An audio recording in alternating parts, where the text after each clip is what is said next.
Ali kada čovjeka u gumiju slikate usred najzanimljivijeg dijela regate u pičku materinu, ej, znaš šta? Ko to je? A?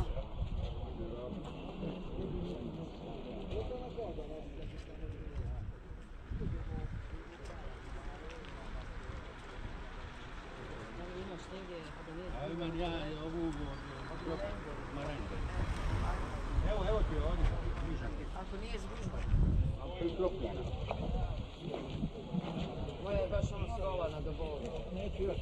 Samo probam poslužiti. Ajde ovo. Nikoja nije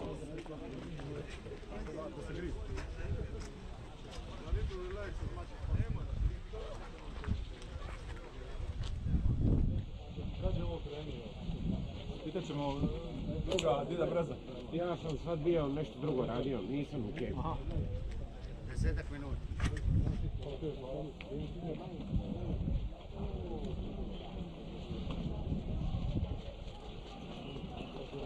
I osam ćemo staviti mikrofon opet tamo. Je lakše, ako je malo, lakše je tamo gledati. Sigurno je tamo gledati ovdje. Sigurno.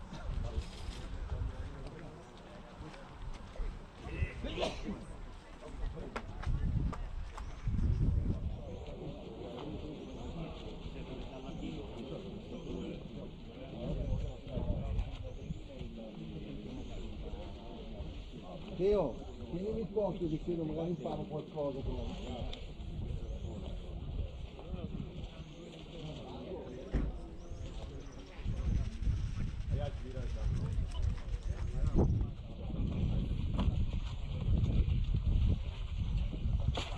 Vado.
Yeah, but people will be calling me the wrong name. Don't worry.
take it from that then, there's no good me asking the next question, which is, are we anywhere near starting sail?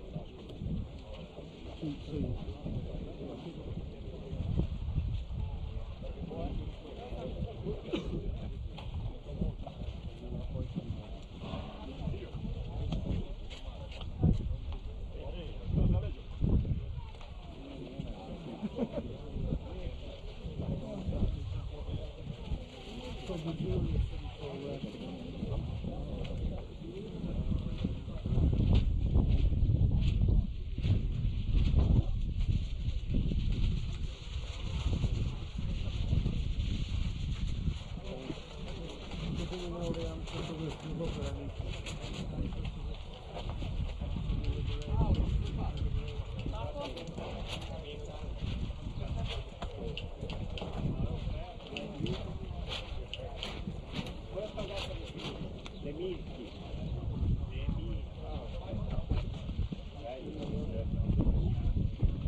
All right. Good morning from Rogoznica, Croatia, everybody.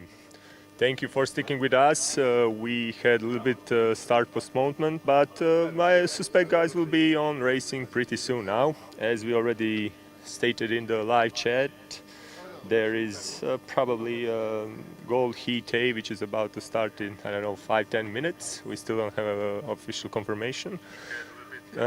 Basically, today we have a little bit lighter wind, still plenty of sunshine. Will it be Bura or Maestral? Hard to say currently. It's still too early, but we suspect just a little bit lighter winds. Of course, everybody's here, prepared, ready. These finals will now start soon, and that is gonna be absolutely highly competitive for the last 2 days, we are sure. As you can see on the scoreboard, nothing is resolved yet. There is still plenty of races in front of us, still plenty of decisions, tactics and dream decisions as well, not just on the sailing area, of course. So we'll see lots of action. Stay with us, give us your thoughts, your comments, and of course we'll be here and try to listen to all of you. So for now, Josip will log out and let's see when will the start be, so we can share this info with all of you as soon as possible. Thank you.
Izgled više trudni.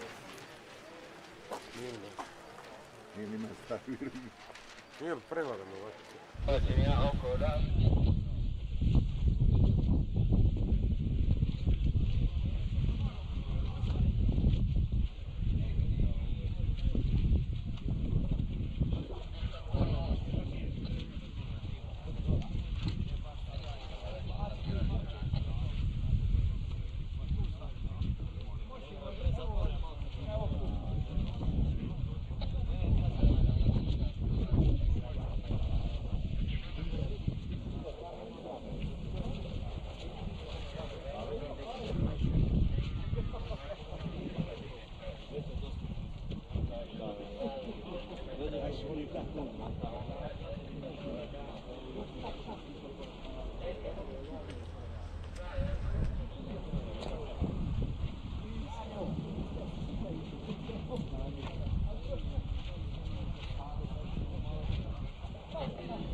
Robbed our bench, haven't they, mate? Oh, right. All the tools on the bench.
I've been watching this home on the internet where we are.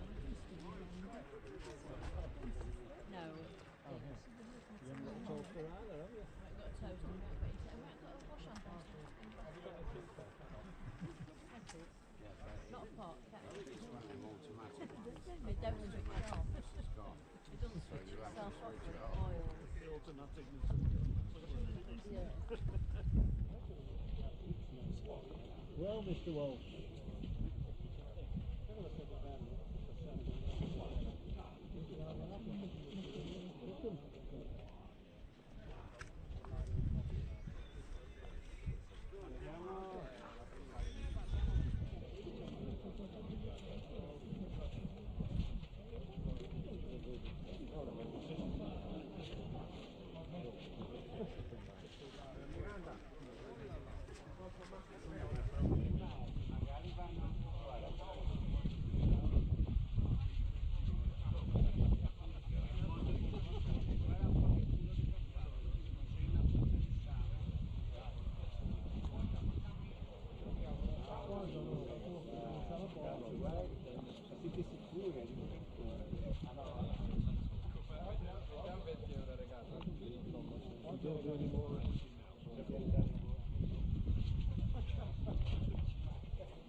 Aspetta, dove vai?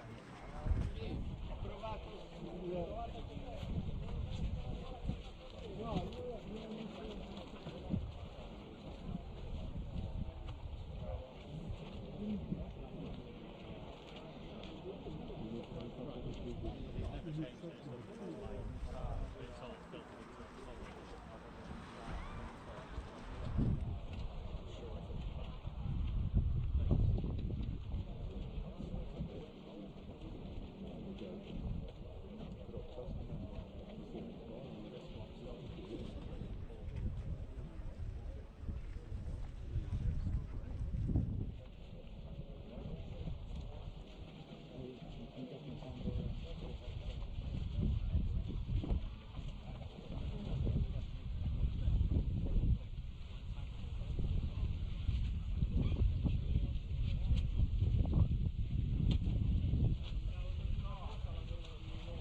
Small fleet.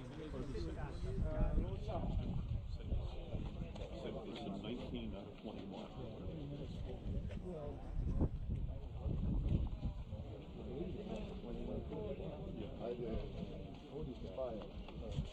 Mauro, anche il gol, idemo, da par minuta.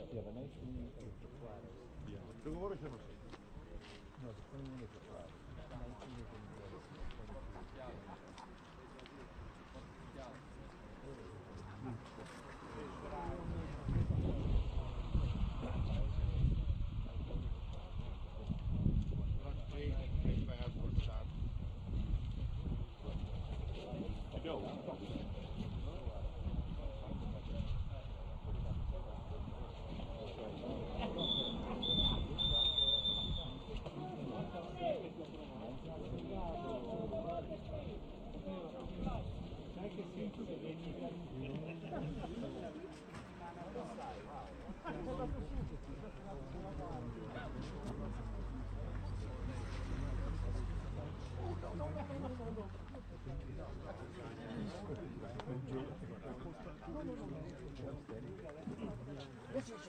There you go.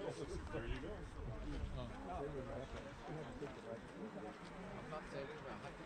I understand. It's exciting. I understand. The nerves get to you.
Welcome on the fifth day of the IOM European Championship here in Rogoznica. We are now coming to the finals, and now is basically when the fun starts.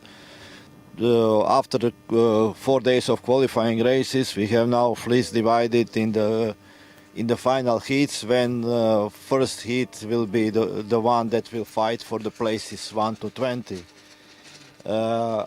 After the results of the qualifying race, the current standings is, let's see whom we have among top 10. First, after a perfect score of 4 wins in the last 4 races, now the leader is Zvonko Jelačić, Croatia, with 17 points.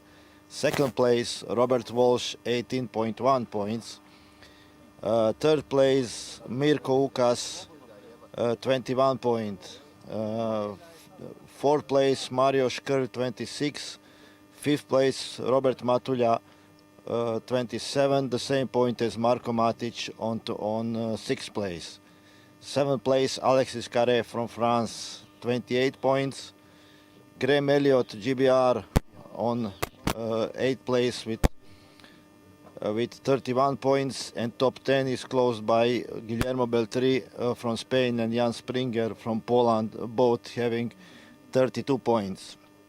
It is maybe interesting to see a bit of statistics. So among top 20 in the Gulf fleet, we have 7 sailors from Croatia, 2 sailors are from Great Britain, France, Spain, USA and Sweden, and 1 sailor from Sweden and Switzerland and Norway.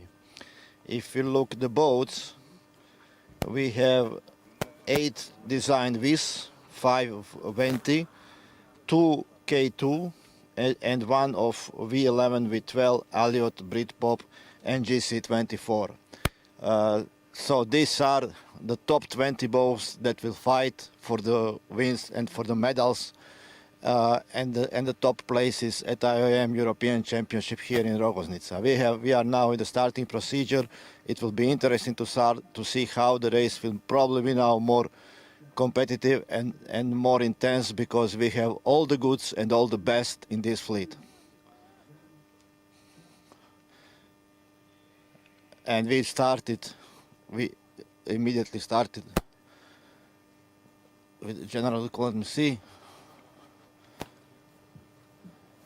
Yes, there was a general recall, and the procedure will start again. Very probably we will have the start on the black flag.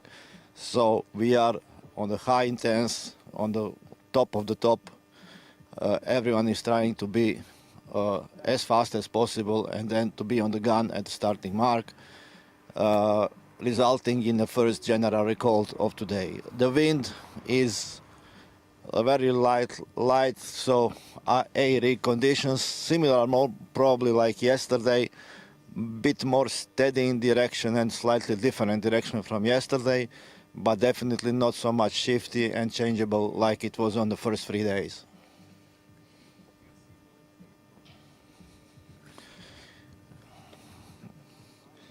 We may also pull up a little bit of more statistics just to understand whom we have on this championship. If we just take, for example, the previous IOM World Championship, we have Zvonko Jelačić as the best so far with 4 golds and 2 bronzes from the World Championship. We have here Rob Walsh, who has 1 gold and 1 bronze from the World Championship. Guillermo Beltri has 2 silvers. Alexis Carré has 1 silver and 1 bronze from the World Championship. Marko Matic has 1 silver. Ante Kovačević also has 1 silver, and 3 competitors had 3 bronzes from the World Championship. These are Mario Škrl, Graham Elliott and Soren Andersen. If you just take the look on the European Championship, so far again we have on the top Zvonko Jelačić with 2 golds, 1 silver and 1 bronze for the European Championship. Marko Matic has 1 gold and 1 bronze. Ante Kovačević has 2 silvers. Graham Elliott, Rob Walsh and Alexis Carré have all 1 silver and 1 bronze for the European Championship. So as we can see, in this fleet we have currently top of the top in IOM racing around the world.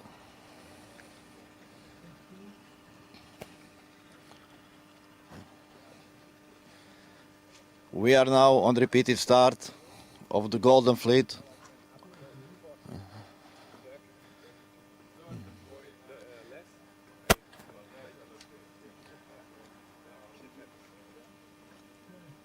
"30 seconds to the start. Boats are not currently most on the starboard half side of the starting line.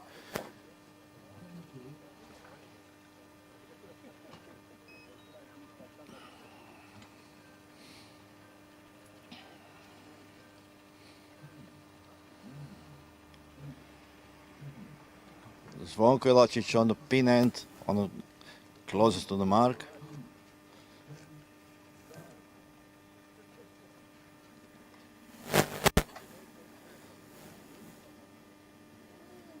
And Zvonko Ilačić was called over the line, it seems.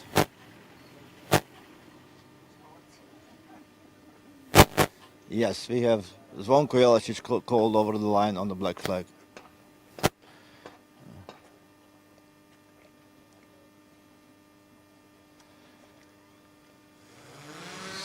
So most of the fleet went on the outside side of the course.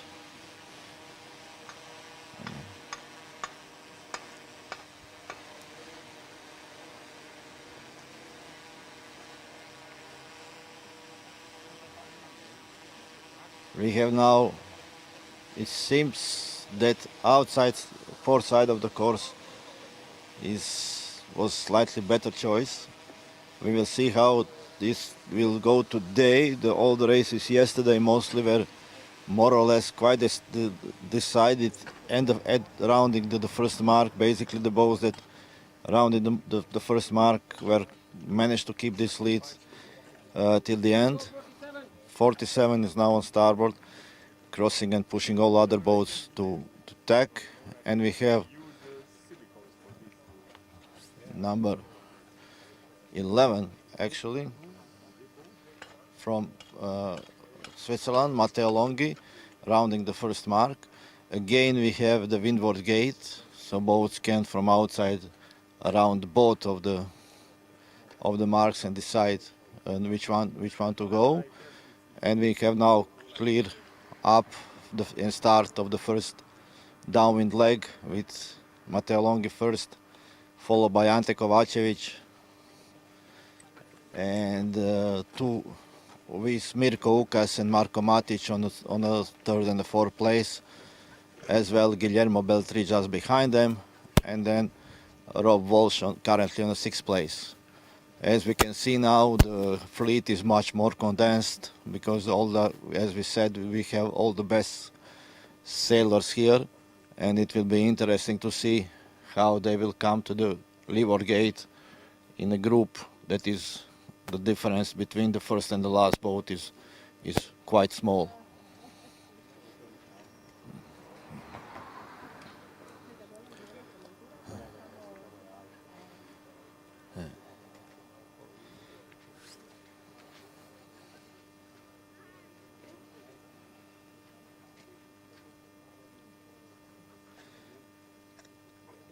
So Matteo Longhi is still leading. See, he is currently, after 12 races, on 16th place. And then he's doing very good job now over the downwind leg. As well as Ante Kovačević, number 30.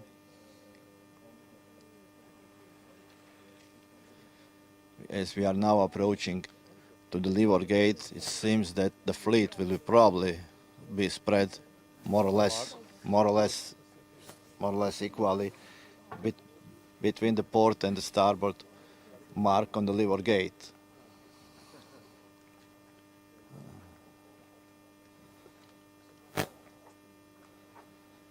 So we have now all the boats surrounded the leeward gate probably in, I would say, less than 10-15 seconds. Quite interesting to see. There is a big group going on the outside part of the course, closer to Marina, and we see interesting to see which one will will be the would be the better choice.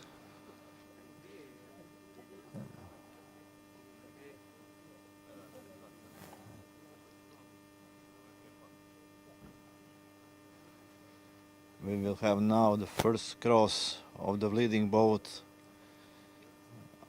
at the leeward gate.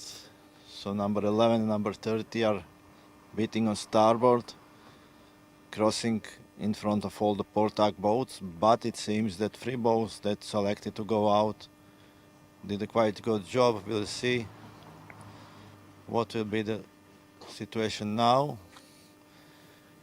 Yeah, there was, I think Rob Walsh had to bear away to avoid number 30. It's still really interesting and intense competition because boats are so close to each other. It's much more today, the game is to get the boat speed and to choose the right tacks at the right moment. The wind is, I would say, pretty steady. There are not so many shifts like we said was before, and it's more, the song is still doing quite well.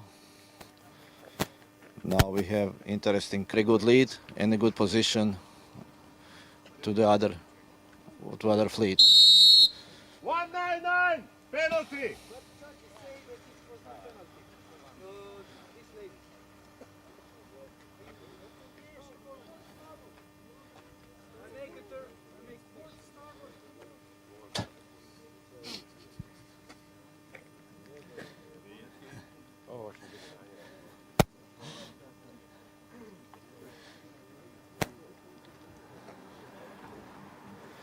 And now we have another interesting fight on the downwind leg.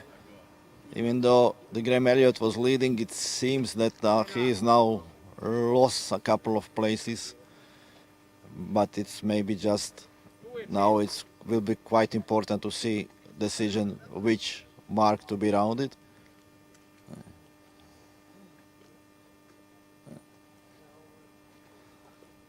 All the boats are more or less, sometimes it seems that are gaining and losing some space and speed. It's really how the game is today, is how to keep your boat go as fast as possible and probably to get it trimmed as best as possible for the conditions we have. Conditions are pretty steady wind conditions, and we have at now almost exactly the same time rounding on the port and the starboard mark on the leeward gate.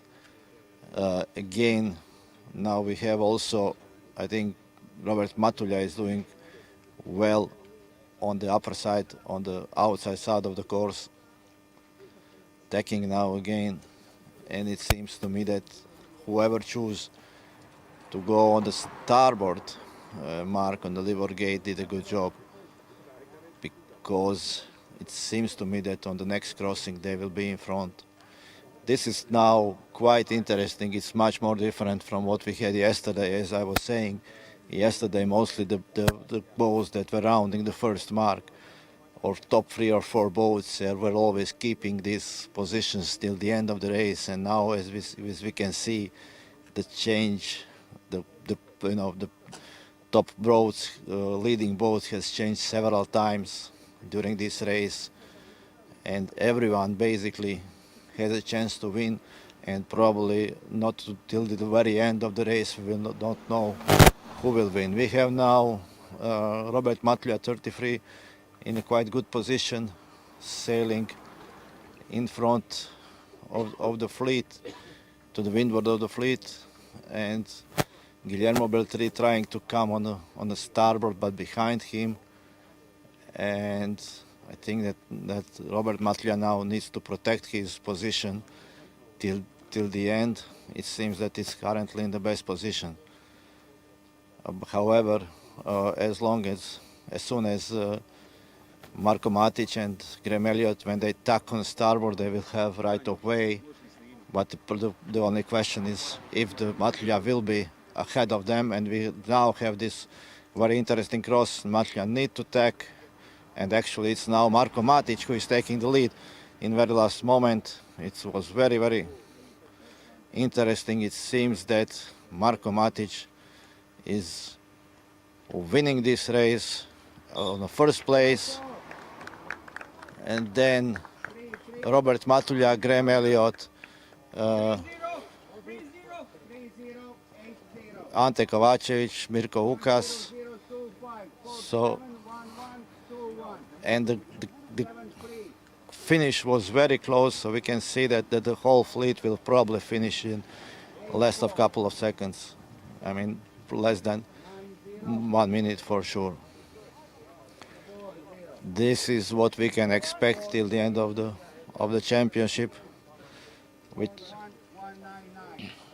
really intense and close racing. This is all about, and maybe it's just a pity that we didn't start with the final races even before.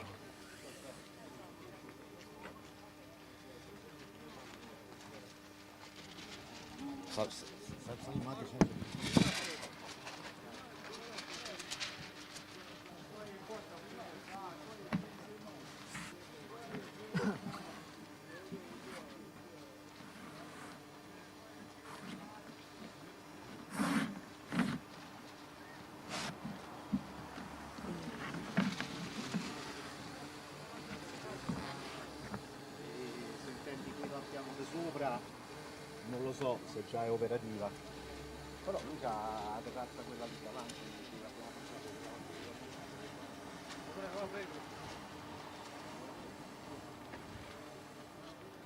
E si vede nei gruppi, tu si vede insieme, no? Sì, c'è di prvi, e la si vede no...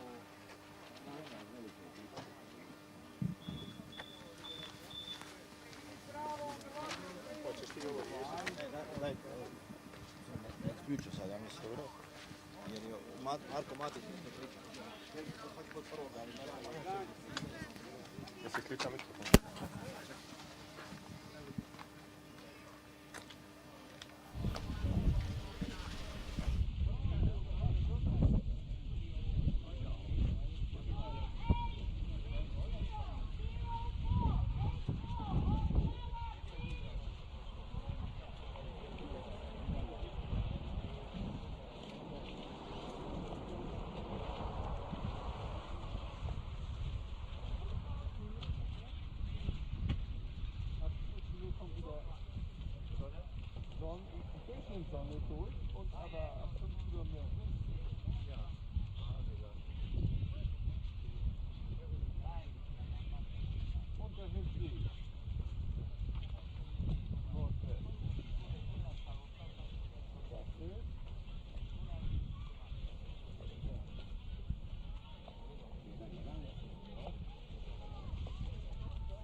Hello everybody, Josip here.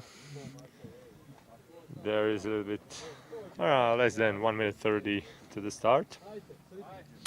Now we have Vakotic, Croatia 96, Tomislav Bezic 150, Sven Forense 142, Paolo Kappa, Italy 130, Derek Priestley, Great Britain 67.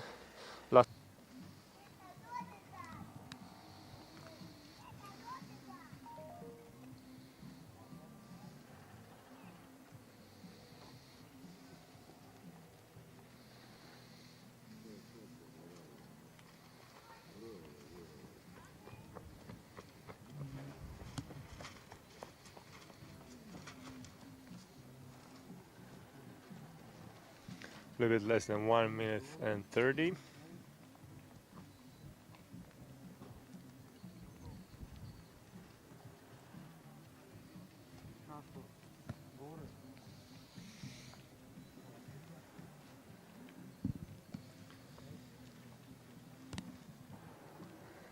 So the fleet is already bunching up tightly now. 60 seconds to the start. Everybody is jostling for the position on the line.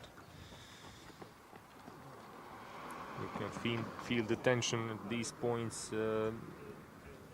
Boats are, dancing along this basically, imaginary line between the two marks on the start. And they are watching the time, watching each other, watching the wind. So there's lots of mental calculations they need to do. When the sails are flapping like this, it means they are slowing down and they want to stop and keep their position. That's why if you are not an IOM sailor or generally sailor, it may be strange to you, but they are doing this on purpose.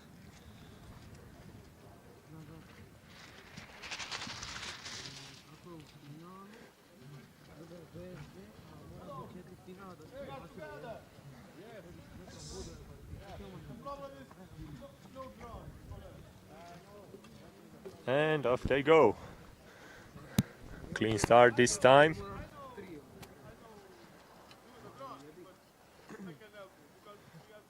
Three boats already tagged, one returned back. See more tags right now. Seems like majority of the fleet wants to go through the middle. Wind is stable. Very good for A-rigs. And there are a couple of boats all the way inside. But they will not end up in a good position because the left shift boats had bigger advantage here for sure. All the boats that went inside on the right side will be among the last ones. So there's 5-6 boats over there. And currently probably the leader is Soren from Denmark, 93. Close to him, Torsten Fildebrand, 86. Then we have Italy 70, Italy 130. That's Paolo Kappa. In the middle, Diego Luyer, I believe, Argentina 31.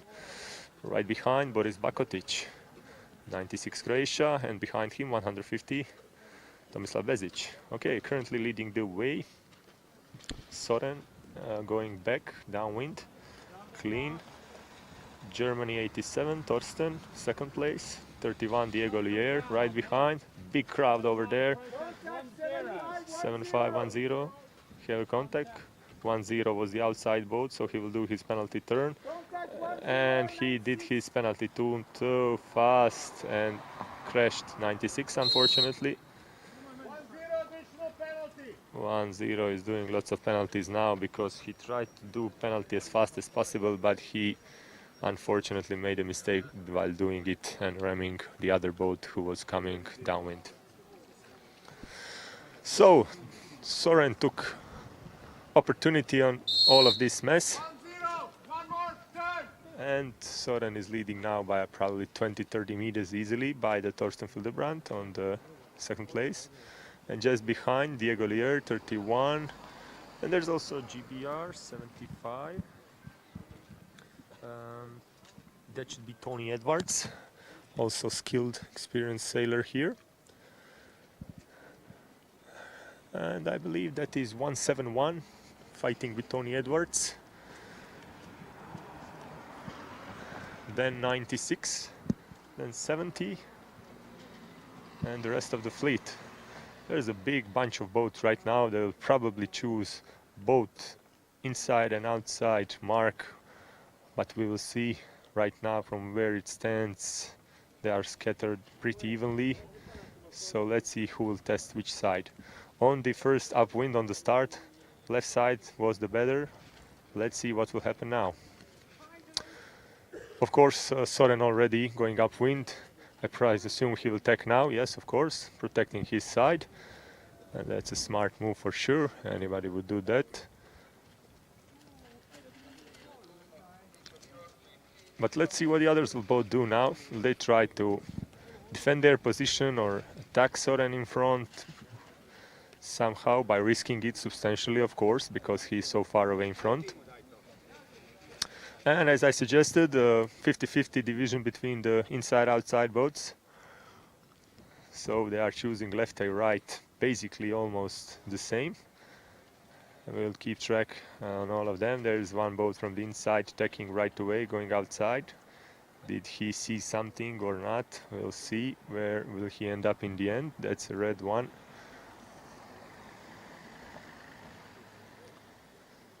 The wind is still pretty stable, no surprises, just small variations. I would assume around 10-ish, 10 knots, something like that.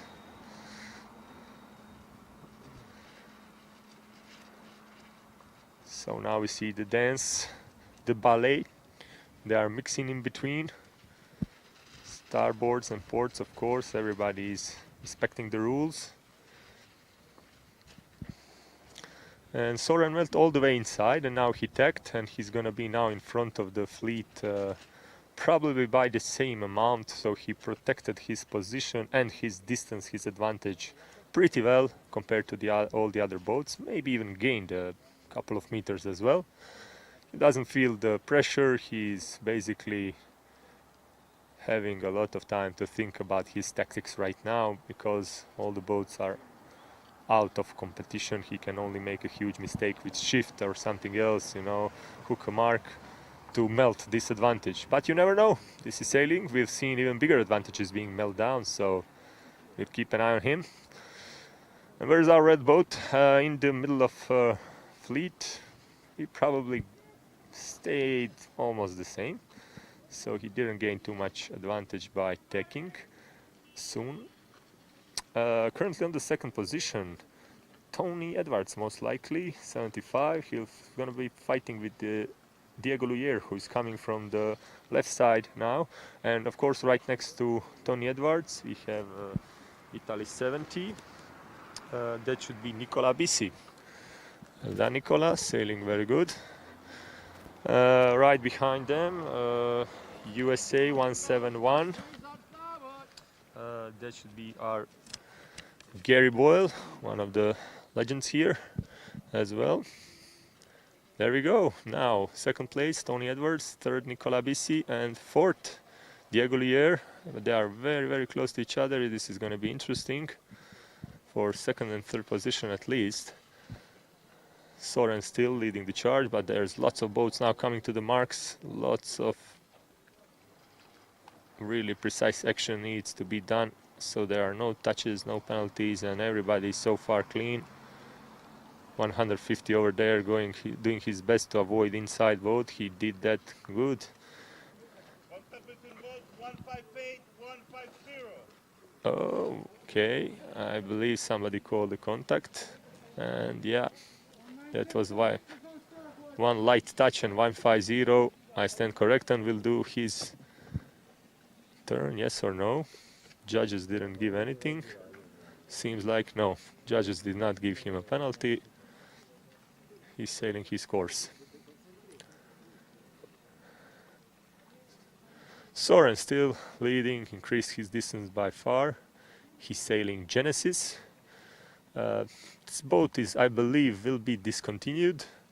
And I believe Soren told me he is gonna get Woody as next IOM boat. He's been sailing Woodies before and he's been famous for doing so. And they are usually beautifully crafted. Not that often seen on a racing course, but when you see them, they are really good craft. So remained on the left side. Now second and third boat. Okay, so Tony and Nicola Bisi went on the different sides, and Diego Lier, I think, going inside, and who's that? I believe Boris Bakotic going outside and tucking right away. Okay, this is going to be pretty interesting right now for the finish, for the second, third and fourth position. Still no big wind shifts with the direction. From time to time we do see wind a little bit stronger coming from the left side, but nothing substantially. Now it takes a lot of sailing skills and precision, going upwind, taking as much much angle as you can without reducing your speed too much.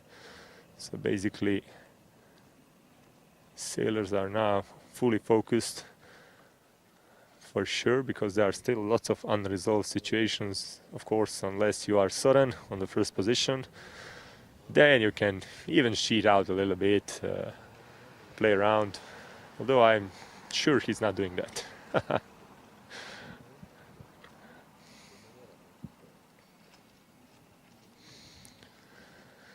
All right, let's see. Tony Edwards or Nicola Bisi, that's the 75 yellow Italy 70, sorry. Seems like Tony Edwards gained the upper hand here, and from where we stand now, he covered Nicola pretty well. There is Boris Bakotic coming from inside, and with Diego Lier. So seems like they will be threatening Tony if there's some wind shift maybe, although right now from where we stand he's currently on the second position, only being threatened by 9-6 a little bit. Well done, 9-3. Soren from Denmark with his Genesis. Okay, Tony Edwards will be on the second position, feeling relaxed over here. And seems like on the third position, Boris Bakotic, he climbed a few positions most likely. He will be fighting with Diego Lier, but there's no time to catch up now. Finish is already there. And Nicola Bisi lost 2 positions here. There we go. Diego entered. Nicola Bisi and Italy Paolo Kappa. 7-0 was in front of 1-3-0. Paolo Kappa, 2 Italians. Now there's Gary Boyle, 1-7-1. As you might heard me before, with basically injured eye, sailing only with one eye. That's pretty big success here. He's doing it all on the experience, and that's well done. 8-7. Oh, there is photo finish. Look at this. Couple of boats there easily on few centimeters of distance only. 158, 113, and 12 able to squeeze, but 150 was probably in front.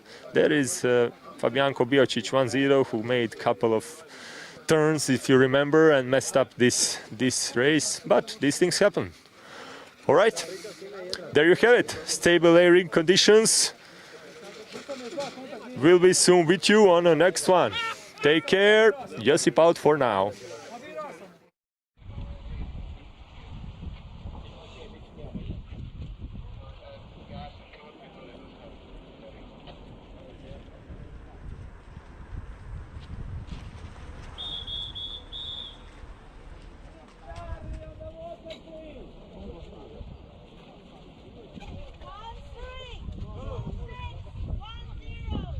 Osservatore.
All right, Soren. So 93 Denmark. I was commenting, leading by a substantial margin. Yeah. How was the feeling on the start? What was your idea before this regatta started? I was planning to be in the top 20, but I'm in the silver, then I have to do the best I can there. Great. And right now, was there a big jam on the starting line? What was your tactics? My tactics, I wanted the pin end start. I got it. Good tack to port, crossed the whole fleet, and then it's just game over. I can play the shift as I want to. Yeah, I saw you were protecting your sides, doing it nice and easy and smoothly. But before we started this day today, we spoke a little bit about designs, and you told me that you are going to get a woody. Can you tell us a little bit more about that woody? Yeah, I'm a big advocate of the woodies. I built 10 boats by now. So I hope to see more woodies. And I have one going on at home, finished this summer. What's going to be its main advantage? Like, is it going to be all-arounder, light wind boats, strong wind boat? We're not sure yet. It might be a little bit lighter, light wind. So not too much waves and a little bit lighter wind. Yeah. Okay, basically these conditions like now? Yeah. Okay. Well, we have a new one. Excellent sailing once again. Congratulations. Thank you. And Yeah. Hope to see you more in front. Yeah. Take care. I hope so, yeah. Zorane?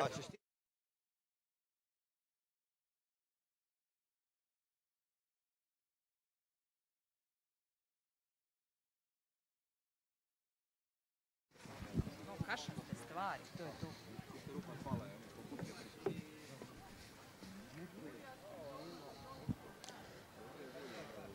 All right. Closing in on the next one.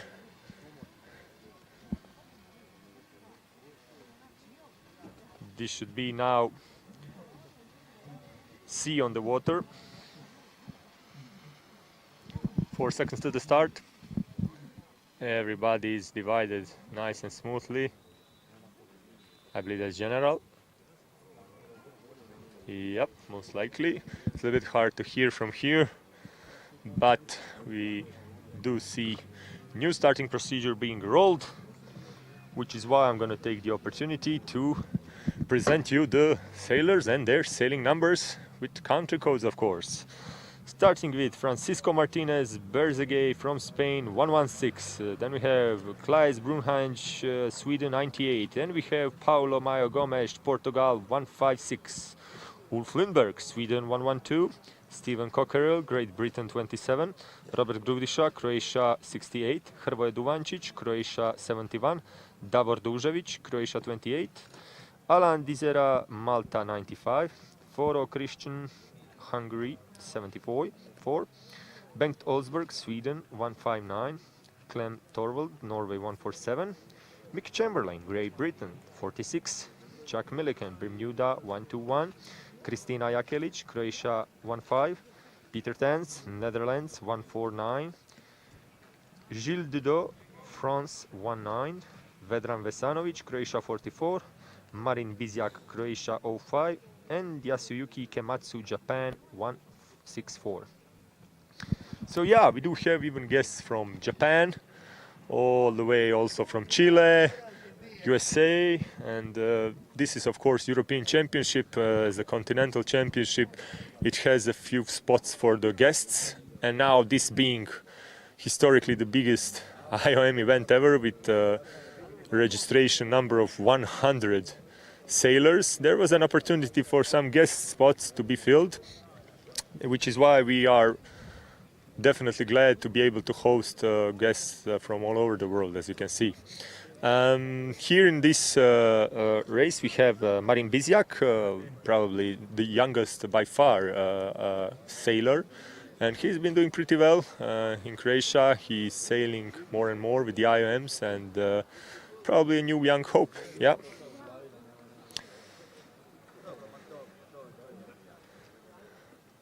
Let's see now, a little bit less than 50 seconds to the start. I believe all the way outside that should be Chuck Milliken 121. Now he's being switched with a couple of boats. He's going inside now in the middle.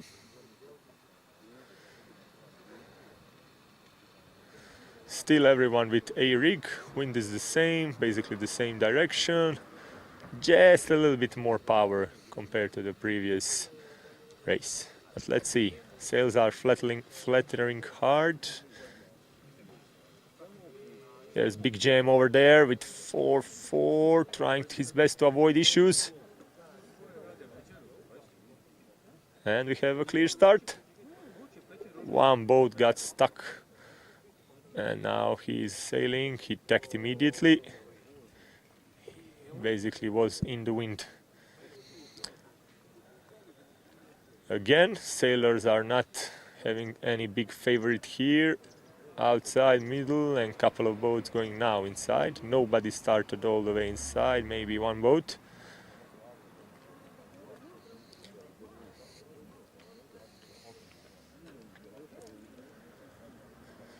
So currently, Grandmaster Vedran Vesanovic from Trogir, local here, probably leading the way. He's been followed by, I believe, Klaes Brunhanje from Sweden. That's a golden boat right next to him. I believe that's now, yeah, Klaes. And all the way up we see 1, 4, 5, 6, is it? And it could be the Portugal, Paulo Maio Gomes. Yes, that's 156 correctly. He's sailing excellent. And all the way from the inside, Bermuda, 121. That's Chuck Millikan with his V's. Right next to him, Robert Grubisha, Croatia 68 with Alliot. All the way inside, Sweden 98. Sorry if I made a mistake with numbers. Sweden 98. Klaes Bruhanje with his golden K2. And now a little bit behind, Vedran Vesanovic with his V's, Croatia 44. Then we have Norway 147, Torvald Klem. And just a bit behind, I believe that's Venti 95, Malta, trying to go inside to see if he can gain anything against the boats who went inside. And we'll see. The rest of the fleet is continuing outside. Now they are taking. From where we stand now, that seemed like a good position to take. The boats who went all the way outside do experience some stronger winds now, and they will probably gain on this upwind leg quite significant advantage if the wind stays like this.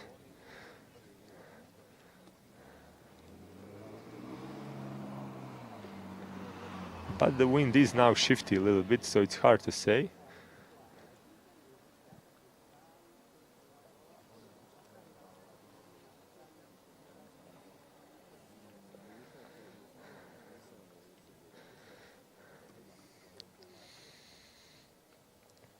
Torvald still sailing nicely, protecting his first position well. Chuck Millikan behind him, 1-1 Bermuda. He named his boat appropriately Pink Lady.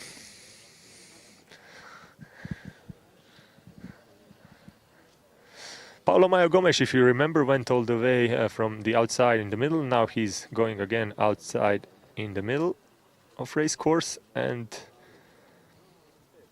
he's sailing very nicely this one, currently following the trail path of the first position boat, Torvald.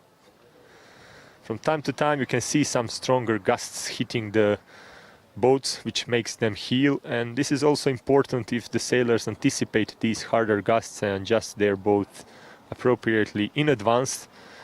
They are able to pinch more and more and gain more speed and more higher angles compared to the other guys who are not reacting, not anticipating. Now, right now we see some stronger wind coming from all the way.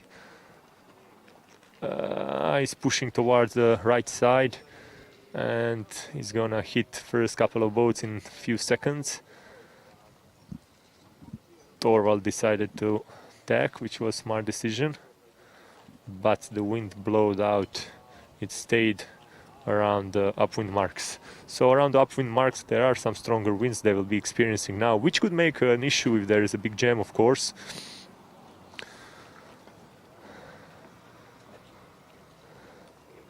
If you remember, 98 Klaes Brunhanje was among the couple of first boats, but he fall down now on the 7th, 8th position. Now he's going all the way inside, trying to gain some more advantages to recuperate a couple of positions he lost, but we will see if that will be possible or not. Torvald is now going downwind, and it seems like Paolo Maio Gomes will be fighting with Vedran Vesanovic from Croatia for the 2nd position. They are both now inside-outside boats going downwind. So Portugal and Croatia. Then we have Bermuda 1-1 Chuck Milliken. And that's 95.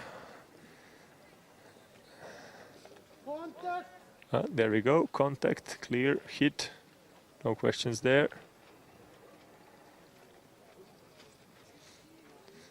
28 doing his penalty turn. That should be young. That should be Mr. Dužević from Dubrovnik. Okay, let's go back to the front position. Torvald is, well, even increasing for a couple of meters or boat lengths his position, sailing nicely, smoothly downwind. He's been protecting his first place excellent towards whole race. On the 2nd and 3rd position, Paolo Maio Gomes from Portugal and Vedran Vesanovic still battling it out. Then we see Malta 95, Bermuda 1-1, and 27, 05, 68, France 119, I believe, or just 19.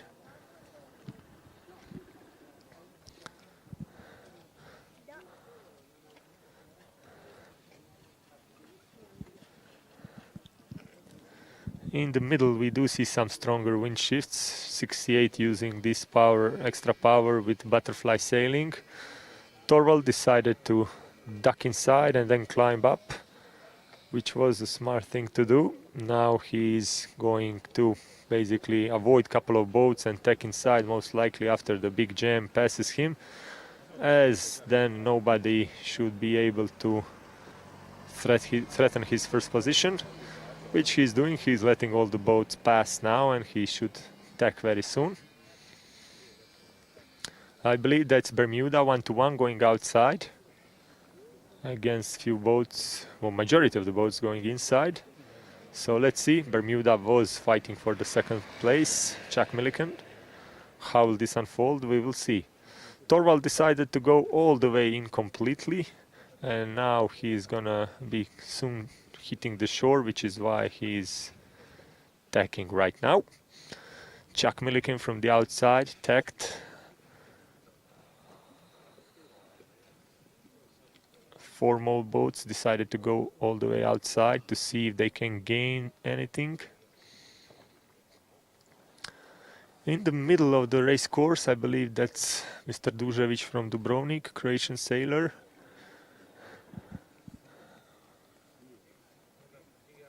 With his bright orange hull. Yeah, he managed to pass in front of the few boats who went all the way outside. Torvald is, of course, by far the first boat, just like the Soren on last one, doing excellent sailing from basically the start and not having any issues. And there's Vedran Vesanovic and Paolo Maio Gomes, 2nd and the 3rd currently. Right behind them, Malta and Bermuda. Vedran is now going in front of Malta. And he's also going in front of Bermuda. Paolo Maio Gomes tacking, Vedran tacking. Well, interesting. He seems to be happy with currently 3rd position, so he's going to defend his place. Torvald is closing, of course, the finish line. He's doing a nice job, relaxed, no threats at all. A little bit behind, there's lots of boats who are going to be fighting for their positions, which seems like we're going to be having a big jam on the finish line after first 5-6 positions. There we go, 1-4-7, chains 2. Won this one. Well done, Torvald. Sailed really smoothly. And Paolo Maio Gomes on the 2nd place. No surprises here from what we can see. 156, 95, passed in front of 44, then we have 44. Then we have 1-1 Bermuda Chuck, who went all the way outside, if you remember. He probably lost 2 positions. And look at this now. 19, 28, 05. Oh, battle between 112 and 74. 112 is passing him and covering him, which means 112 is in front. And we have 74, 98, 164, 27. And again, battle for the final positions. 68 or 159. Seems like 159 is pushing him. Oh, he hit the mark and didn't leave. Oh, ho, ho, ho. That was a big jam. 159 was a penalty. 68 didn't have a room. And that's the 68 is out of the race, and that's it. That was the final boat. Lots of stress on the finals now, as you can see. No wonder sailors are exhausted for sure, but only the toughest will survive. Stay tuned, we'll be back with the next one. Josip out.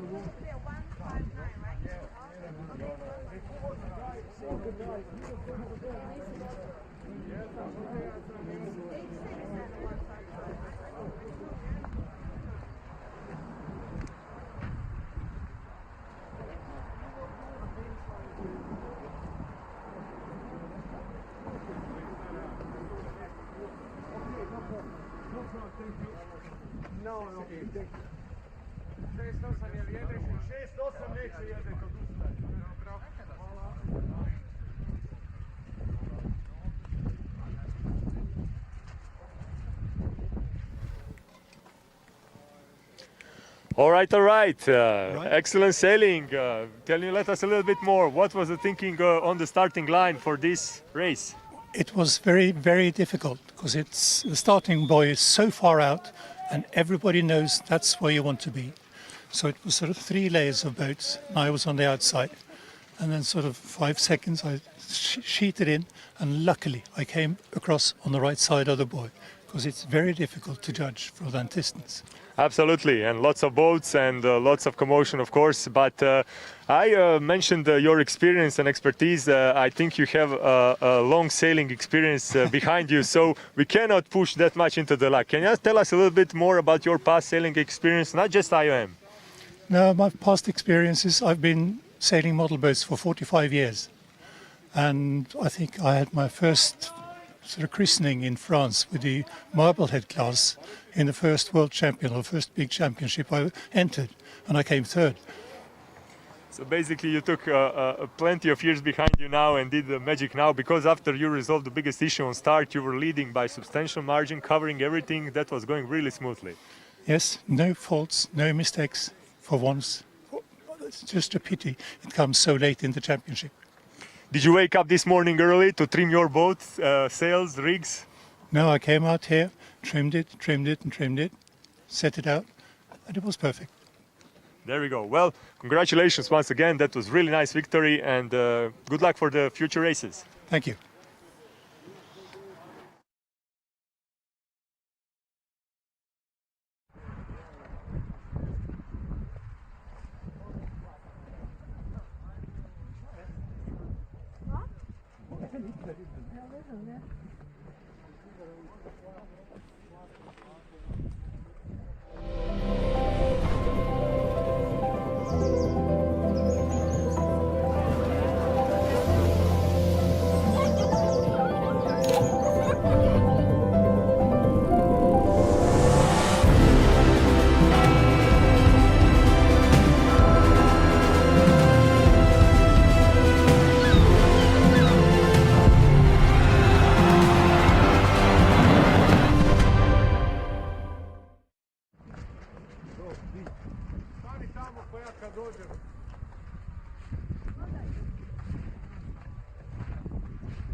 What we are? Oh, yes. What we are? 8, 7, 6, 5, 4, 3, 2, 1, start. Elias, we have 3 judges. So I only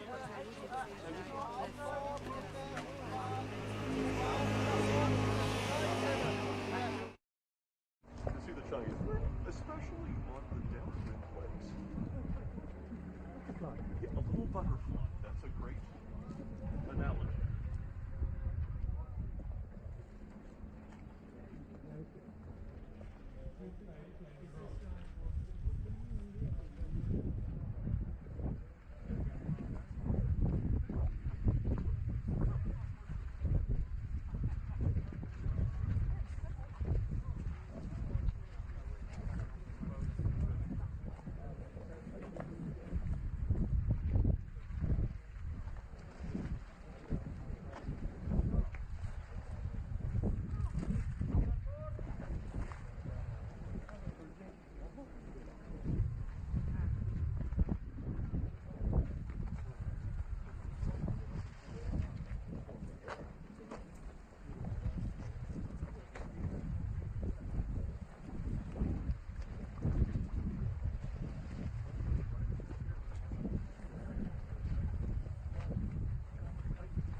Hello, hello, this is your commentator Matea, and we are back for the final race, number 1, and this is Delta Heat.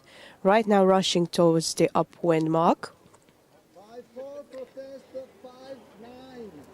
There are quite a few protests going around today. Right now closest to the first mark is number 6-8. 162 right behind him.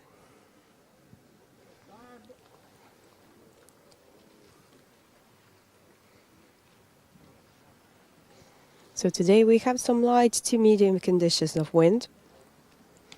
No sun today. It is a bit colder feel. But our competitors are doing the best they can. Right now, in the lead, number 6-6, as I believe, as I can see from here.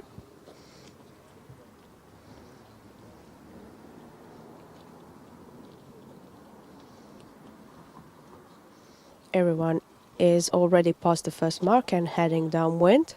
towards the second one.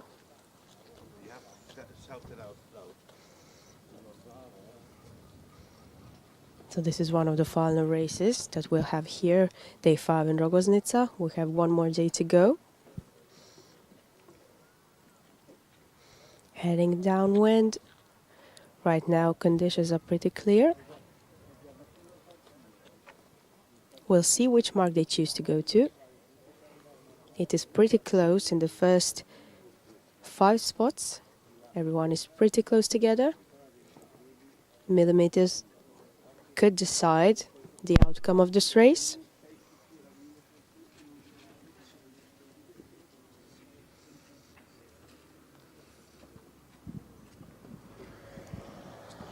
So as we said, today is second to last day. Where this championship commenced with an opening ceremony with our national team from Croatia presenting. Also there was some music and food. It was quite a welcoming atmosphere for participants and attendees. So tomorrow we will also have a closing ceremony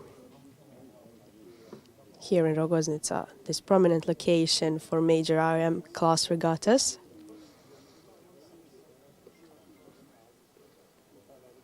So as the championship progresses, the competition remains fierce. Sailors are adapting to these dynamic conditions.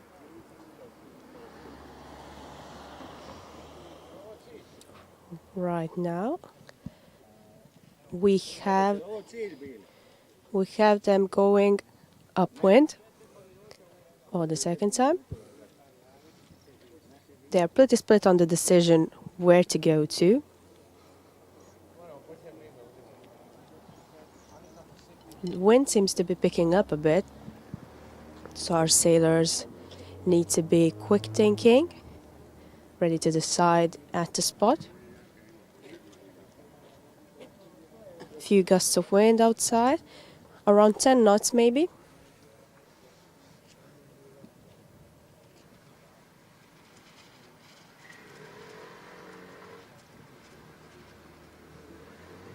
Sailors can choose which sails to go for. 3 standardized rigs, A, B and C, to adapt to varying wind conditions. As we know, they are all 1 meter long, with a minimum weight of 4 kilograms. So the lighter the better it is for them. Just heading towards the first mark, we still have number 6-8 as I believe I can see from here.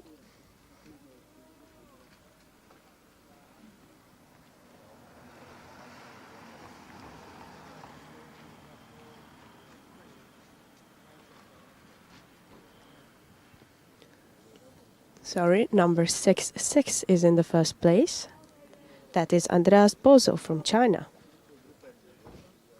Chile, sorry, this is Chile. Quickly going upwind, still quite a bit of lead from Andreas. Right behind we have number 8-5. 8-5 is Marino Kocic from Croatia. Right there on the other side, number 5-2 from Croatia, Ozan Marušić. Right behind, number 6-3, Ricardo Polono from Argentina.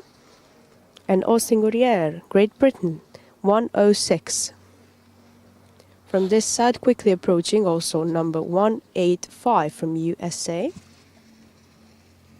175 right behind, Italy. 06 as well, heading towards the first mark. 106.52. 66 just past the upwind mark, heading downwind. Everyone is going at the same direction. There could be a bit of a problems right here at the first mark. But everything is still going pretty clear. Everyone seems to be choosing the right mark to go around. Right now 6-6 is in the second place, as it seems. Going downwind. Right by his side, 5-2. Ozan Marušić from Croatia. Right behind, 106 from Great Britain. 6-6, still in the lead, Chile, Andreas Bozo. But it is changing quite rapidly. Right now they are sharing the first place.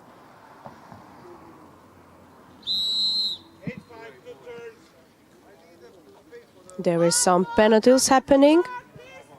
Today we have quite a bit of penalties and turns going on. You can already feel the tension of the second to last day here.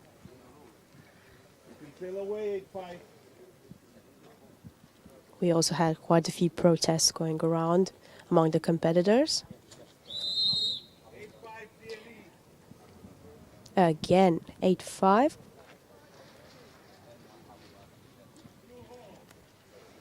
He needs to do 2 turns.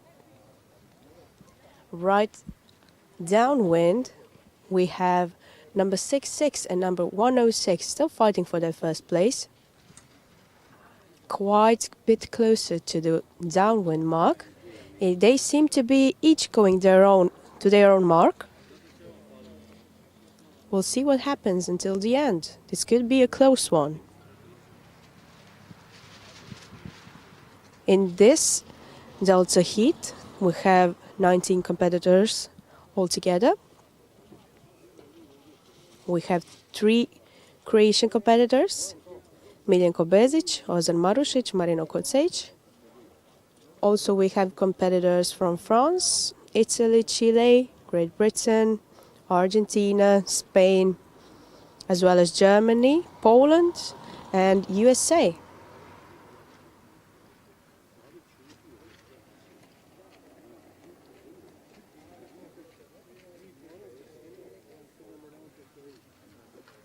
Right now they are all close together to that second mark, but heading upwind towards the finish line right now, 106 as well as 6-6. They are pretty fast going upwind. Right now there are over 30 countries competing. This is a record-breaking regatta with 100 boats altogether, divided of course in 5 heats. Of course, each competitor, their own boat, has of course each model that has its own personality and different designs as well, using unique sailing characteristics. Some perform maybe better in waves, other in flat water. And we had every condition going on in the last few days, so everyone had pretty much the same chances. But we'll see what happens until the end. We also have one more day of sailing full. Right now towards the finish mark, racing number 6-6 and right behind number 5-2. Number 5-2 is Ozan Marušić from Croatia and number 6-6 Andreas Bozo, Chile. Right behind we have also number 106. 106 is Austin Gourier from Great Britain and number 6-3, as I can see from here. That is Ricardo Polono from Argentina. This could be a close one for the first place, but they seem to be thinking the same. So right now racing towards the finish line seems to be first place 6-6, Andreas Bozo from Chile. Congratulations, Andreas. Right behind 5-2 from Croatia, that is Ozan Marušić. Congratulations. Behind we have number 6-3, Argentina. 106 as follows. We have racing towards the finish line as well, France, 9-1 together. 9-1 just passed After him, we have 5-4 from Italy. Right behind, we have number 1-7 as follows: 1-7-5, 0-6-1-4-4. We have around 3 to 4 more boats to go to the finish line. 1-6-2 is the next one, Italy. We still have numbers 8-5-1-2-5 and 8-1-8-5, as I can see from the last one to go to the finish line. Congratulations to everyone involved. Matea out.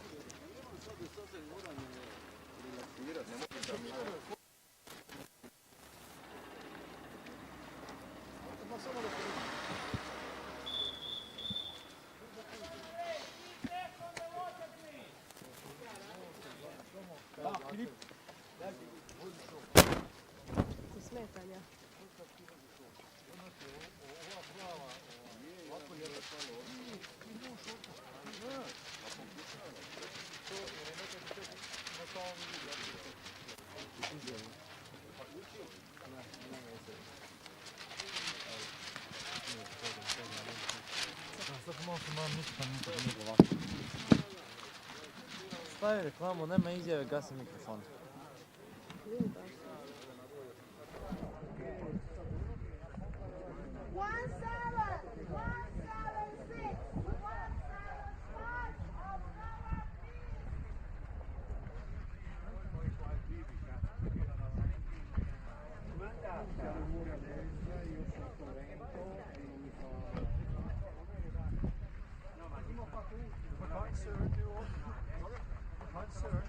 Ja, det kan jag behöva.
And hello, we're back again. Right now, happening is the final race 1, and we are at Echo Heat.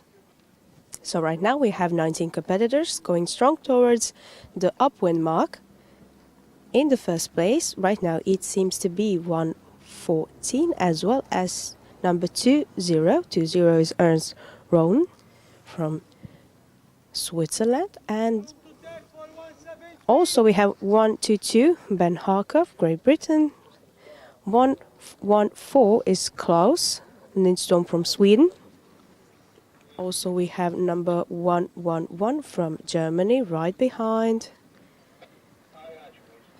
They are very, very close together right now. All seem to be going in the same direction towards the right mark. Number 20 still in the lead, but they are all quickly approaching right now from both sides.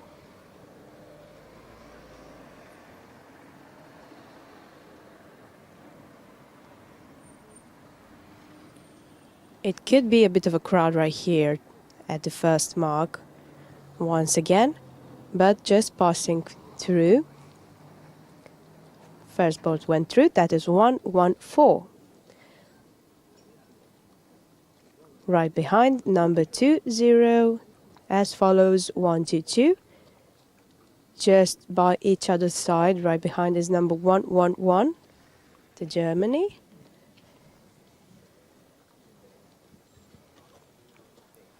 Zero seems to be slowing down a bit, but number 114 is still going strong. So there's been a contact right now with the mark.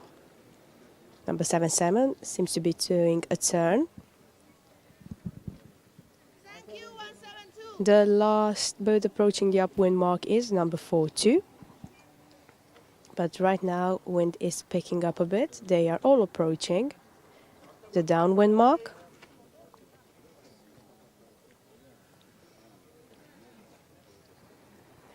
As I said, a lot of countries right now are participating. This is the IOM class is the most widely raced radio-controlled sailing yacht globally. There is over 30 countries that have these active fleets happening.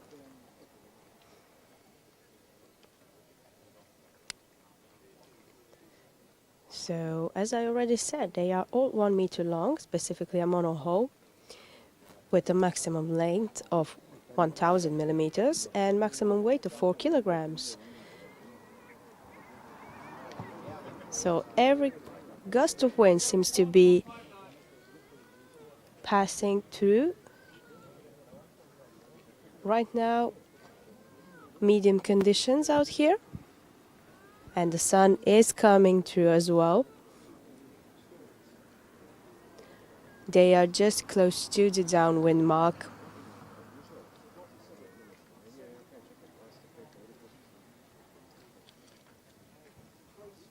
Okay, they are just passing right now. I believe number 114, as I can see from here, just passed the first mark. A lot of things could change in a matter of seconds. So they are getting ready for their second upwind mark. Going up.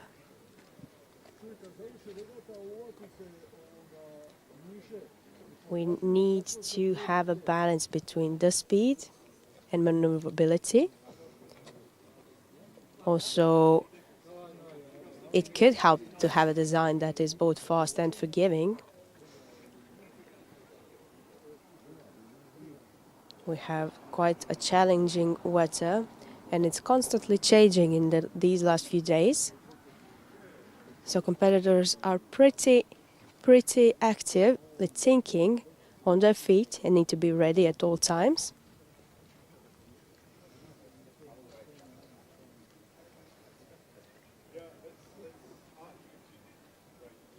Right now, I believe all the boats have almost passed the downwind mark, and quickly approaching upwind.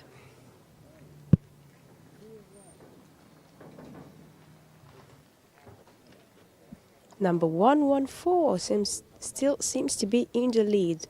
Quickly behind him, 122 as well as 111.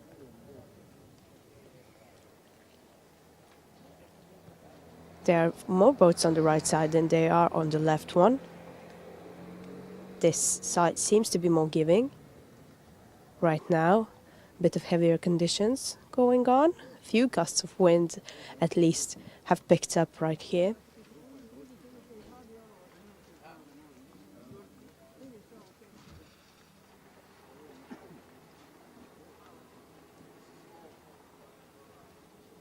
On our right side, 114, Sweden, still in a big lead. He made a quite distance right now. 114 is Klaus Lindström, right behind 122. Also 00 right behind. 00 is Pio Travalusci from Italy. 122 is Ben Harker, Great Britain. Quickly approaching right behind is 20, as well as 173 from the other side. We also have number 99 right behind. Then we have 111 coming from the right side right now. We have number 107, as well as 56. So on the upwind mark, 114 seems to be going around a big turn around that mark upwind, and is the first to go downwind. From the other side, we also have number 20 and 111 slowly making their way up. It's going to be a bit crowd that's going on right here. Let's see if anybody has any problems with this, but seems like no, they're all passing through, no difficulty, and all heading downwind right now. But still, big lead from 114. 114, Klaus Lindström from Sweden, making his way down with quite a bit of distance, more over than, I'd say, 30 meters.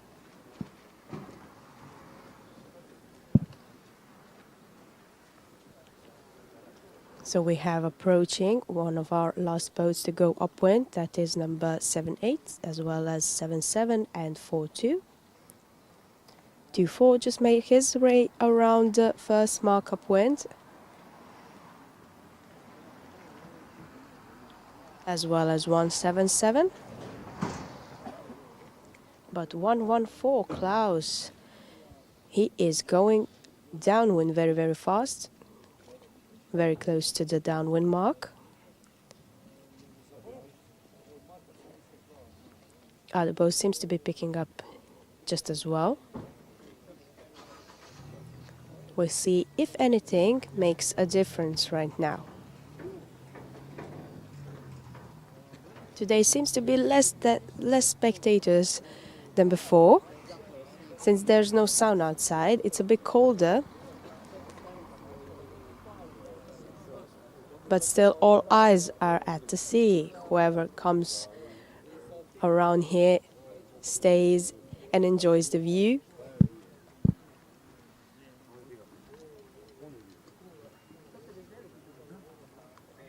Just here in Rogoznica, you know, despite Croatia being a small country, they regularly outperform, you know, larger nations. So it is showing a high level of training and design expertise as well. And Croatian sailors have contributed to international IOM rules discussions, helping, you know, shape the measurements, scoring, as well as heat systems. And many Croatian IOM events are live streamed, bringing global visibility to the local fleet. Right now, around 5 to 6 more boats are to go to the downwind mark. the rest are following one behind the other towards the finish line. Seems like 114 is still in the lead right now. Less distance than before, but still in quite a bit of lead.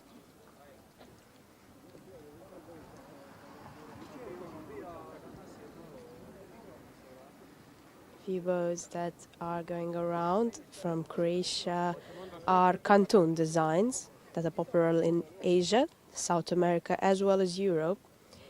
So that shows quite a global reach of the Croatian craftsmanship.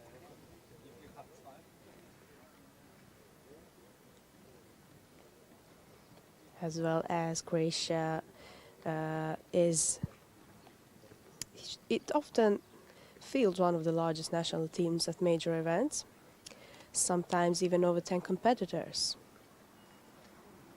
Right now, quickly approaching the finish line, we have number 114, still in quite a lead, and he is through.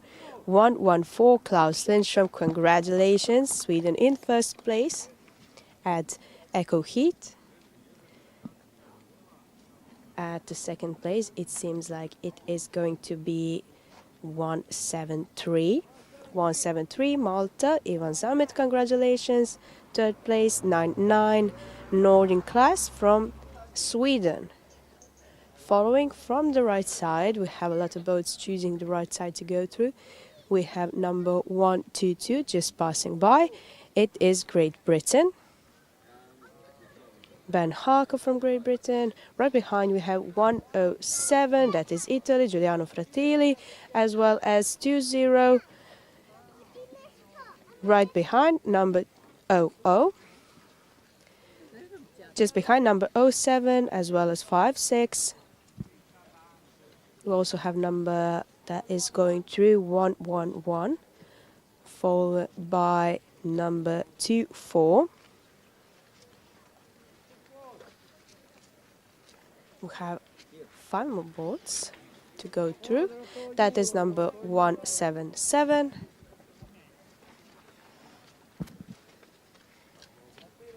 Passing through, we have number 16, 16 from Poland.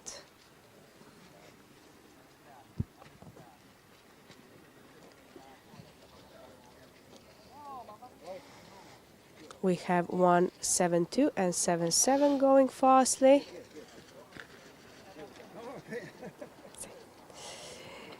Number 172 and 77 are going to the finish line. We have 3 more boats to go. That is number 64 right behind.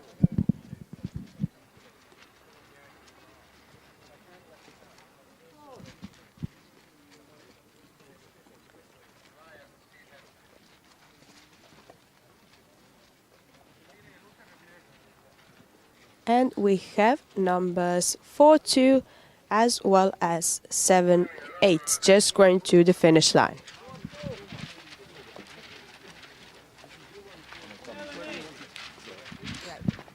Looking at which?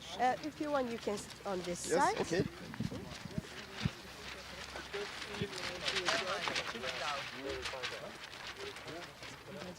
Thank you.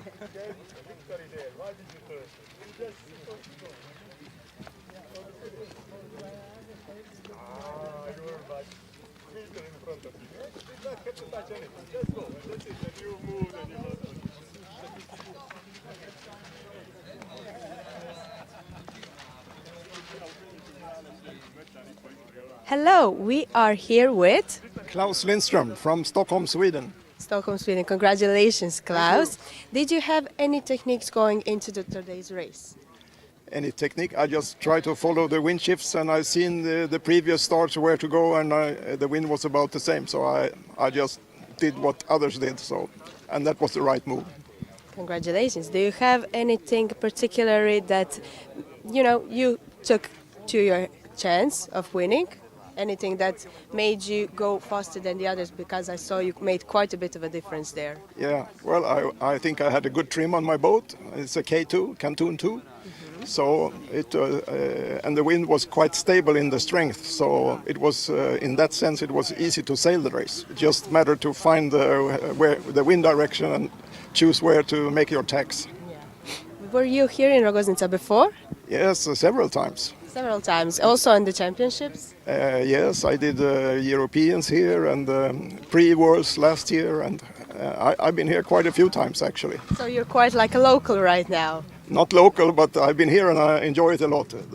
Well, did those maybe previous experiences help you somewhere in the races right now? Yes, of course. When you're here more times, you learn more about the winds. It's coming like from both sides of the bay, and so it's the more you sail here, the more you learn. So congratulations, Klaus, once again. We hope to see you soon, and good luck in your next races. Thank you. Maybe you'll see me again. Yeah. Thank you.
Because the boats, after the mark, the boats were over here and they hadn't done anything.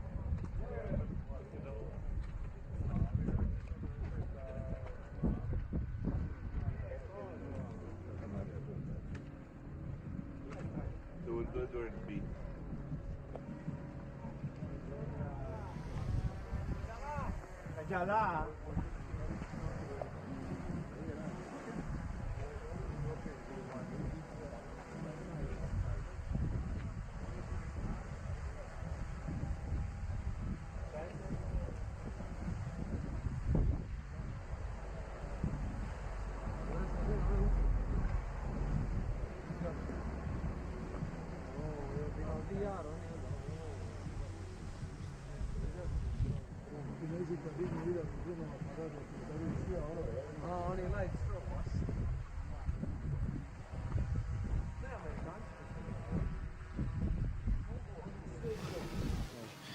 And we are back with the top of the top Golden Fleet second race today.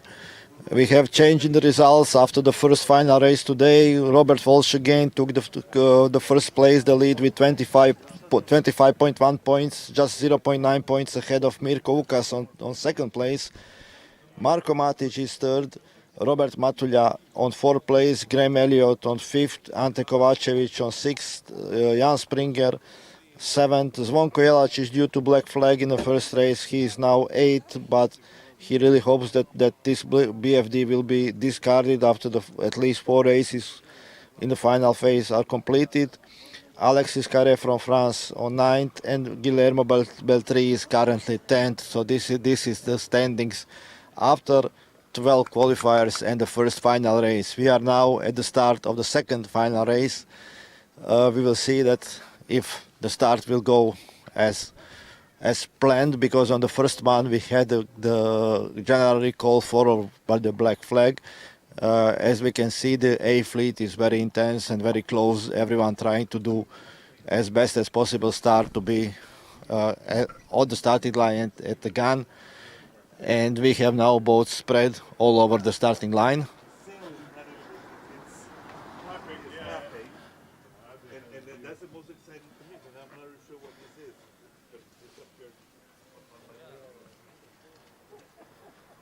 So it seems that we had a couple of individual recalls, but the rest of the fleet, there was again general recall, and the black flag applies on the next start. So we have copy and paste situation from the race 1.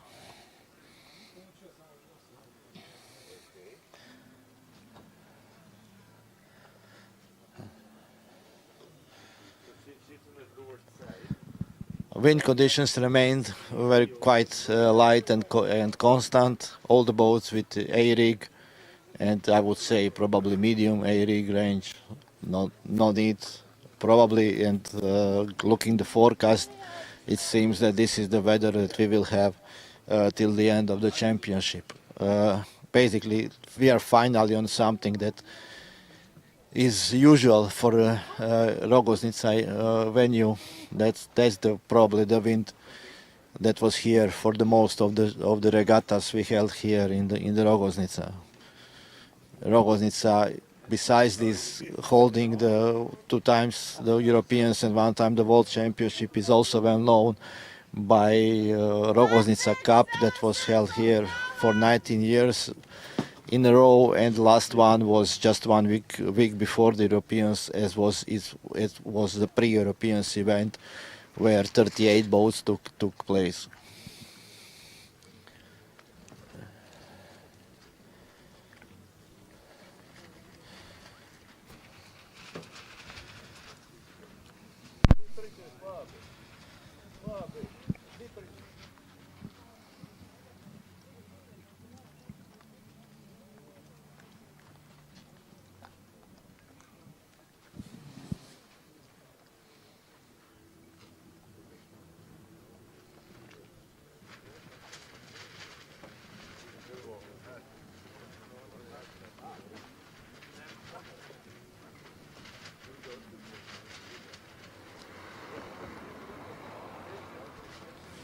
So the difference in the points between the first one and the 10th place is only 15 points. And taking account that one boat that in one race, also the difference in the points is 20 points. That means that we can still have lots of movements in the overall results after this race. And I think this is the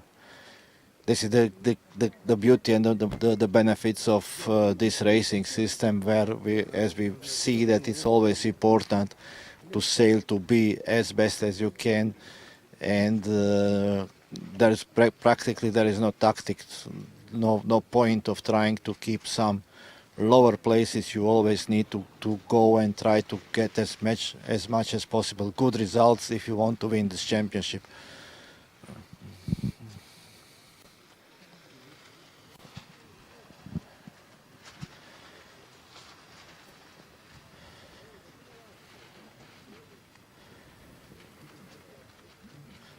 We are in the last 10 seconds before the start. I remember this is the start with the black flag, and it will be interesting to see how this will go. and we are off. It seems that wind is in this very moment slightly increasing.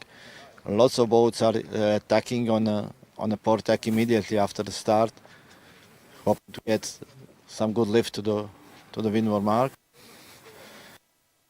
And it seems that we have one left shift that can help both, but it will be interesting to see who will come first to the windward mark. As said before, at least in the previous Golden Fleet, there were lots of many changes on the top 3 places, and the boats were going from the mark roundings on the 5th, 5th, and 6th places, then on the next mark round on the 1st, and so on. It's very hard to say who is really. It's in this condition and in this fleet is really very hard to race on the first place from start till the end of the race. We have now Graham Elliott 109 going in front of others on a port tack. Seems that in quite good position. Above him there is Guillermo Beltri and Ante Kovacevic. They did quite good in the first final race. And Mario Škrl with 199 is now going on starboard. It seems that most of the fleet will choose to round the starboard mark of the windward gate. Reminder that we have the windward gate, so boats are going from outside to in. And we have Guillermo Beltri doing nice tack, probably now tacking on the port and getting to the windward mark at the same time as 109 Graham Elliott. Ante Kovacevic third, on third place, followed by Robert Walsh, current leader in overall results.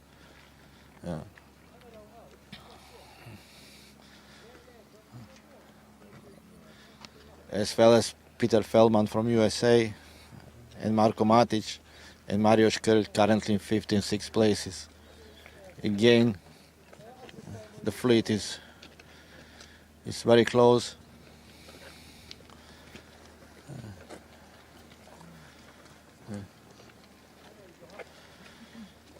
Some boats are trying downwind leg to go closer to the shoreline. This was yesterday was, I think, proven to be a good solution. Today we will see how successful it will be. Again, now Guillermo Beltri is taking quite nice lead, sailing towards the leeward gate.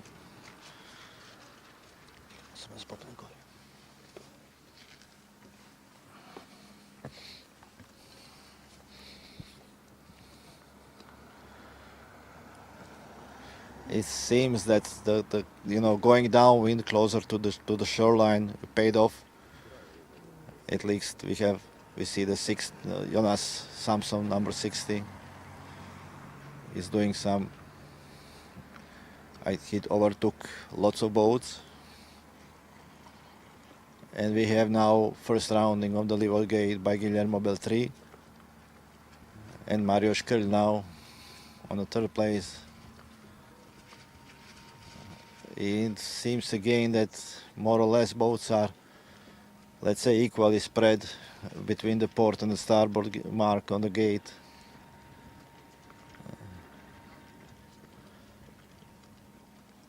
And we have now first crossings on the windward mark that will tell us which side of the course was better to choose.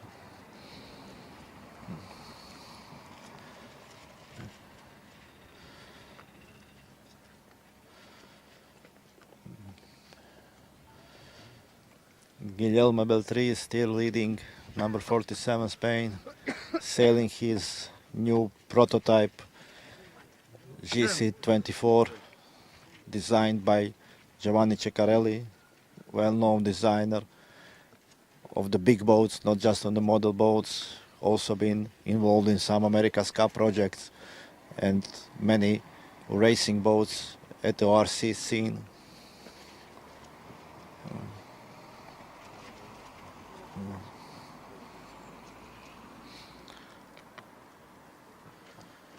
We have now almost again half of fleet beating on port tack and half of fleet beating on starboard tack. It seems now that Mario Škrl 199 did quite good work, and he is slightly to windward of 47, but still couple of boat lengths behind. He is now choosing to go again, beating closer to the shore, and this will be interesting to follow. So we have all the fleet now on starboard tack, crossing 47. The question is who will go in front. 199, instead of chasing 47 on starboard, he saw the good shift, and he also tacked on the port tack, probably with the tactics to come on the starboard lay line to the windward mark.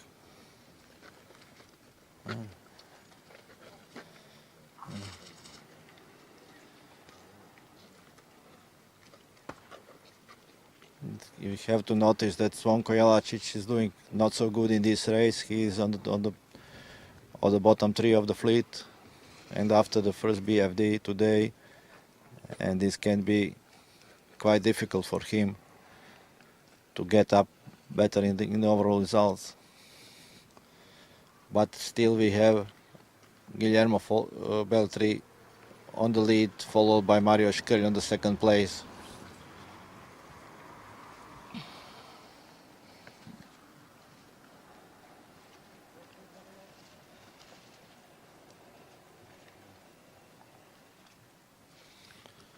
And Xavier Leger for France on the third place, and actually taken now Robert Walsh and Xavier are fighting for the third and the fourth position on a downwind leg.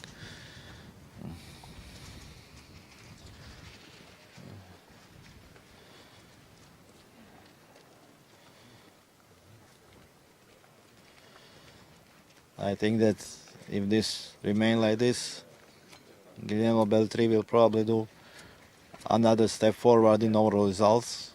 And as said, this is how you can get a lot by winning the final race in the Golden Fleet.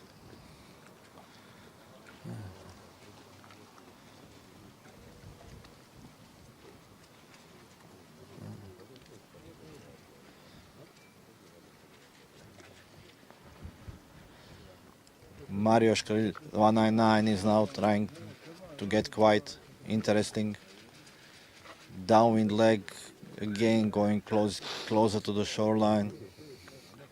It seems getting some speed and advantage, while Guillermo Beltri chose to go to the outside mark of the gate. And looking from here, it seems that at this moment Mario did slightly better. We also have Graham Elliott running downwind quite fast. And we have final rounding on the leeward gate with Mario Škrl now taking the lead and rounding the windward gate ahead of Guillermo Beltri.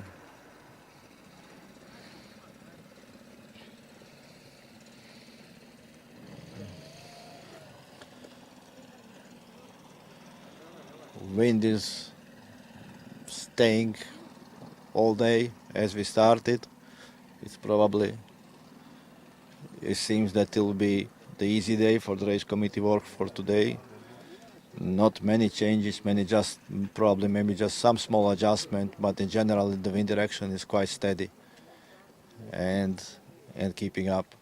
So lots of the boats. Now we have another interesting situation. It seems that some boats took quite a long sail on a port deck coming to the shore, very close to the shoreline, and it seems now we will see on this crossing if, yes, for the moment Mario Škrl is still ahead and leading with his tactics that he chose after the leeward gate.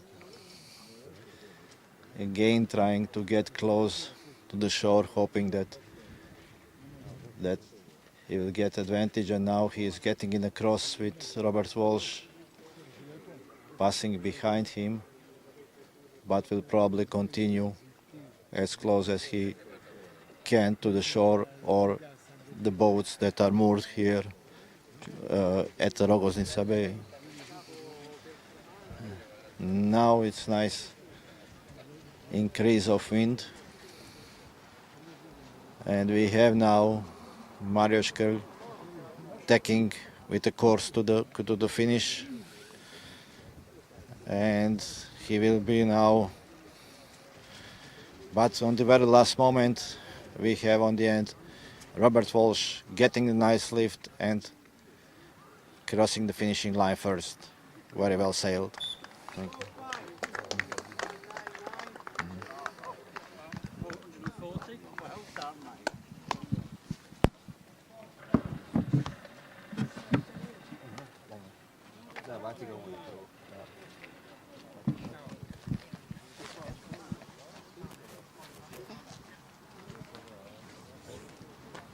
One 55100 486011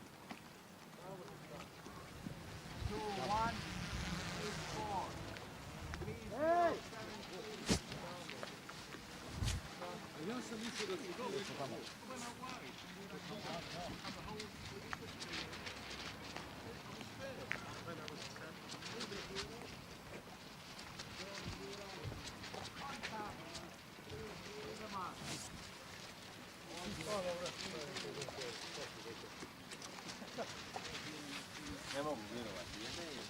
Kako me ostavilo, majke? Sve kao nas ostavilo. Treći, drugi.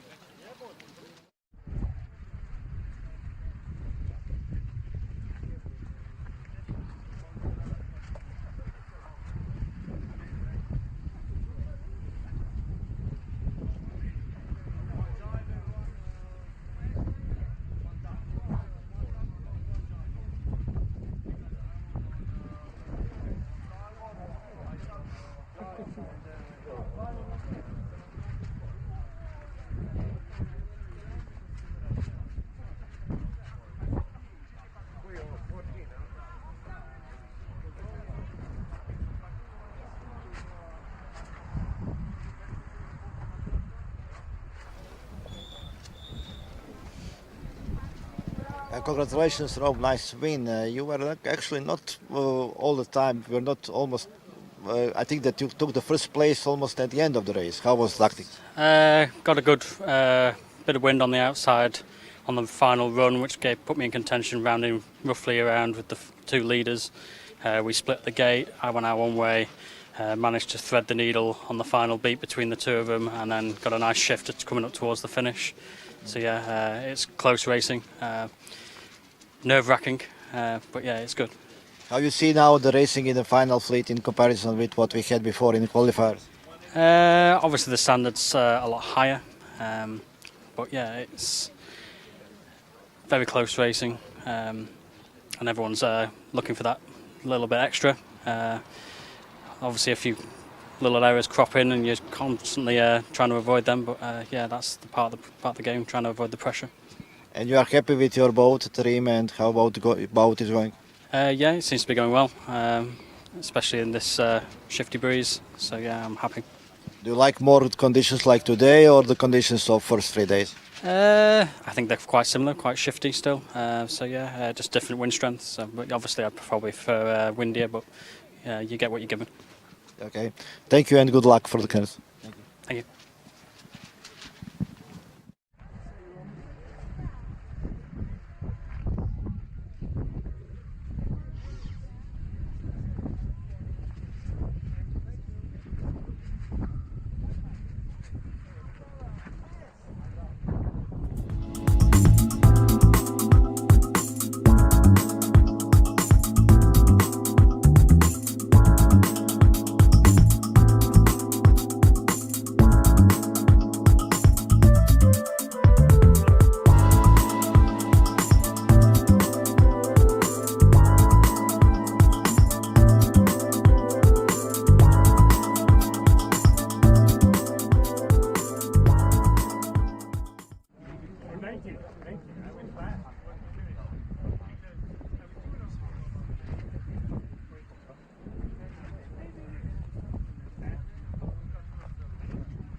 All right. So here we go.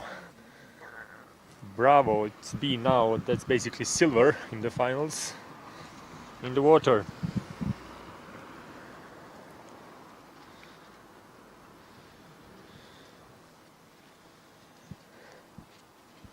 Let's see the starting line. Drone is in the air. Hope we could see just a little bit of wind coming more from the inside. It was a slight advantage on a couple of legs. So it's going to be interesting to see will the conditions stay the same or not.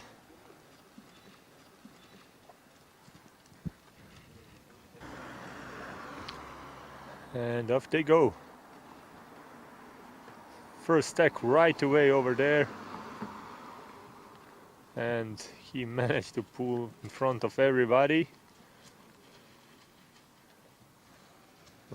Look at him go now. Let me see that number. Right now they are all just lines. That could be 92 maybe. Sorry, 93. But let's see if I'm mistaken or not. Yeah, I believe so. 93. That's Soren. He already sailed excellent and we interviewed him. And now he's rushing for his next first place. But there's still long time. And 150 coming from the inside. Tomislav Bezic on the starboard. Pulling in front of lots of sailors. Now he's gonna be probably on third, fourth position, but he decided to take and follow Soren. Around him, Paolo Cappa, Italy, 130, Nicola Bisi, 70, Malta 03, Hungary 23, Malta 26 in the middle. From the outside we see 67, Great Britain. That's Derek Priestley. Just a little bit behind him, Italy 13, GBR 75.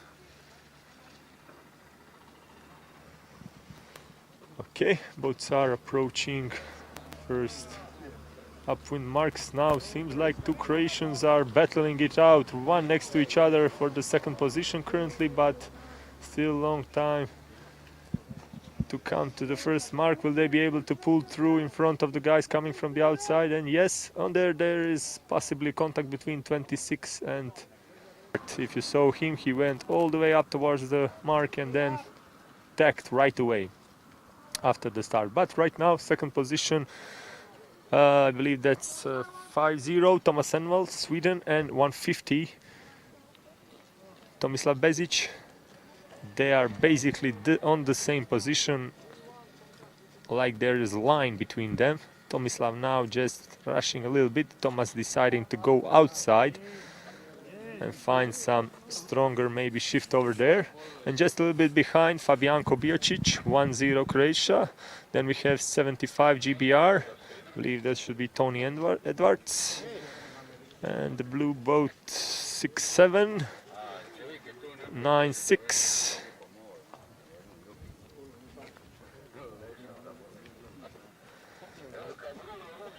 And that should be Laszlo 23, Hungary. Over there on 6th-7th position currently. And behind there are a couple of big batches of boats who will be fighting fiercely, as they are all one boat length divided basically. So it's going to be interesting to watch both what's going on in the back of the fleet. Currently, Soren decided to go a little bit outside, while Tomislav Bezic went all the way inside.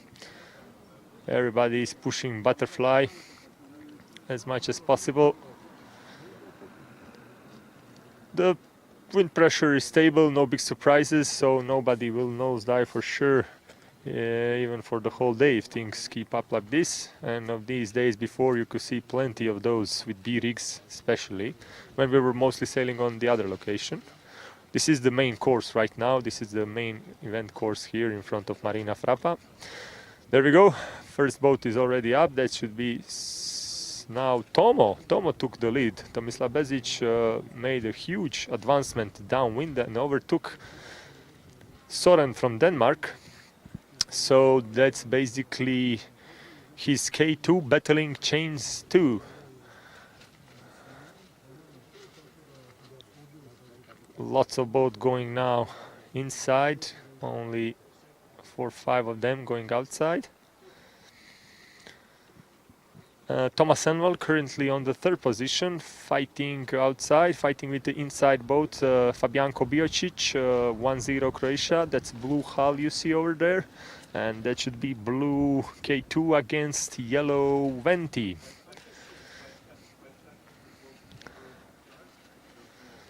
Now you probably know Venti, beautiful design by Ceccarelli and built by Pepe from Spain. From what was imagined, it should be like an all-around boat with maybe slight advancement on the light wind conditions from what sailors report. So far they are doing great, especially of course in the hands of Rob Walsh currently, who is leading the charge throughout the whole event.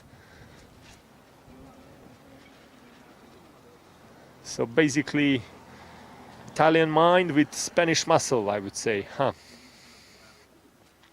Drone is now following this battle in front with Tomislav Bezic and Soren. They are right next to each other, maybe 1 or maximally 2 boat lengths divided. Tomislav is just a little bit in front of Soren, but the difference is small. Of course, there's also Fabianko Biocic over there in the middle, pushing himself really fast and gaining the advancements as much as possible as he closed the big gap, and now also going just behind Soren on the 3rd position. This should be really interesting. Both Tomislav and Soren are definitely sailing excellent this one, checking every tech. Now Tomo saw something here on the right side, and he's gonna push through, come closer to the shore, while Soren decided to go all the way outside, it seems. It will be interesting to see Fabianko behind with Croatia 10. What will he do? His decision is currently to move outside, follow Soren. Basically he was 1 or 2 boat lengths behind him, and this seems like Soren lost a little bit of angle over there and wind power, so Fabianko is now gonna be threatening his 2nd place for sure. There we go, starboard, and ho, that was close, but still Soren managed to protect his 2nd position very well, although Fabianko closed distance. And Tomislav Bezic is now going downwind as the 1st boat, Croatia 150.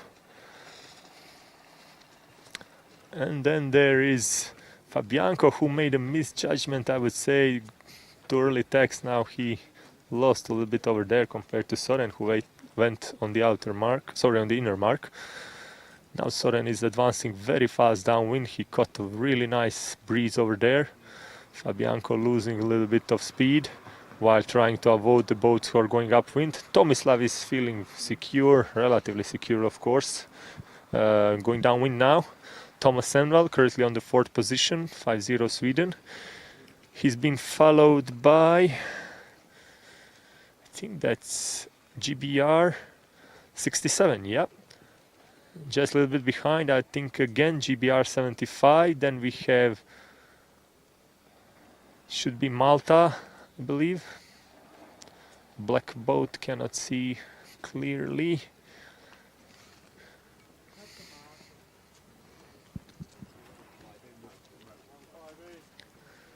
There is now more division in first 10 places, but still in the back lots of fierce competition. 158 got contact with the mark. He's doing his penalty turn. Penalty turn done. More and more division between the boats in front. You see this downwind leg again doing its magic basically, because more and more distances and more room is being generated. And just like in the first downwind, one boat in, one boat again, both boats go in. Seems like Soren decided to attack from the inside as Tomo maybe went just a little bit too far on this mark. He did not round it so perfectly. So Soren is going to squeeze now as much as he can the angle and try to attack him. Although it should be questionable if he will manage to overtake him, because Tomo generated quite significant distance, but everything is possible. There is still plenty of time until the end. Majority of the boats going inside.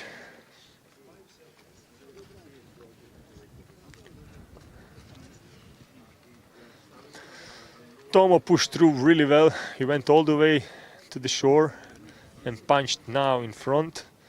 And now he's decided to go again to tack and follow the shore. Fabianco is on the 3rd position. Denmark Soren is just in front of him on the 2nd position, 93. Thomas Envall keeping secure 4th position currently, yellow 20, Sweden 50. And all the way outside, I think that's Malta.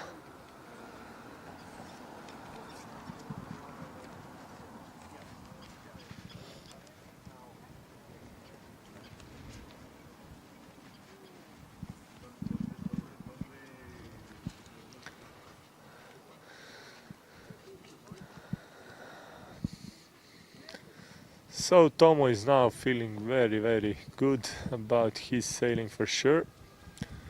As you probably see from the drone now, huge gap for the 1st and 2nd position, but also for the 2nd and 3rd until the very end. Of course, it's huge because there is no more meters left to cover. So 150, 1st place, well done.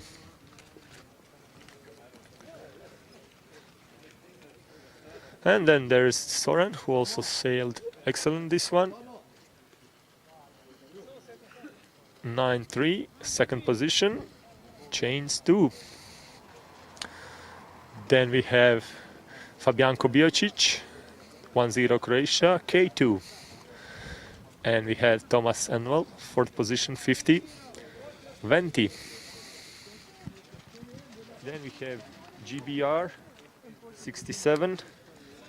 SV, that's Derek Priestley. And now we see 7-5 GBR, Tony Edwards just behind him, 1-3 Italy, 2-6 Malta, Darren Abila, 1-3-0 Paolo Kappa, 1-7-1 USA, Gary Boyle, 87 Torsten Filderbrandt, 1-4-2 Croatia, Sven, 03 Kurt Camilleri, Malta, 1-2, 9-6, 3-1.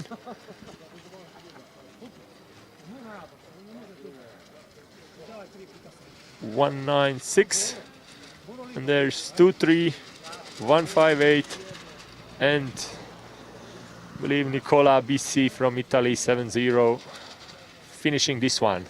All right, so soon we'll be in just 10 seconds. Stick with us. Joining you with Tomislav Bezic, who did a great job.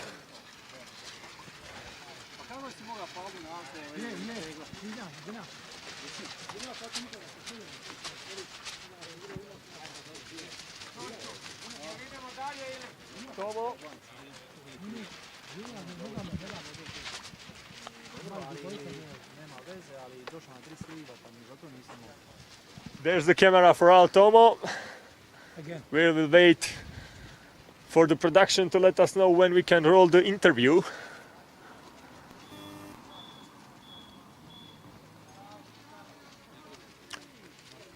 Okay, we are ready to roll. So Tomo, we saw Soren doing a great stack in front on the start and taking the lead, but how did you manage to overtake him? Tell us. Yeah, Soren has pressed me a lot, yeah. It was tough, but from the first lap I was first, and I had a feeling like I will not lose that. What was your tactics on this one? What was your thinking, your main idea of this race course? to not sail like the last race. Motivated by your troubles from the last one?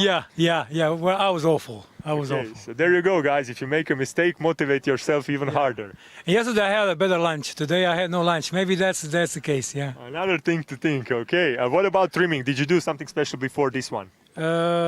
Nothing special. Nothing special like this morning, but just better steering with the boat and nothing special. And what about preparation before the event? Was there something special, training with the guys? Well, I was no for this race I was not late like for the first one. That's the only difference. My God, so there you go, guys. When you have a lot of issues, you be can on time. resolve also lots of issues and motivate yourself. Thank you very much, Tomo. Hope you see you more in front. Yes, thank you. Take care for now. Jasip out.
All right. So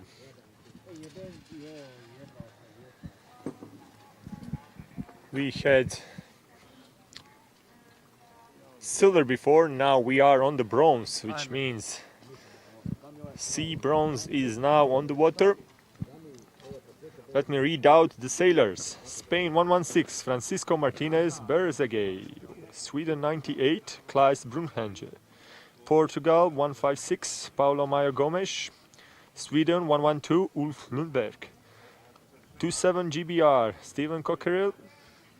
Croatia 68, Robert Grubisha. 71, Hrvoje Duvančić. 28, Davor Dužević. Then we have Malta 95, Alen Desira. 74, Hungary, Christian Foro. Sweden 159, Bengt Olsberg. Norway 147, Clem Torvald. GBR 46, Mick Chamberlain. Bermuda 121, Chuck Milliken. 15 Croatia, Kristina Jakelic. 149 Netherlands, Peter Tens. 19 France, Gilles Didou. Croatia 44, Vedran Vesanovic. Croatia 05, Marin Bizjak. And 164 Japan, Yasuyuki Ikematsu.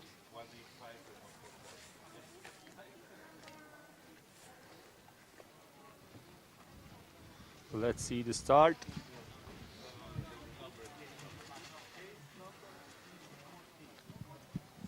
So on the start, of course, it's all about keeping your boat in the best pressure and avoiding dirty air in these first crucial moments when you start. And off they go now, trying to recognize which side was the better. Should they take? Is there room to take? Are they on starboard or port? These are all the main questions circling around their heads. Okay, quite a few interesting situations, but seems like Torvald Klem, most likely from Norway, is advancing very fast again. As you probably remember from race before, he won. So Klaes Brunhanje over there, I think Sweden 96. On the second position currently.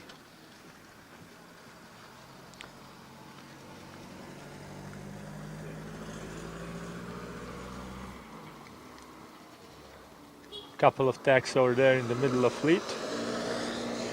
Some boats even tacking back fast. We see first two boats now pushing it fast compared to the rest of the fleet. They think they have private wind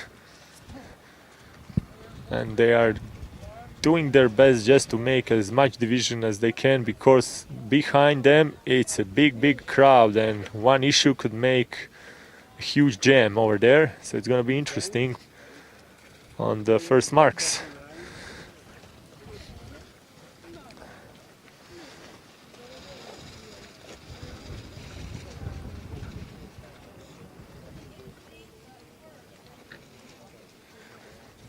All right, approaching the first mark currently, Torvald Klem from Norway with his nice angle. He can probably even sheet out and be faster right now if he wants. Yeah, as he is doing right now. Klaas already behind him did that. So there we go. Norway first, Sweden second currently, going downwind. On the third position from the outside, Kristina Jakelic, I believe, 1-3. She's now, yeah, on the third position. And 1-5-6 Portugal, Paulo Maio Gomes from the inside. Then we have 4-6 outside, 2-8 inside. And a lot of the boats now are next to each other. Everybody was clear. That was not easy with the stronger wind pushing a little bit on the upwind marks. But everybody managed to keep the head cool, so no penalties. Now Torvald went all the way inside, Klaas went outside. It is going to be interesting because there's a pretty big division and they will just close to each other. So let's see how much advantage one can generate on this downwind leg.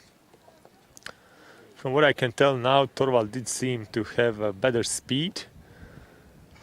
And let's see which marks will they choose as well, because right now they are already thinking what to do, on which side to go, looking also where is the rest of the fleet. Will they be issue when you rotate mark? If you have 20 boats going still downwind, you cannot pass through them if you want, so that's also a thing to consider. And this is exactly the scenario where you need to think about the fleet, as they are all jammed together in the middle over there. So Torvald, yep, going inside, protecting his side very well, and Klaas just following his suit. They both rotated marks. Nice and easy for them, because no big issue. And Torvald decided to tack. Klaas still unsure what to do, tacking now late. And there are going to be problems, so Klaas tacked back. And that's exactly what I was telling you guys.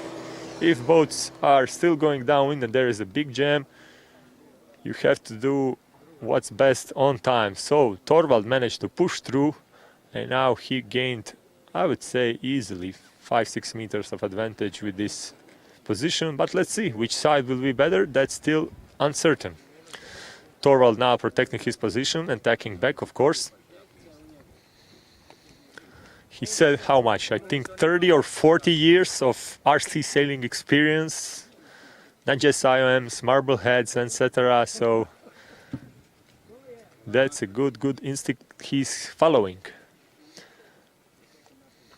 But Klaas is relentless in his pursuit, still pushing through, still threatening. There's lots of now things to do if he manages to follow up.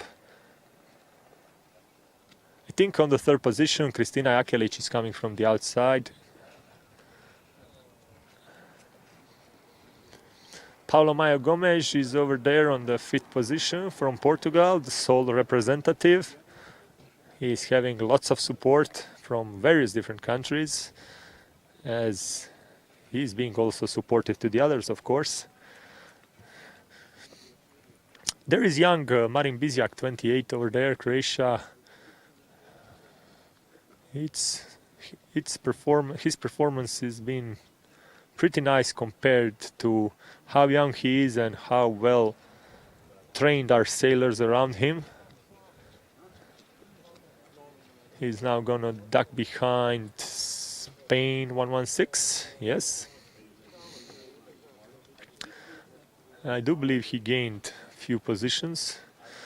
There's France 1-9, most likely on the third position. From where do I stand now? But Portugal 1-5-6 from the outside is threatening that.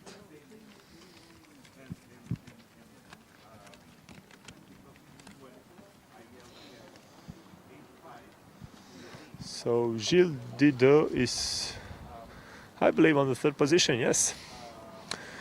And of course, here in the front, 1-4-7 and 9-8, just relentless battle. 9-8 is now pushing in, trying to be the inner boat. Will he be able to do so? He is downwind more, but Torvald is just very, very fierce, pushing him out here. He almost gained room on the first mark as inner boat, but Torvald seemed push him out, you know, and stop this attack for now, which basically enabled Paulo Maio Gomes to punch through on the third position and close the gap on Klaes. Now he's gonna attack Klaes maybe as the inside boat. Will he be able to do so? And he's yelling, and I believe, yes, he managed to push him out, but he still didn't have enough speed to squeeze in. So there we go. Lots of interesting situations, and look at the mark now as well. Lots of boats coming there. No issues. Very good. First three boats are in a big fight. Lots of things that need to be managed now.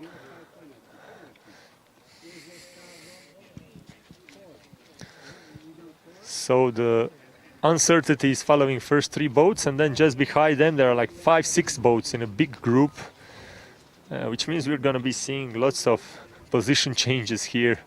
There's a little stronger wind coming from the outside in the middle.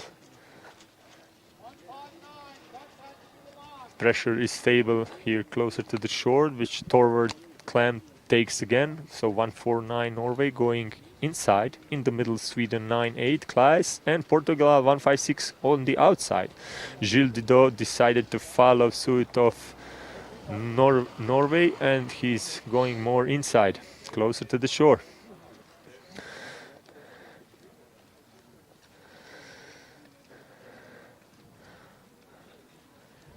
Now we do see some stronger winds coming from the outside towards the shore.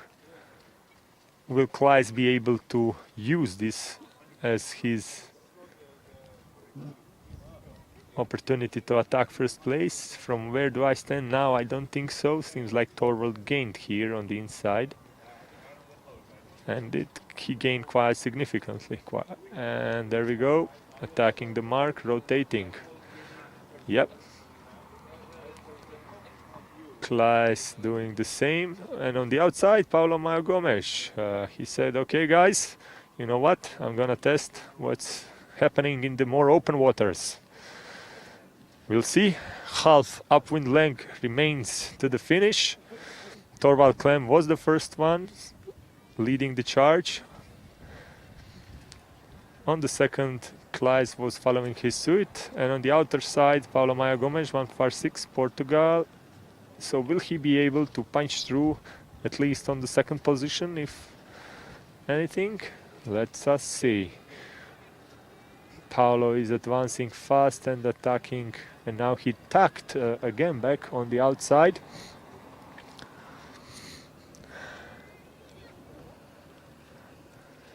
Seems like he decided to try again to find a little bit more better angle, stronger wind. Klaes is coming from all the way inside. Doesn't seem like he will be able to catch up with Torvald Klem, but he has a good angle. And there we go. Yes, he did manage. Absolutely nice regatta to watch, nice race to watch. In front of everybody now, from the second position, Klaes Brunhange, Sweden 98.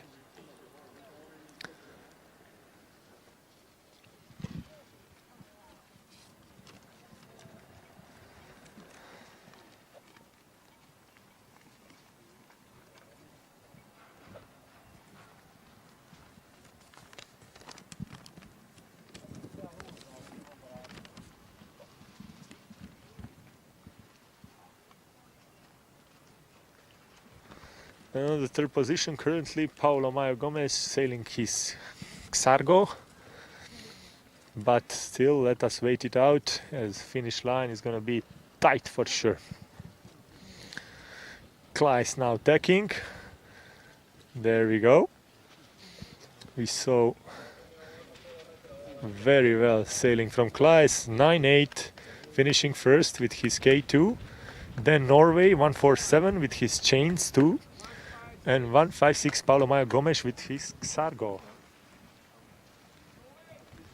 Then Gilles Didot, 19, on fourth position with his Venti.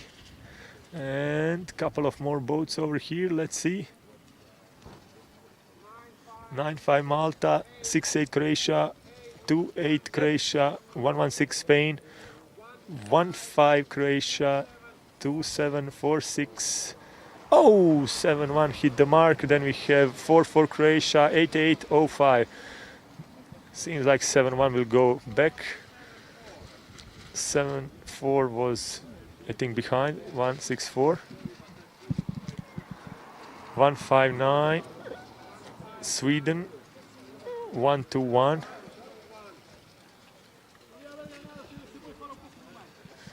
All right, all right. Let us do the interview with one mast. Nice, mister. Please, if you help us with the interview. Do you have some time? Just a short interview? Okay. Okay, let's stay here, please. Okay, you can rotate towards the camera. I'm sorry to jumping on you like this straight after the regatta, after the race, sorry. That's okay. That's okay. Are we clear? Yes, we are. So, golden boy for the golden medal on this one, huh? Nice. Tell us, please, what was your idea on this event now before you came to Rogoznica? Did you have some special preparations or what was happening in Sweden? No, I've been away from sailing for a year, so this is a kind of comeback for 1 year. Last year I didn't sail so much, so now I try to do comeback. Well, that's a great comeback. With 100 sailors, you came basically to see how much did you fall out of practice, huh? Not that much, it seems. You know, yesterday I had a 2 DSQ. Oh, I shouldn't have that. Well, today you are picking up. A little bit, yeah. I had a good start and I picked the shifts pretty good. And Torvald, the Norwegian guy, we had a very tight rest during around the buoys, so it's very, very funny. Absolutely. Did you do something with your sails and rigs, about something with your trim on your K2 here? Yes, I opened it up a little bit just before the race, and that seems to be a good key. You wanted to tack faster, or what was the idea? Nah, faster through the water, a little bit faster. I see, I see. Nice. Well, so congratulations on your victory. That was very nicely sailed, and I believe we're going to be seeing you more in front I of the hope next so. races. I hope so, Joseph. Thank you very much. Take care. Thanks. Well, that here Swedish warrior over here. Vikings are fighting very, very nice. But let's stick with the next race, which is already preparing. You might be seeing now faster changes, more changes, because there's less waiting time in between, so there's going to be much more racing. See you soon.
Čovjek koji treba jedan ima polis.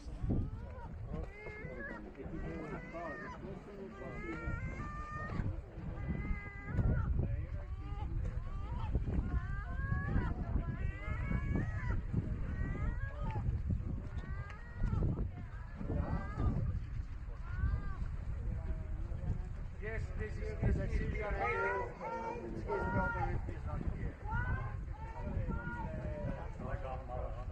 The race is waiting.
And we are back on the final race, heat Delta, or we call it Emerald, that goes after gold, silver and bronze. So these are the boats that are fighting for the places 61 to 78.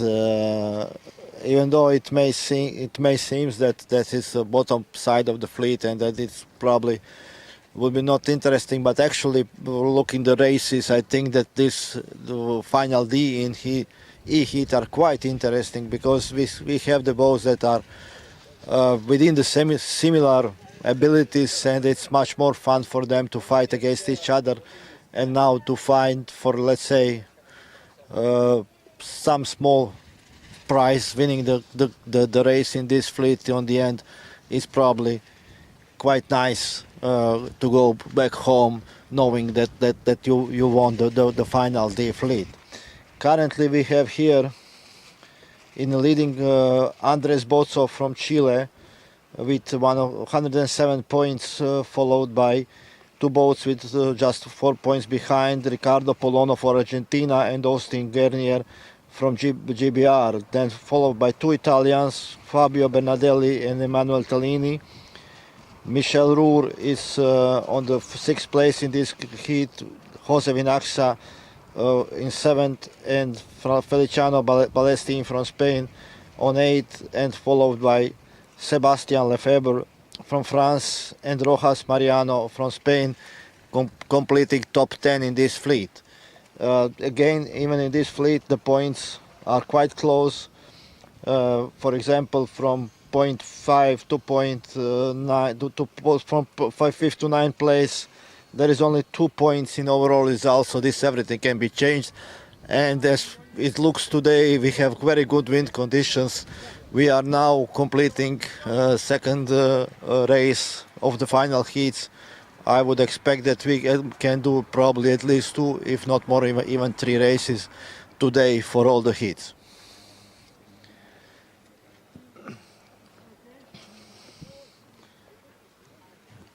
So we have now again more boats trying to come closer to as close as possible to the shore.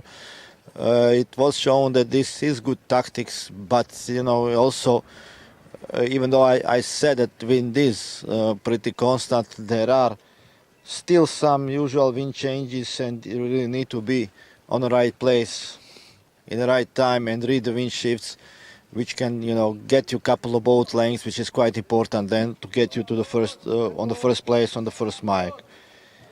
We have now France 91. Michel Roure is leading here, trying to tacking on the starboard tack, trying to get on the stay line, on the lay line for the starboard lay line on the windward gate. He has leading boat in this fleet, Andres Pozo, coming on the port, but will have to go behind him. I'm not sure. It seems that Michel Roure will be able to round the mark, or we probably need just another tack. No, he is now getting very nice lift, and he is now rounding the first mark. The first interesting decision by the boat on the other side, Germany 125, who took the other mark, and he is now on the second place on the downwind leg. Again, we are starting downwind leg. Probably, for me, looking the previous races, the tactics should be closer to the shore on this downwind leg, but let me see what the boats will decide. We can keep an eye, for example, on boat 176 to see if this tactics will work, because he is obviously trying to get more closer to the shoreline.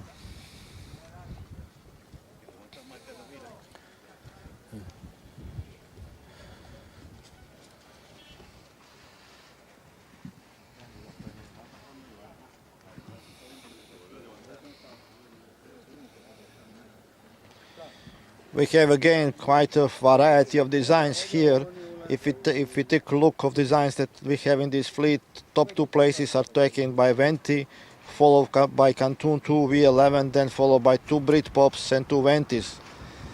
There are a couple of, I would say, one-off or something that is maybe not so well known as other standard production models, but still quite competitive and managing to be competitive within this fleet.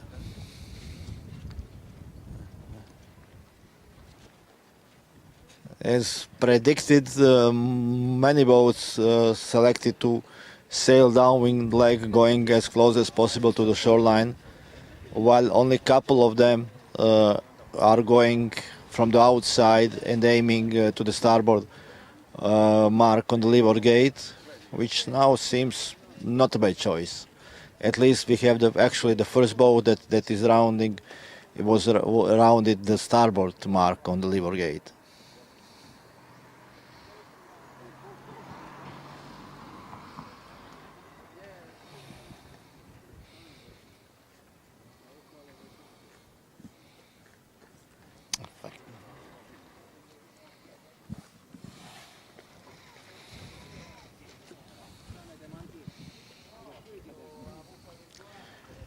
It seems that in this race going out was probably the better choice. It seems that the tactics was just better tactics was around the starboard gate, starboard mark at the gate, continue on the starboard tack, and then probably not so far tack again on the port tack, and you will get some advantage.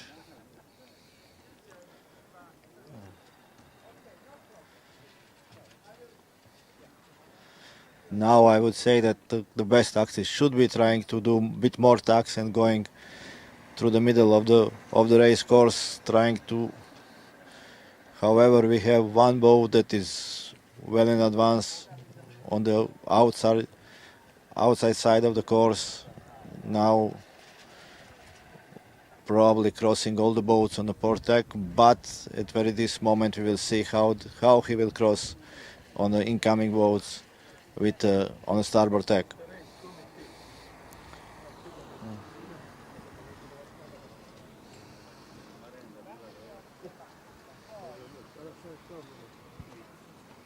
But still have France 91 now leading and crossing in front of the 97.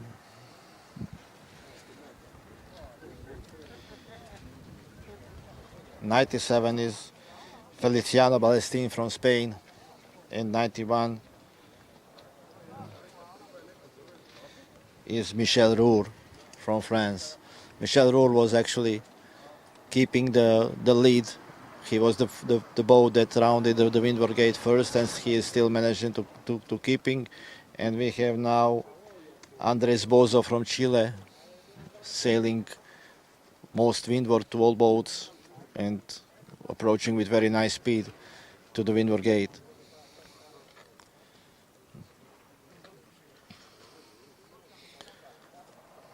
So Spain 97 out tacked on the starboard line, and it will be interesting to see what the tactics Andres Bozo will take now, because he has option to round different mark from the, and he's just doing this. He selected to go to the port mark on the windward gate, and it seems that they will round two marks on the windward gate at approximately the same time.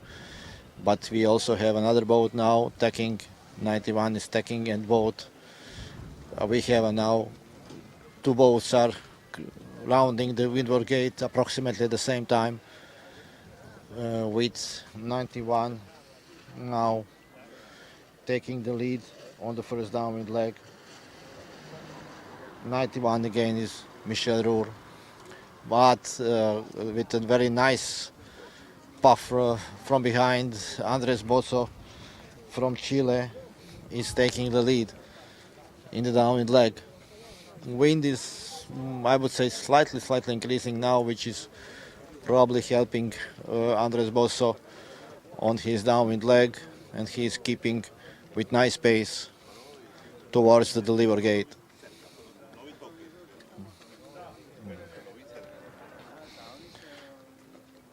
Again, most of the boats will now try to push as close as possible to the shore in this downwind leg. And we have slightly faster boats that are leading from the, and again we have in this fleet quite bigger spread between the first and the last boat that are almost along the whole downwind leg.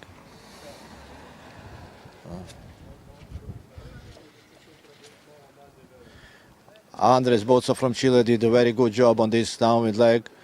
He was leading from the start to the end, till the end of the leg, rounding now the last mark to start the last beating part to the finish.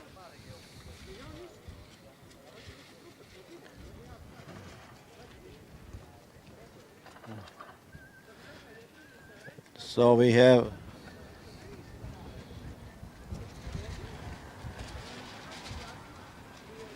some boats rounding the starboard mark on the gate and maybe taking the advantage that there is less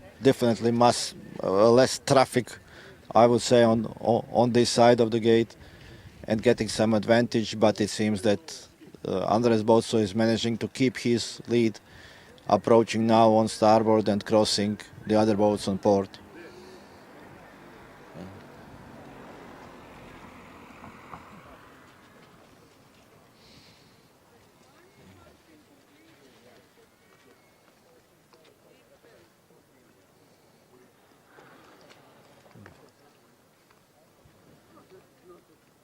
Nice tacks by Andres Bozo along the middle of the course, not going too far, trying to cover the other boats that are coming, but the other boats are now getting very nice wind shift from the right, so Andres Bozo had to tack behind 97, and the fight is now continuing.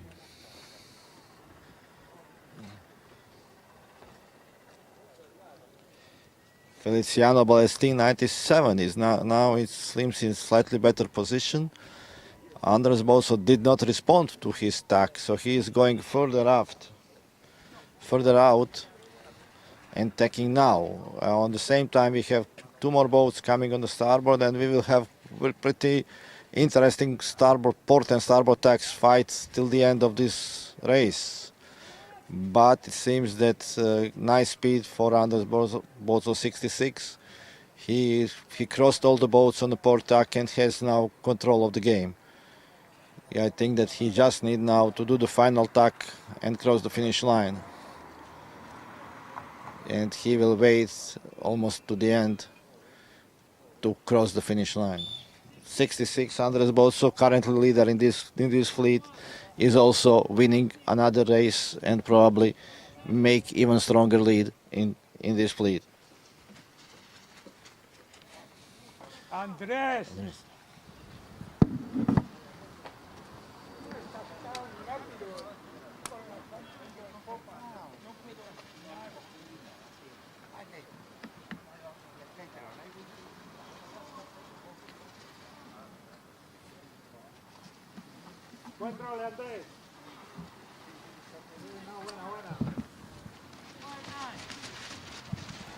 So we can see close finish of other boats.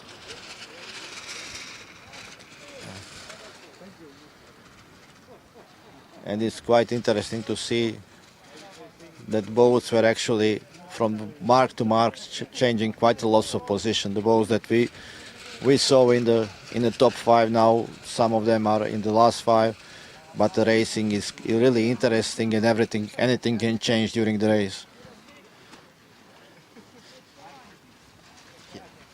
Please stick. Wait here. Okay. Here's the camera. Wait for him. For JK.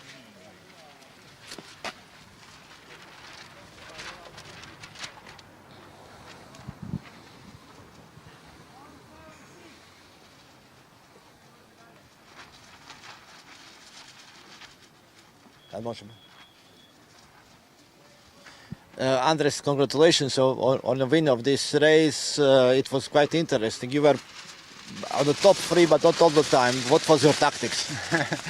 It was looking for the wind shift, waiting quietly and looking for the spaces. And I felt the boat was answering me and running fast.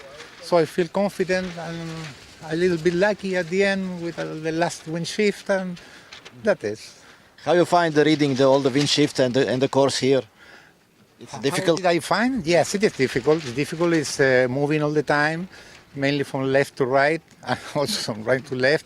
It's a continuous shift, moving games, but it makes even more fun these races.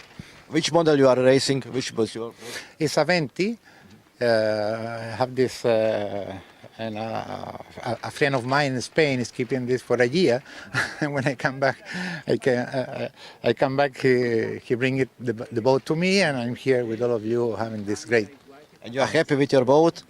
I'm very happy. It's not just this boat. Here we have so many great boats in the last time. But I'm happy with this. And you are happy to have your races now in this final heat with more or less you have the boats like you. It's more funny than from the qualifying race. Now I'm having fun. Yes, I'm more relaxed. I'm enjoying a lot the sailing. That's true. Thank you. Good luck for the rest of the show. Thank you. Bye bye.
Hello, this is your commentator Matea, and we are back with the final races.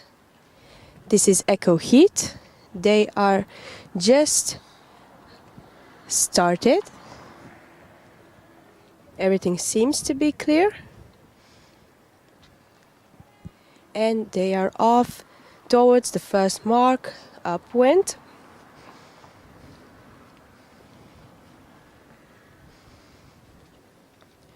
This is our 10th race of the day.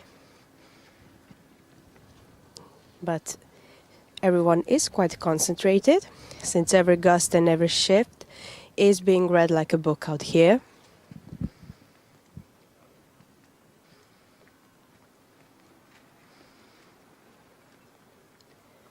We've got a tight pack right here, closer to the top mark.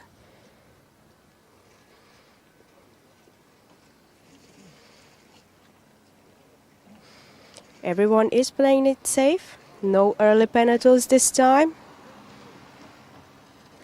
Right now in the lead seems to be number 114, just behind number 107. Coming from the other side, 173, and right behind number 78, as well as 56, 77, and 16. One place behind him, number 42, as well as 172. Tension is here, you can feel it in the air right now, approaching towards the first mark. Straight for that mark is 114, going very, very fast.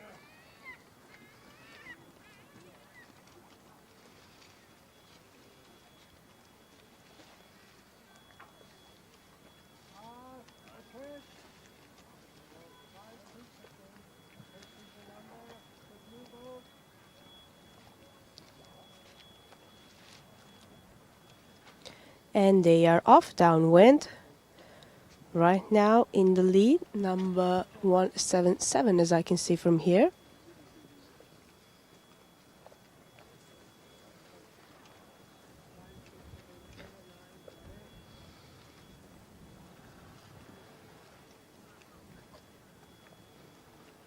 Well, everyone is quickly approaching to the first three boats here.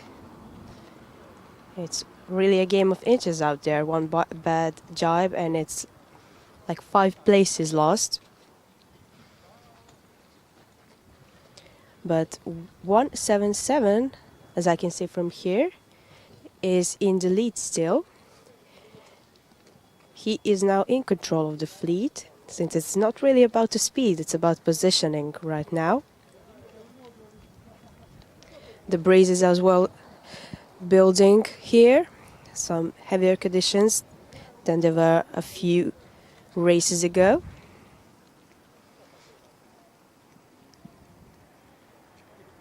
Right now, steady 12-knot breeze, but some clouds could be rolling in, so it could mean trouble for some of our contestants. They're getting closer to the second mark, the first one downwind. Number 177 still in quite a lead right now. They all seem to be going for the left side more.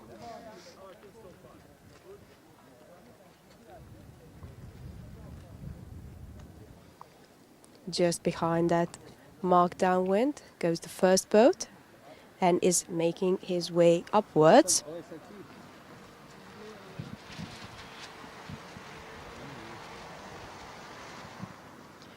Most of them seem to be choosing the left side,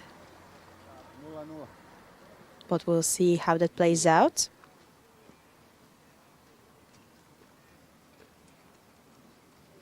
This fleet is stacked. We have some national champs, as well as some hungry newcomers.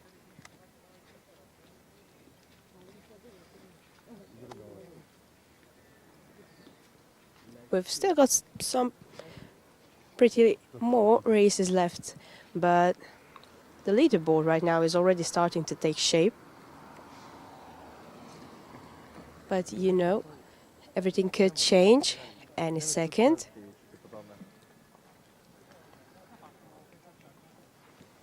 They are making their way upwind right now for the second time. They're pretty scattered around the course.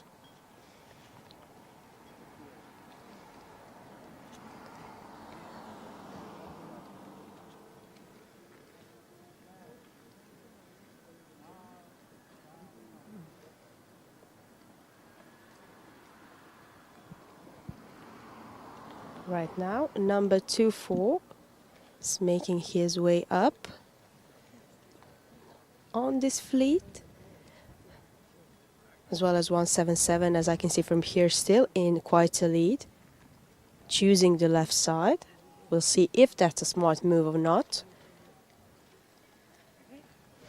Right from this side,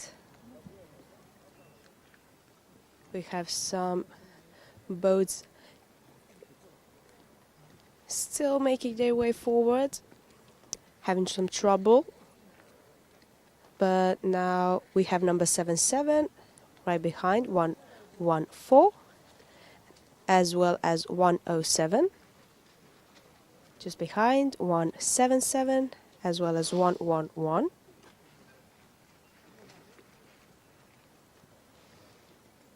Some of our competitors have already been to Rogoznica before, so they are pretty familiar with the local winds and how everything takes shape around the course.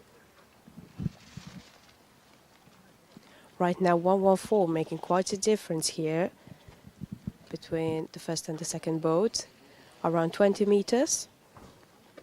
114 is Sweden. Right behind 107 Giuliano Frattini from Italy. Also we have 177 from Sweden, Per Olsson.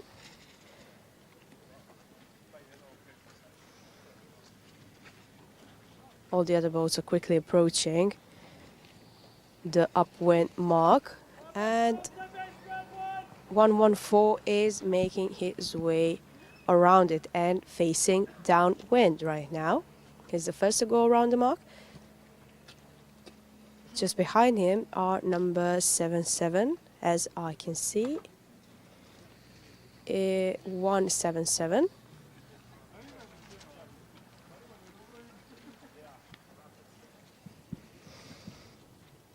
Just behind number 77, but still in quite a lead. 114, quite a difference he made here in the distance. 114 is Klaus Lindström from Sweden. Klaus has already had some great sailing today, and he himself said he's already been to Rogoznica before. Right now, fastly approaching that downwind mark. Klaus still in the lead, as our other competitors are making their last turns around the upwind marks.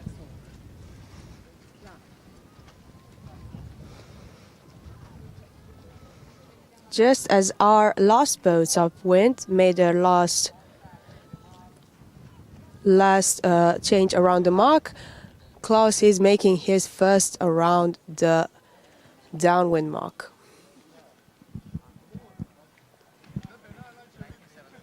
And he is going straight forward to the finish line. Some medium conditions right now here. The wind is pretty much shifting all the time, but the sun is out, so there are quite a few spectators around.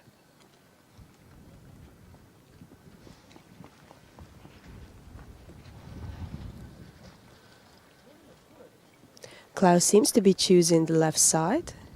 We'll see if that is a smart move from Sweden.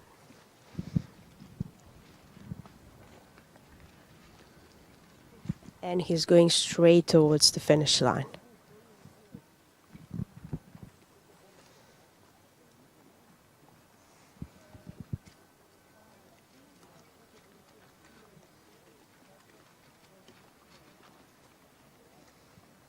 You can see he's feathering upwind, easily just enough to keep the boat moving in his job.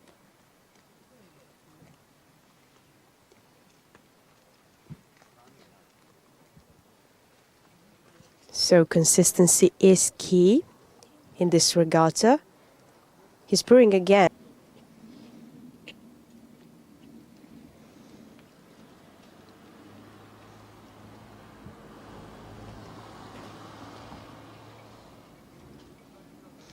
Right now, approaching for the second place.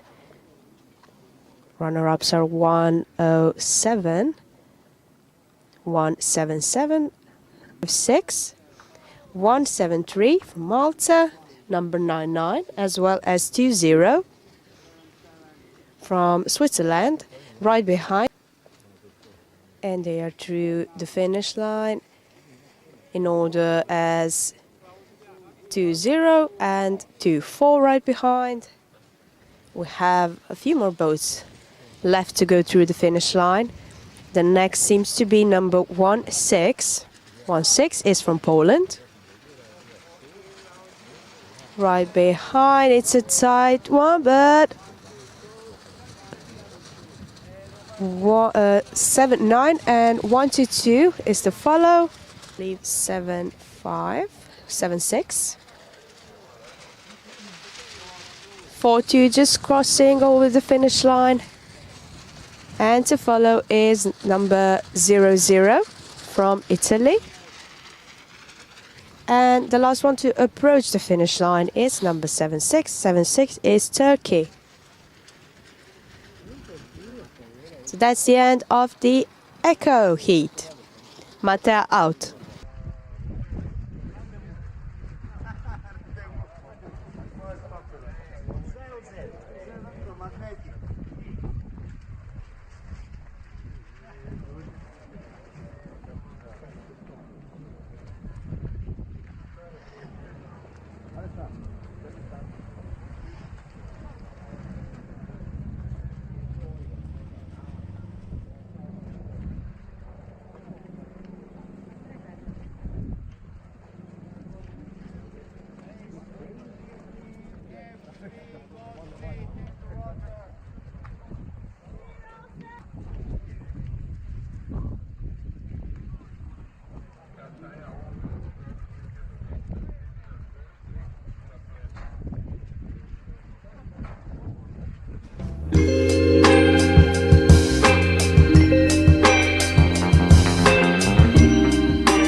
And we are back. This is the start of final race, Heat Alpha. They are just passing the start line. Everything seems to be clear. They're off towards the first upwind mark. The wind is just getting heavier as we speak. A few gusts of wind coming from the northwest direction. As I said, this is Heat Alpha. We have 20 competitors in this race. To point out, there are some of the champions as well. such as Zvonko Jelačić. We also have a lot of Croatian people competing in this heat, such as Mirko Ukas, Mario Škrlj, Robert Matulja, Marko Matić, Ante Kovačević i Tonko Puljić. Approaching quickly towards the first mark is number 35, that is Zvonko. Making his way up, getting that clear air through his sails.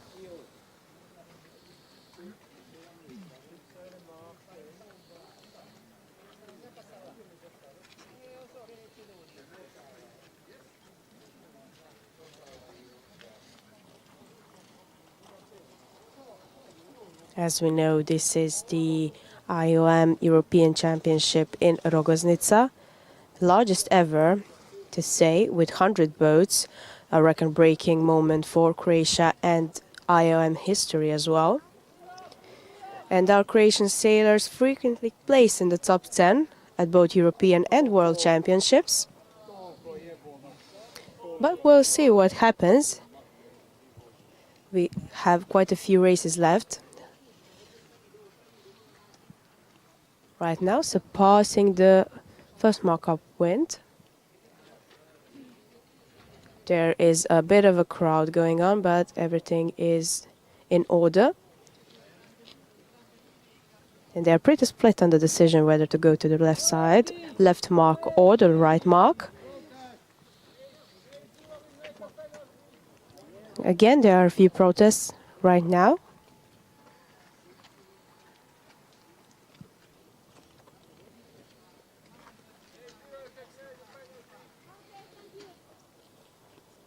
A lot of our competitors are using the Canton or Canton 2 IOM design that is also developed by Zvonko Jelačić and is used mainly by the sailors, of course, globally, considered one of the most successful designs.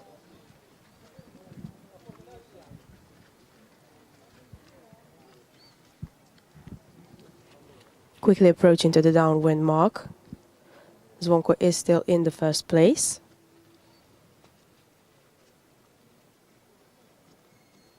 Our Croatian IM fleet has grown rapidly since the early 2000s. Regional clubs are from Šibenik, Split, as well as Zagreb and more. And Croatia has invested in youth sailing programs, introducing IOM and RC sailing to younger sailors.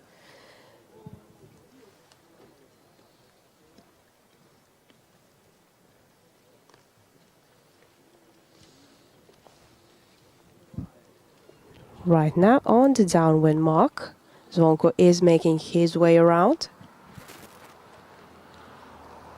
avoiding the fleet, going towards that left side, getting that clear air through his sails.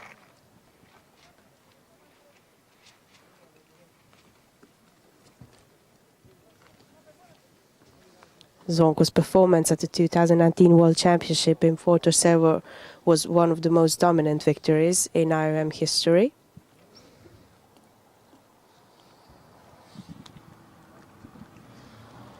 But the community of IOM sailors in Croatia is tightly knit, with friendly rivalries and shared road trips to regattas aboard.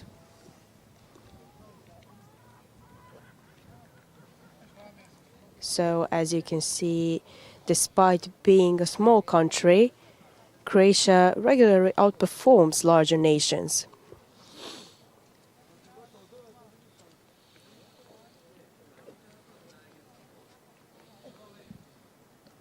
Right now, making his second round, going towards the upwind mark. Seems to be choosing the left side more.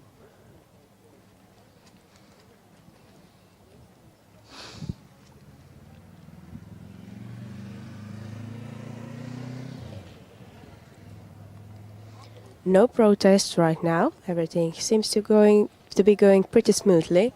The wind is picking up though every second. So you need to be very, very focused and ready to react at any second. One small mistake could cost you a few places here and there.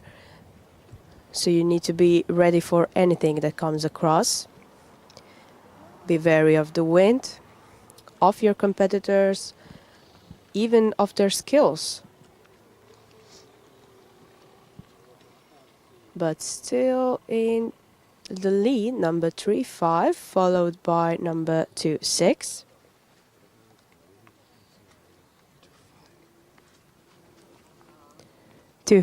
Sorry, that is Robert Walsh, Great Britain. 100 right behind, Jan Springer from Poland. On the other side we have 3-3 from Croatia, that is Robert Matula. Right behind we also have number 04. 04 is also Croatia, that is Marko Matic. Behind we have number 48, number 13, and from the right side coming in is number 30. 30 is Ante Kovacevic. As well as 5-5 and 4-0 to follow, making their way around the first mark. Upwind, Zvonko is the first to go around.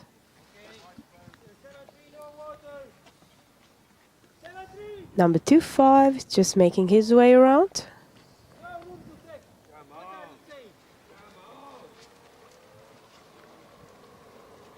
It is going to be a tight competition right now. They are all in for that first place. We'll see who is quick thinking, who is better at managing at these conditions. Right now, at any second, anything could change, but still in the lead right now seems to be Zvonko. 2-5 is right now sharing his place with numbers 3-3 and number 7-3, as I can see from here. Yes, 7-3, Alexis Carré from France.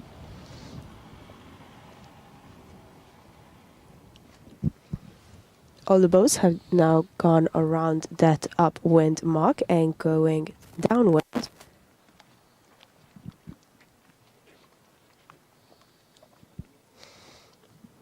Wind is right now quite steady.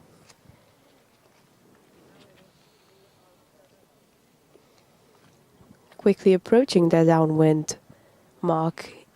Still Zvonko in the lead.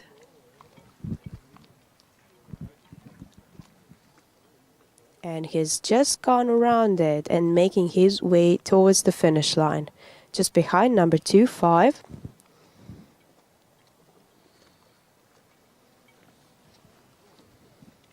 Both of them seem to have their own tactic.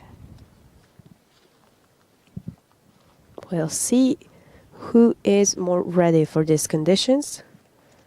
Also, you need a bit of luck.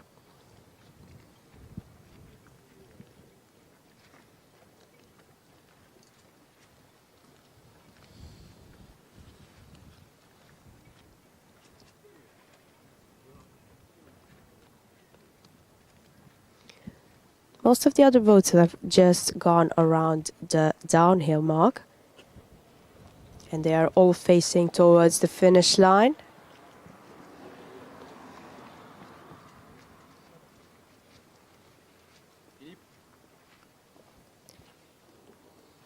This could be a tight race right now.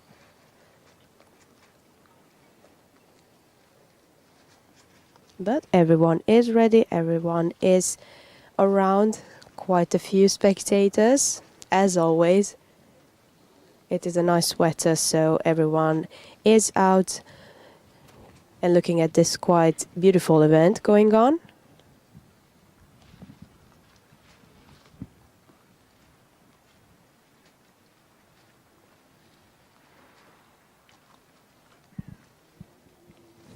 And right now they're all approaching the finish line. 4 of the boats fighting for those first places. Could be a tricky one. And right now, number 25 seems to be pretty closer, taking the first position. And he is through. Congratulations, Robert Walsh, Great Britain. Right behind, 3-5, Croatia's Zvonko Jelačić. And third place is Robert Matulja from Croatia, number 3-3. 7-3 right behind, passing through. 7-3 is Alexis Karev from France. Right behind 109, 5-5, and number 1-1. We have number 04 right behind, finishing. 1-0, 4-1, 4-8. 4-1, 4-7 just passed through the finish line. We have number 30 coming in quite fast. Right behind we have number 199 from Croatia. 9-0 right behind. 6-0 and 8-0. We have 2 more boats to finish the race. And those are the numbers 2-1 and 4-0. It was quite a spectacular scene to see. Robert Walsh taking the first place in the last few seconds. Right now, passing is 2-1 and 4-0 is the last one to go. Matea out.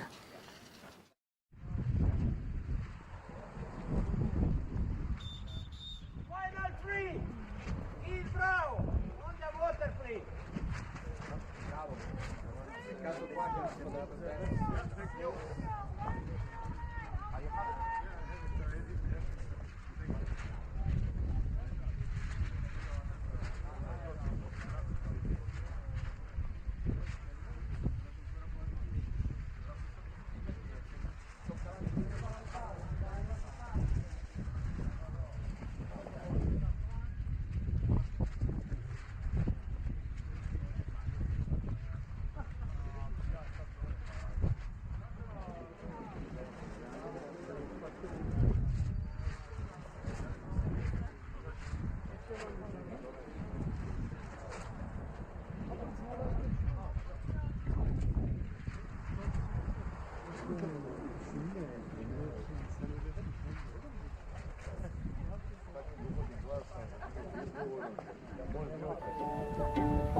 A mi smo ovo vozili na ovoj drugi drici. Tebi je došao na bol, livi.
We are back. This is final race, heat Bravo. They have just started, but we're still seeing if this is a clear start or not. Seems to be clear. There are a few protests going around already. So this one includes 20 competitors altogether.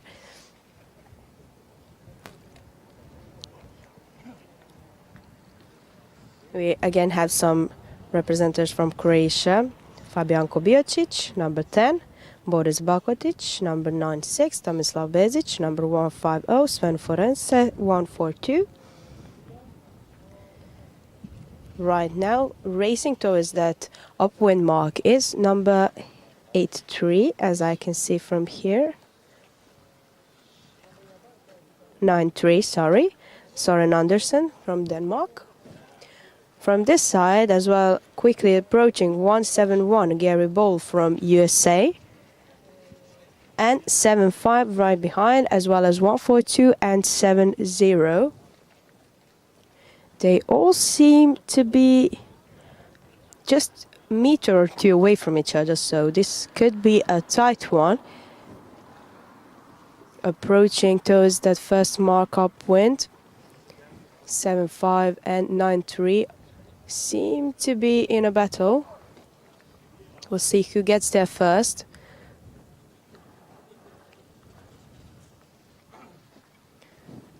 They are quickly approaching one another, as wind is picking up as well, very, very fast. On the other side, we already have one who went around the first mark and is quickly going downwind. But the wind is making some changes here and there, so it's quite difficult for our competitors to decide whether to go to the right side or to the left side. Also, there is quite a few champions in this race.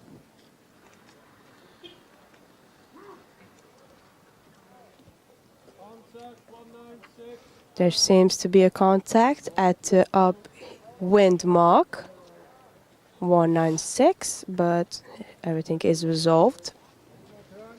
Going fastly towards the downwind mark with around 15 meters distance. Not sure the number yet. But the wind is still picking up. More and more gusts of wind approaching.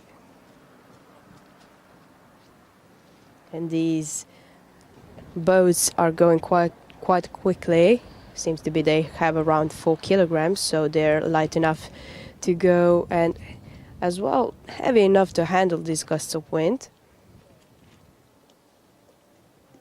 IOM sailors, as you know, already love this wind. But of course they are still very, very careful about what happens, because everything could be changed in quite a few seconds, just as we witnessed in the race before this. Going around that lower mark to the gates right now, the first boats are making their way around and going upwind. So right now it's all about the skill, since a lot of these competitors seem to be just a meter away from each other. And again, there are quite a few people out here. This is one of the only sports where spectators can quite literally hear the entire race strategy that is going on, since skippers talk to themselves. They are around here, all around us, following their boats as they go along the shore.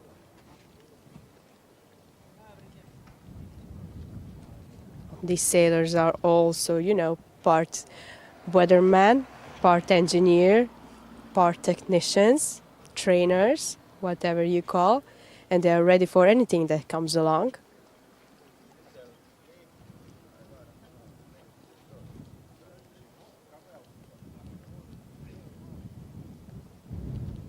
Right now, approaching that upwind mark, we have another quite a distance that's been made.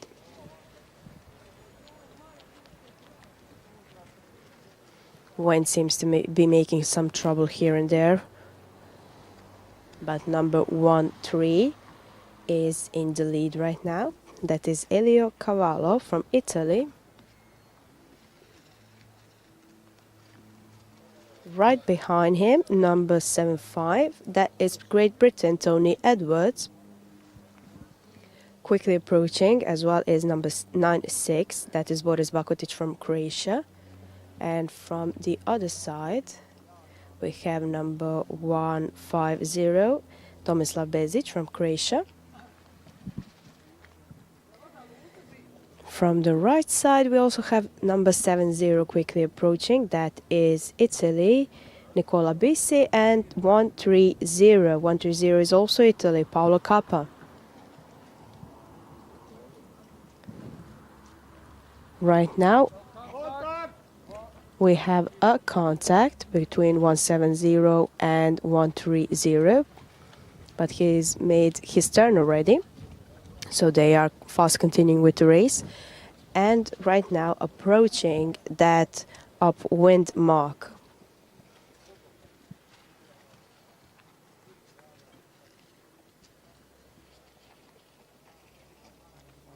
I believe number 1-3 just went around the upwind mark. Yes, that is Italy, JK Val, and going downwind very fast. Number 7-5, Tony Edwards, just behind him, Great Britain. All the others are right now going towards that strong wind, still upwind. Few gusts of wind here and there make some trouble for them, but nothing a skilled sailor cannot handle. And right now, those going downwind have already begin their fight for that third place.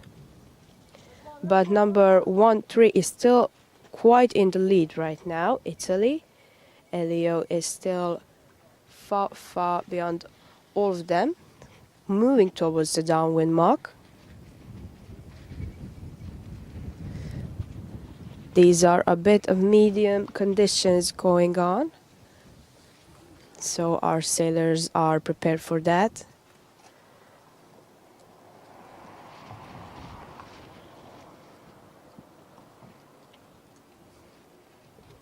And approaching that downwind mark right now is Elio, the first one to be going around that mark. and making his final way up towards that finish line.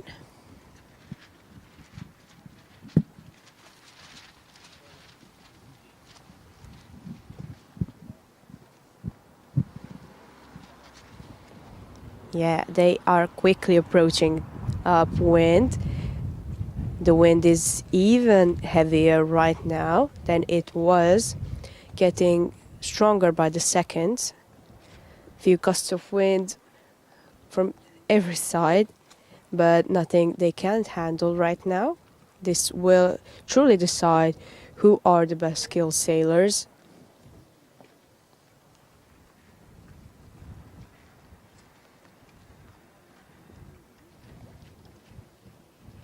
You know that every wind that shifts around 2, 3 to 5 degrees can completely shuffle the fleet, so nothing is definite until the very end of the race.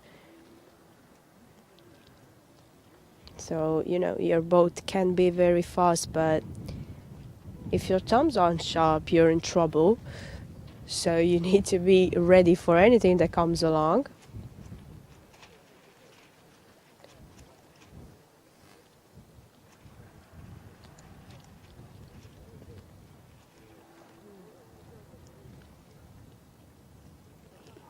This upwind leg is quite like a chess match right now.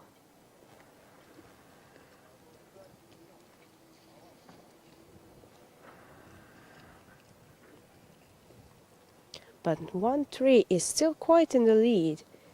He's like he's got a sixth sense for the wind that's coming.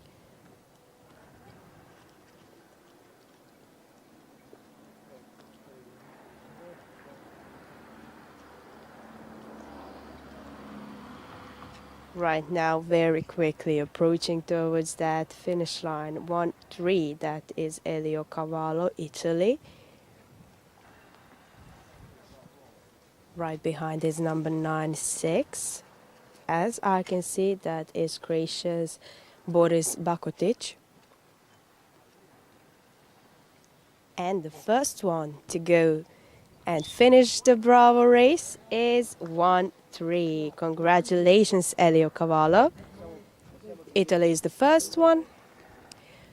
Right behind, number 9-6 and 7-5 are making their way for the second and third place. 9-6 is the second one, Boris Bakotic.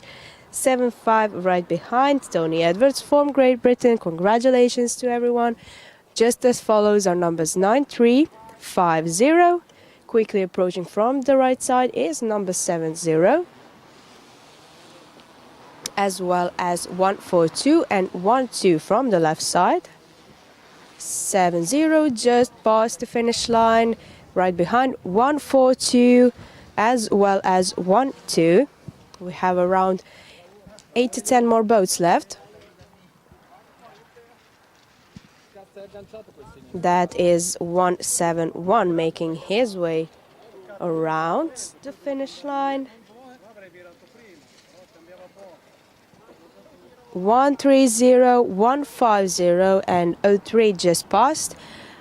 Right behind is 1-0, 2-6, 1-5-8, 2-3, 8-7.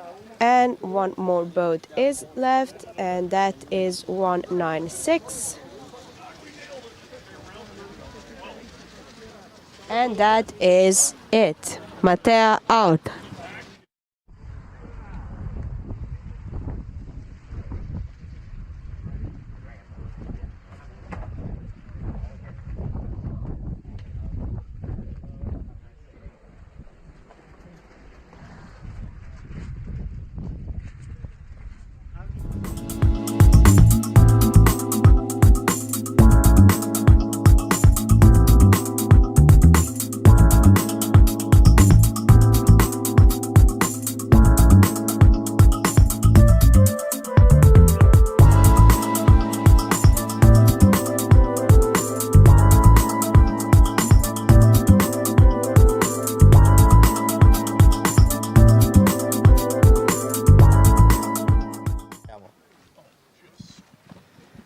Okay, we are here with JK Val, the winner of this heat. Congratulations on your race.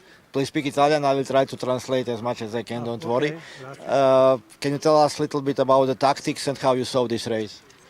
È una regata molto difficile perché il vento non è stabile, ci sono continui salti di vento destra-sinistra, per cui occorre stare al centro del campo di regata e virare nel momento in cui trovi un salto di vento. Okay, so the race was very difficult because the wind was shifting from left and side all the time, and you basically found the course along the middle of the race area was your tactics to select it. How are you happy with your performance so far and results so far? Non tanto perché avrei preferito restare nella flotta Gold, sono stato l'ultimo escluso, anzi il primo escluso della flotta, però cercherò di vincere questa flotta Silver perché ho le possibilità. Okay, so you basically, unfortunately, you are first below the line to qualify for the Golden Fleet, but you remain in the silver and you will now try to do as best as you can to win the Silver Fleet. Yes, confirm. Thank you and good luck. Thank you very much. Bye bye. Thank you.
And we are back with race Charlie on the final. So this is the bronze fleet, the fleet that is fighting for the places 41 to 60. This is third final race today. We still will have pretty nice conditions. Wind is good, still shifty, but this is the charm of this sport. It will be probably too easy if you just have the fan and switch it on and off and having the wind blowing for one direction. I don't think that this will be much fun. It's much more fun when you have to read, when you have to see that wind is sometimes from the left, sometimes from the right, sometimes is slightly lighter, sometimes it's heavier. This is part of the game, this is part of the sport, and this is why we are love sailing on the end.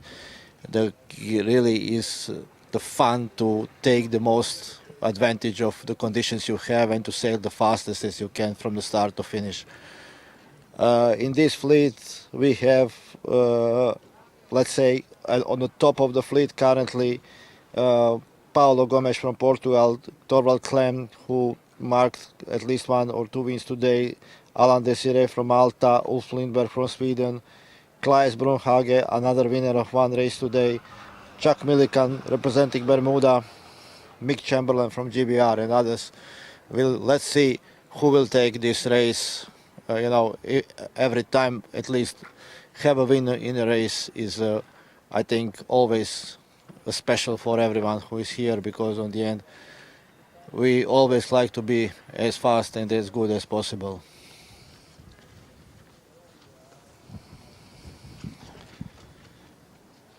So we have the whole fleet currently beating on mostly on the port tack.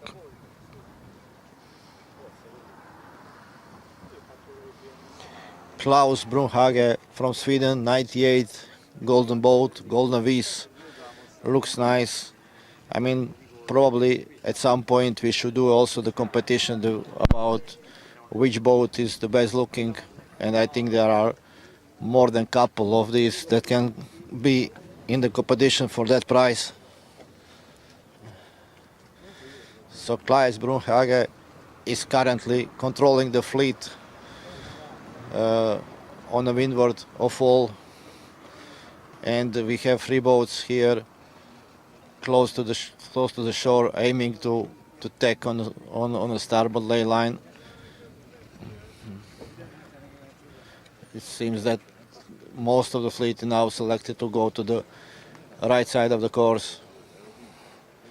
They are all tacking now, and even Sweden 98 maybe even overtook a little bit the windward mark, but this means that he can slightly bear away and get some speed before rounding the first windward mark. So we have currently Klaus Brunhage rounding the first windward mark as the first, followed by Čak Milikan from Bermuda 1-1, and then we have on the other mark Hrvoje Duvančić, the main person behind the organization of this event, as well as Robert Grubisha currently in the 3rd place, and number 19. So Torvald Klem is currently on the 5th place.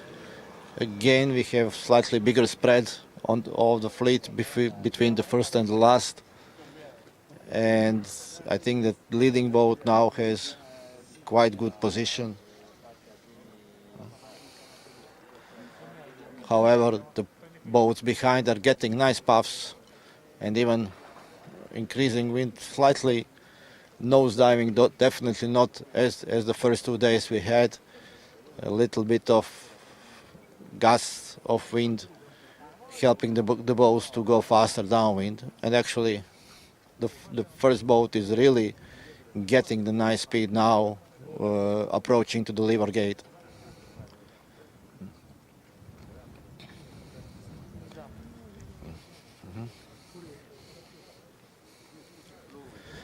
So Klaus Brunhage managed to keep the lead from the windward gate to the leeward gate easily. No one could come even close to him for the moment. He rounded the mark, went outside, and aiming now to get the best position on the second windward leg.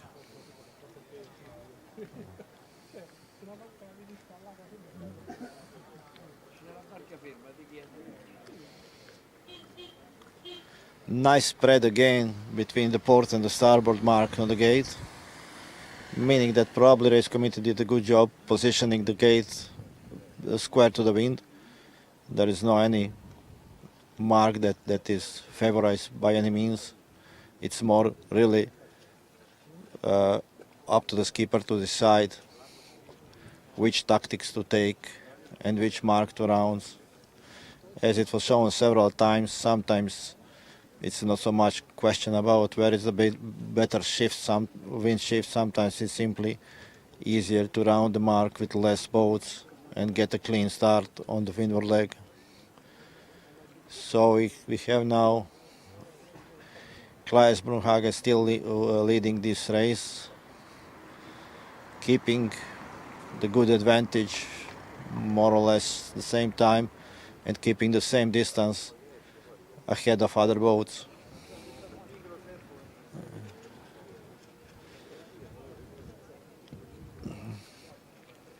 But as we saw in the previous races,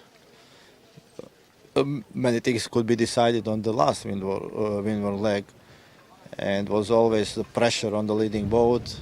But it seems now that wind is slightly picking up, and we can feel it.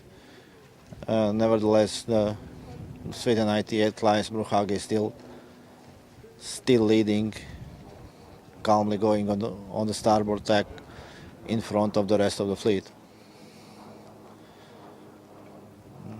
We have another possible on the outside part. There was crossing port and starboard, but without any problems. And Paulo Gomes 146 is now beating up on starboard, trying to catch two other boats on a port tack that are avoiding. And there may be some incident. Decided, yes, the 68 will make the turn. We have Sweden 98 leading, France 19 behind him.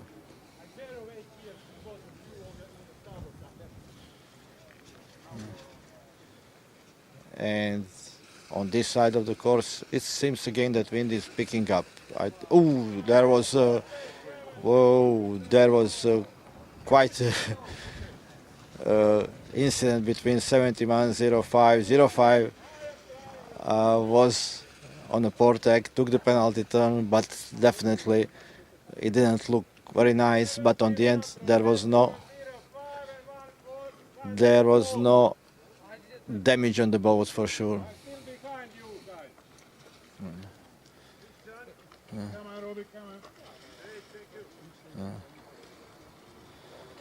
So we have,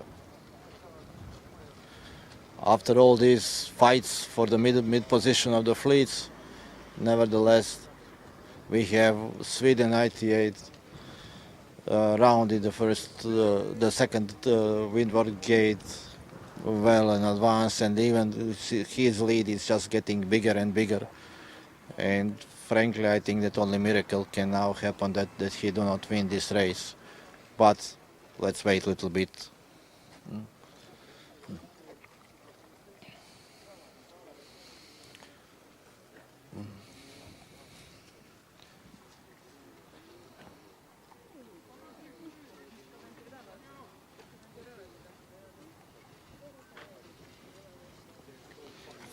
France 19, Gilles Dadou, who is actually not very high in the overall results currently on this group. He is on 13th place overall in this, around 13, but he is now doing very well on sailing on the second place, followed by Torvald Klem, who won one race today, now keeping the third place. Torvald Klem was, as we were mentioning, in the morning, one of the medal winners from the previous IOM European Championships.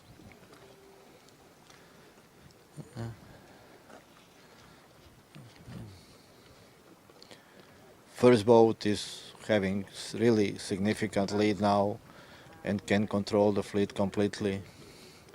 The second boat is rounding the same mark as the first one, and I think that Klaes Brunhage from Sweden 98, he has probably easy job to defend his first position. The wind is picking up again, and it seems that we may have for the rest of the day slightly stronger winds from what we had in the morning. Definitely still we are in the airy conditions for sure, but I think that more favorable for those who prefer to like slightly heavier winds, and for the boats for this and designs that are more designed for heavier than for just light winds. The leading boat now also has to navigate in between the fixed marks buoys that are used for the moorings of the boats that you can see moored here along the shoreline. Hopefully he will not get caught up by this, and he is safely continuing and sailing towards the finishing line.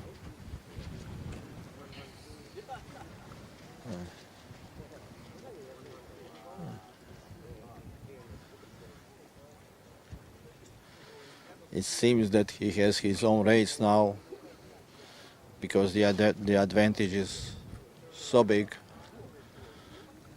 that I think that he can very soon start to celebrate another win today. And as I said, I think that doing 2 wins in a day, it's definitely make your day very good.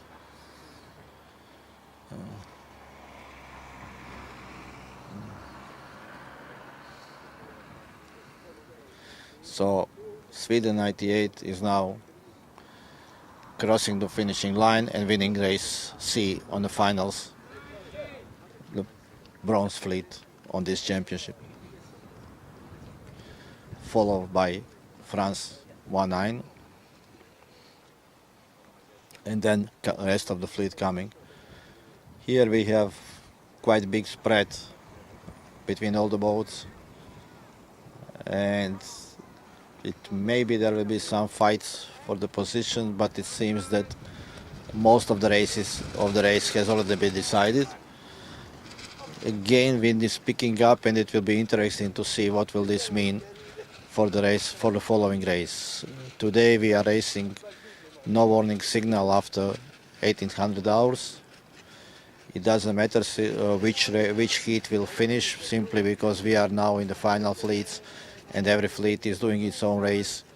So we can, some fleets on the end of the championship may have even maybe more races than the others, even though the race committee would like to complete as much as possible races for all the fleets.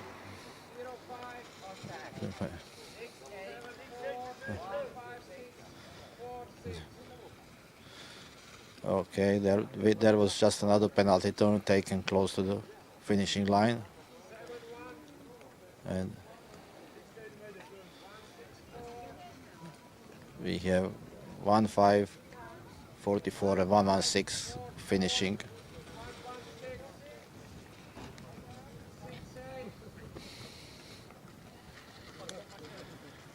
And there is 1.49, and we are with the last boat to finish is 28. This is completing race heat Charlie, and very soon we will start with the heat Delta. Thank you.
Ja kažem, Miro, jebote, ne može to tako, znaš. Pa dobro, ali ja ne mogu. Ja ne mogu, ja moram reći šator test. Čekaj, koliko ih ima? Ne znam, Zoran, nema mene kineskinje. Ja sam došao do kineskinje, pitam kineskinju šta da radi. Pa je ovdje kljub, en observer. Okej, ja kažem, ali ovaj tu ne može šta da radi. Okay, then I will have two observers. Dobro, ajmo, vidimo kao two observers. Šta gledam?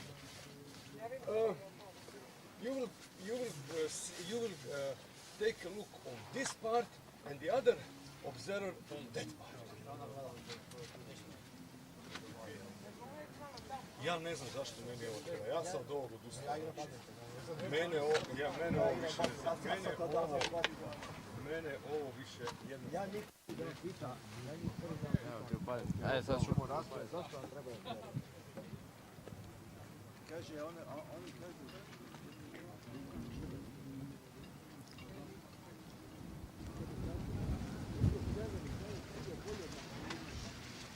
Zato što ja ovo govorim.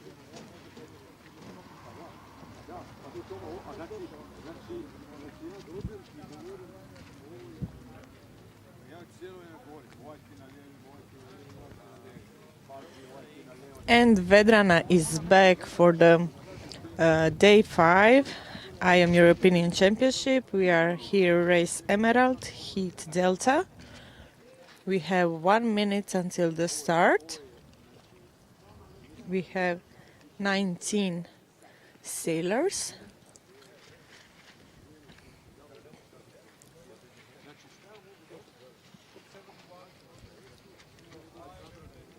Here in Rogoznica we have fresh northwest wind.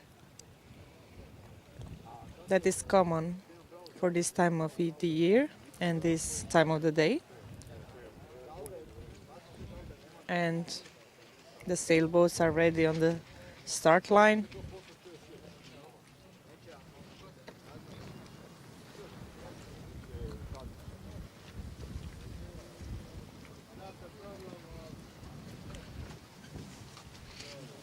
Eight seconds until the start.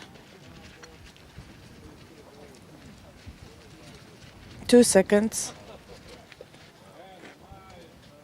And start.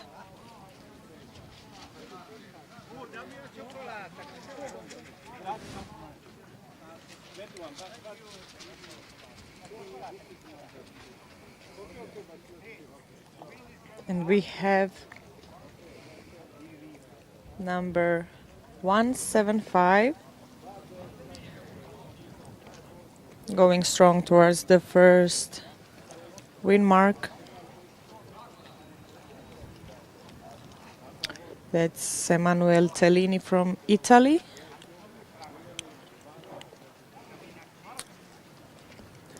Hi guys.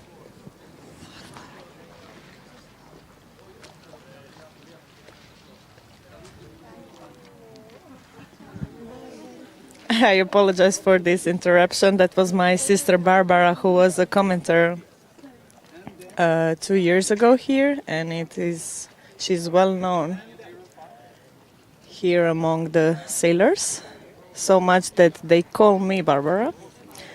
Back to the regatta, we have 175 keeping his lead, and followed by number 88.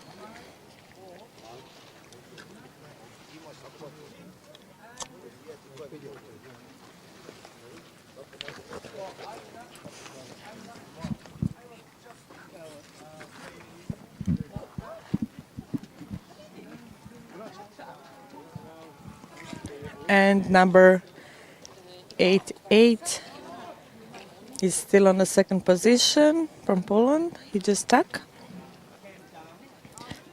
And it's following 175 towards the first wind mark. There is a fresh guts of wind, so sailors should use it to gain more speed. We have number 88 covering 175 and taking his first position, going around the mark and in butterfly position, downwind.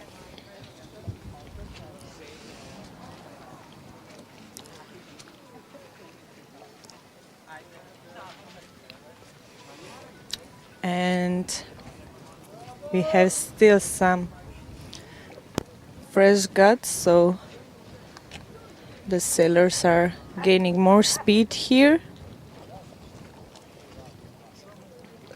And number 06 came from Norway, taking the first position.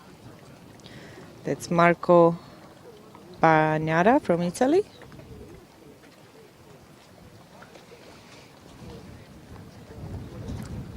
And we have 175 also from Italy on a second position, followed by number 88 from Poland, Mieczysław Muller.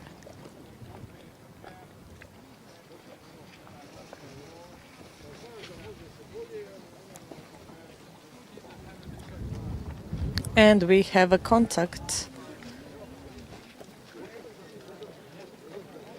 between the two boats. Oh, there is more contact. The wind gusts are too strong for sailors to control their boats.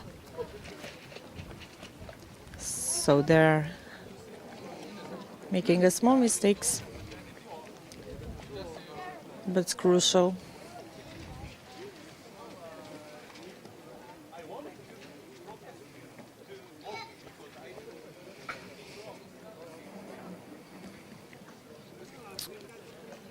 And we have most of the fleet turning around the lee mark and going around 50-50 on the inner and outer side of the course.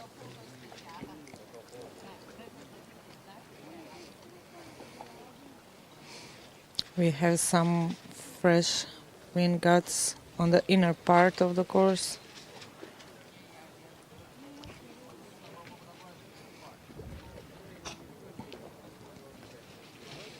And sailboats are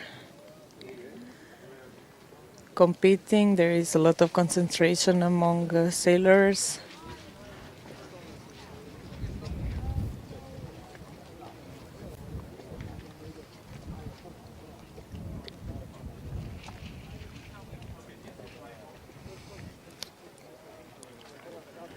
And we have the blue boat number 66, if I see it correctly, from Chile, Andres Bozo, coming to the first place.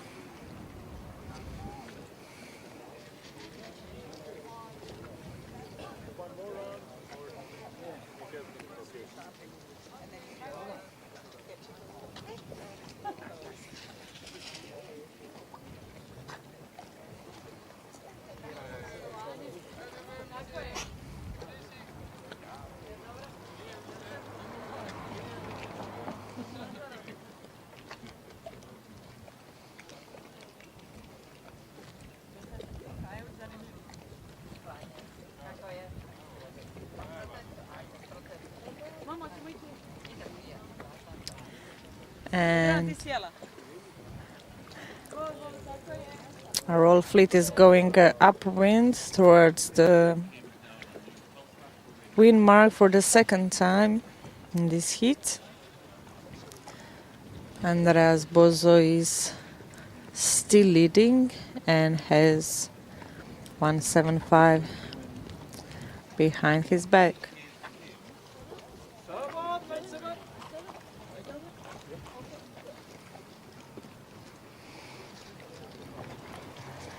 Andreas is on his starboard side and Emmanuel is on his port side. He just tacked. Seems like he has a awesome course towards the wind mark.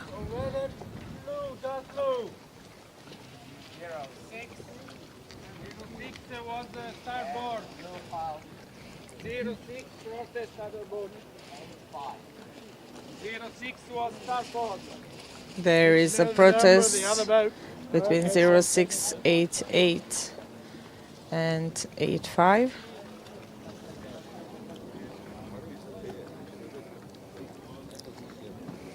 Meanwhile, Andreas is still keeping his leading position and he just rounded mark, going downwind,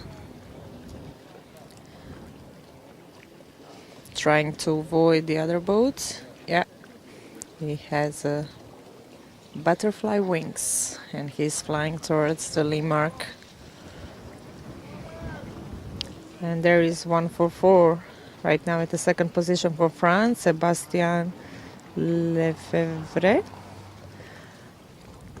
Sorry if I didn't pronounce the surname correctly. And 175, Emmanuel is on the third place at the moment.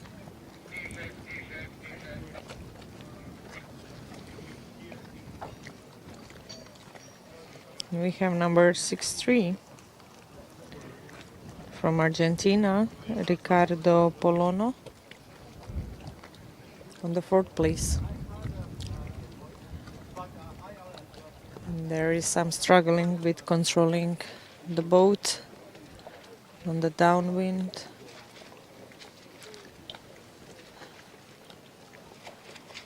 but Andreas is keeping his concentration and going strongly towards the lee mark. He just tucked and going the inner side of the course towards the finish line.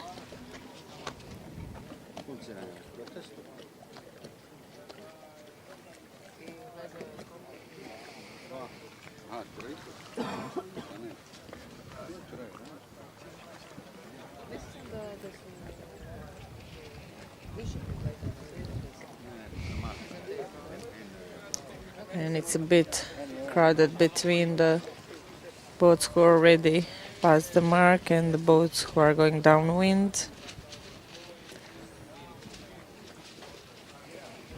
But seems like Andreas is still taking his leading position.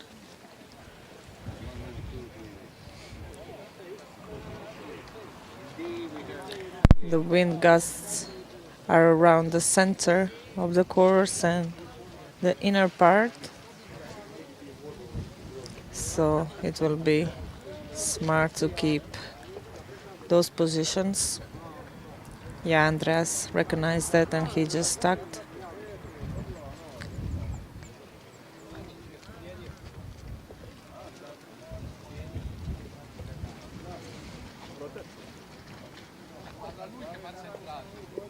We have on the other side number 144, Sebastian France. Seems like he's took a leading position from Andreas. No, my mistake, they just crossed.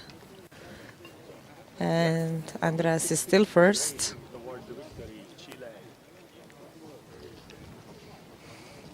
And number 66 is racing towards the victory.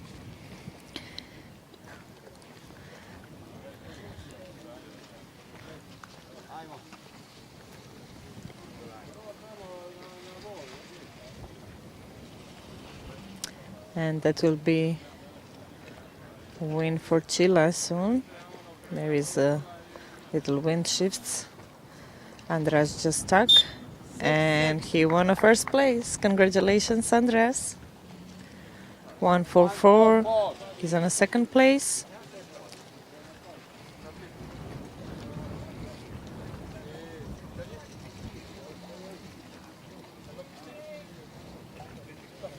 We have number 63 on his third place.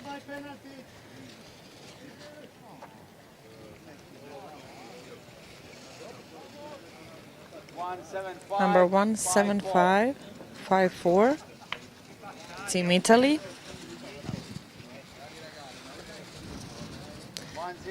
106.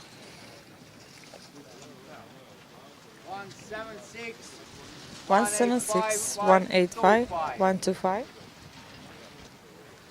97, 88, 162, 06. It was like a photo finish between those four boats. 17, 14,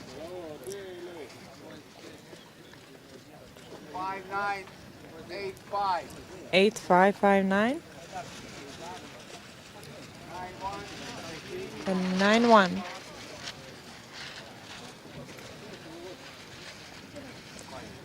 And we have one more boat, number 52, coming in last.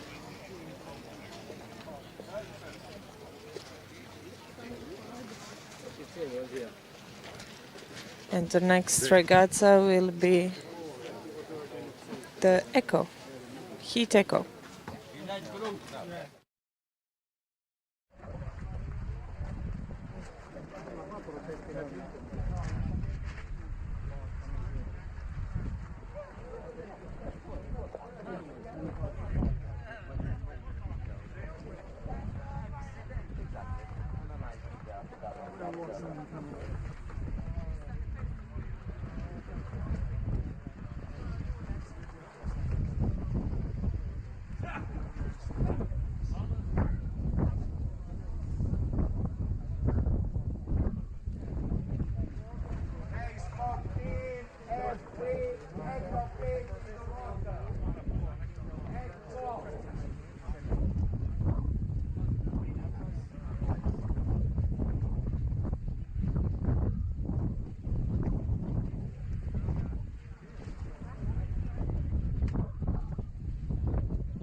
So congratulations on your second place. So how do you like regatta? What was your favorite part? Thank you. Yes, I had a good regatta. I like the first downwind, which allowed me to recover a few places. And after, I had good feeling with the boat. Yeah? Yeah. So in a high pressure moment during a race, how do you keep your focus? Oh, I don't remember so much pressure. That's true. So if you don't sail this IOM, what sport would you choose? I also play tennis. Oh, really? Yeah. Oh, that's nice. So congratulations one more time, and I wish you luck in the future regattas. Thank you. Have a nice day. Thank you.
All right.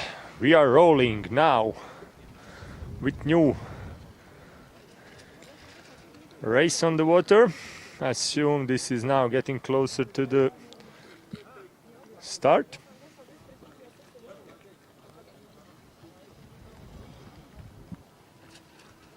Just a little bit more.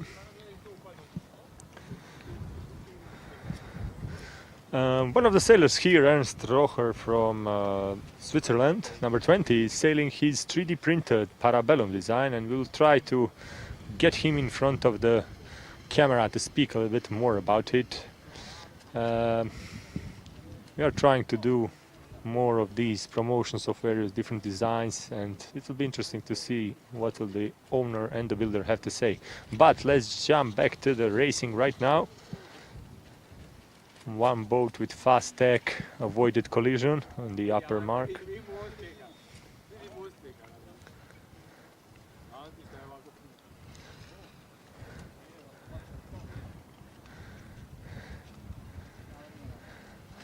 Currently, majority of the boats from the outside is now trying to tack back in.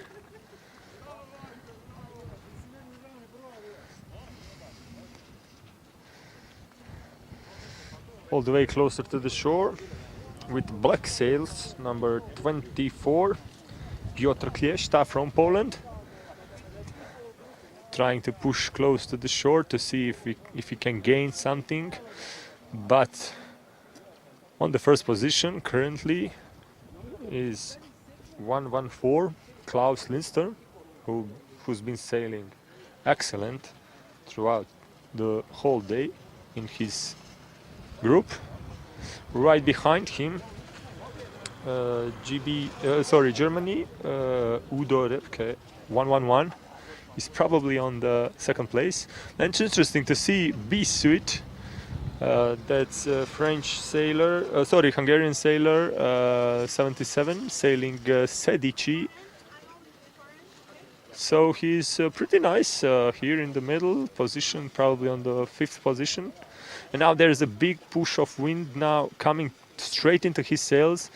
Will he manage to do something now compared to all the rest of the fleet, because everybody is on A rig? He's the only one on B. It will be interesting, as on the upwind marks the wind is significantly stronger, and right now there is a big push which he will try to catch in a couple of seconds. We see A rigs fighting for their... Alright, sorry if we lost connection a little bit there. There was some signal issue. So 111 German Udo Repke sailor still leading the charge. No changes on the first position, but in the meantime wind was blowing a little bit stronger, and Zoltan is picking up and rushing to fight for the second and third position now. He's very close. There is, I believe, Malta 173 fighting for the third position with Klaus Lindström. 114 and 114 is pushing through and punching on the second position.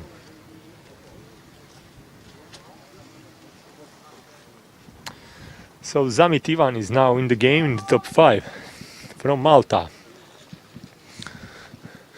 Udo Repke still on the third position. He went on the outside and he's gonna go downwind right now. Zoltan is probably gonna also follow his suit, but Klaus Lindström is on the second position here, 114. Letting him pass on the mark and going downwind right now. Now there is a big wind push coming from the right side, and it missed a couple of A-rig boats, luckily for them.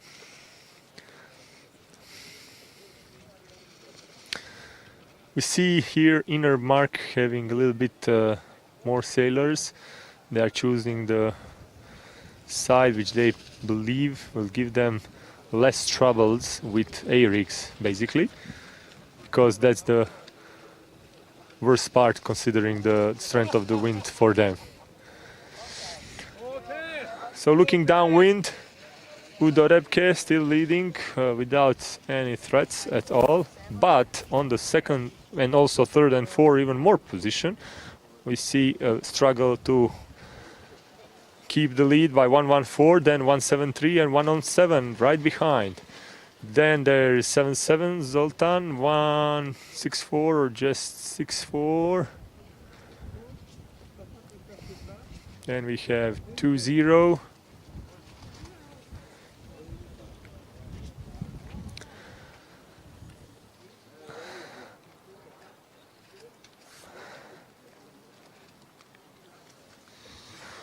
And Udo Repke is just mercilessly sailing this one, no issues at all. And I believe that Klaus Lindström made an issue over there on the mark, and now he's in a big trouble, big trouble. Lost one position already. He has to do penalty turn if he didn't already.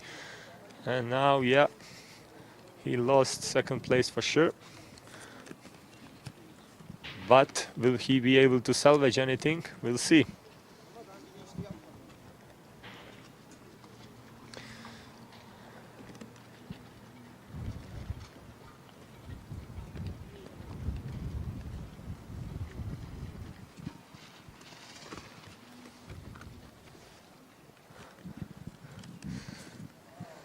So currently wind is somewhere between A and B rigs.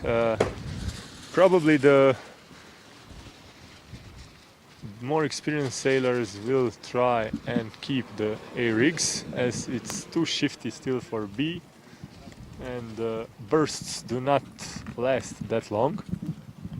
So in these circumstances they can always sheet out in deep power and survive the gusts until they are back into the more favorable wind terms with the A rigs, of course.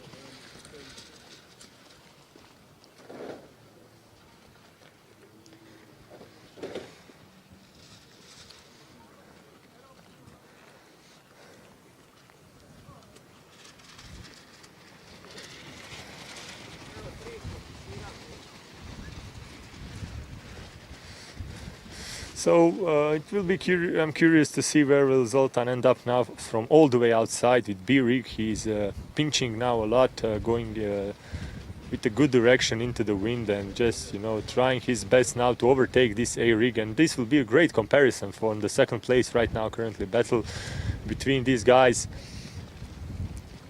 The sailor who's now in better condition for his rigs is definitely Zoltan, but he's also better positioned.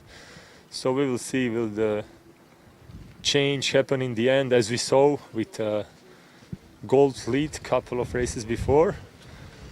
There's Udo Rebke safely tacking just be front of the start. He's safely gonna enter as the first one, and we congratulate the Germany. There we go. And the battle for the second place between 114 and 77. It seems like 114 has the advantage. And there we go, 114, 77, 173 Malta, 107 Italy. Okay, that was some tight racing. Coming just a little bit behind, 20 and 64.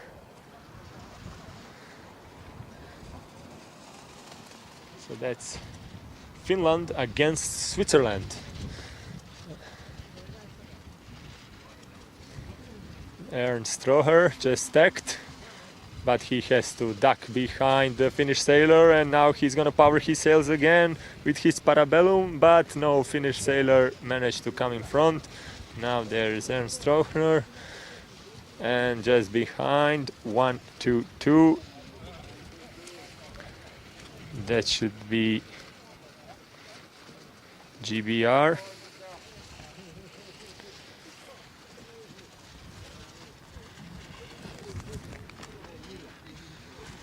Ben Harker, and then behind 5, 6, 9, 9, Klaes from Sweden, 1, 6 Poland, 0, 0, 1, 6, 1, 7, 7, and then 0, 7 Germany.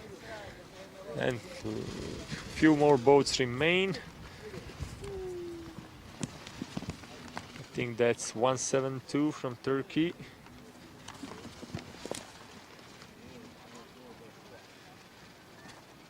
Yeah, that's 172. Hasan Given. He's sailing P3, which is a Turkish design, and I believe the 42 is Brazilian sailor Alexandre Salgado. He came all the way from South America to enjoy this spectacle.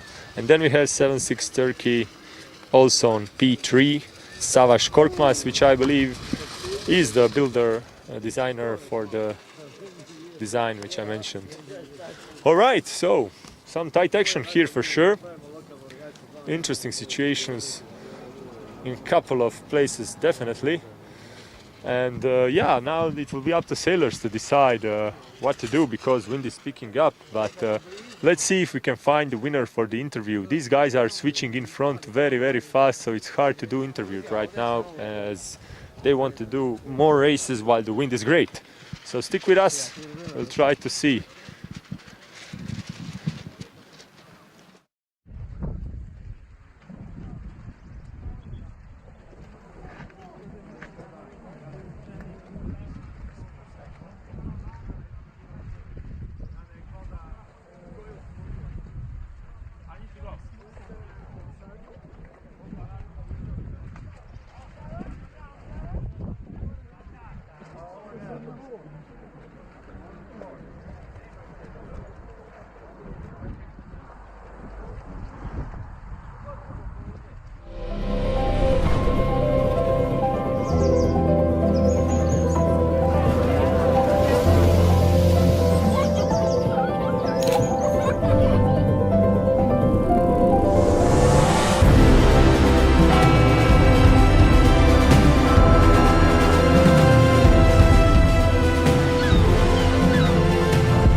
first. If you can keep it, if it's wind, even better.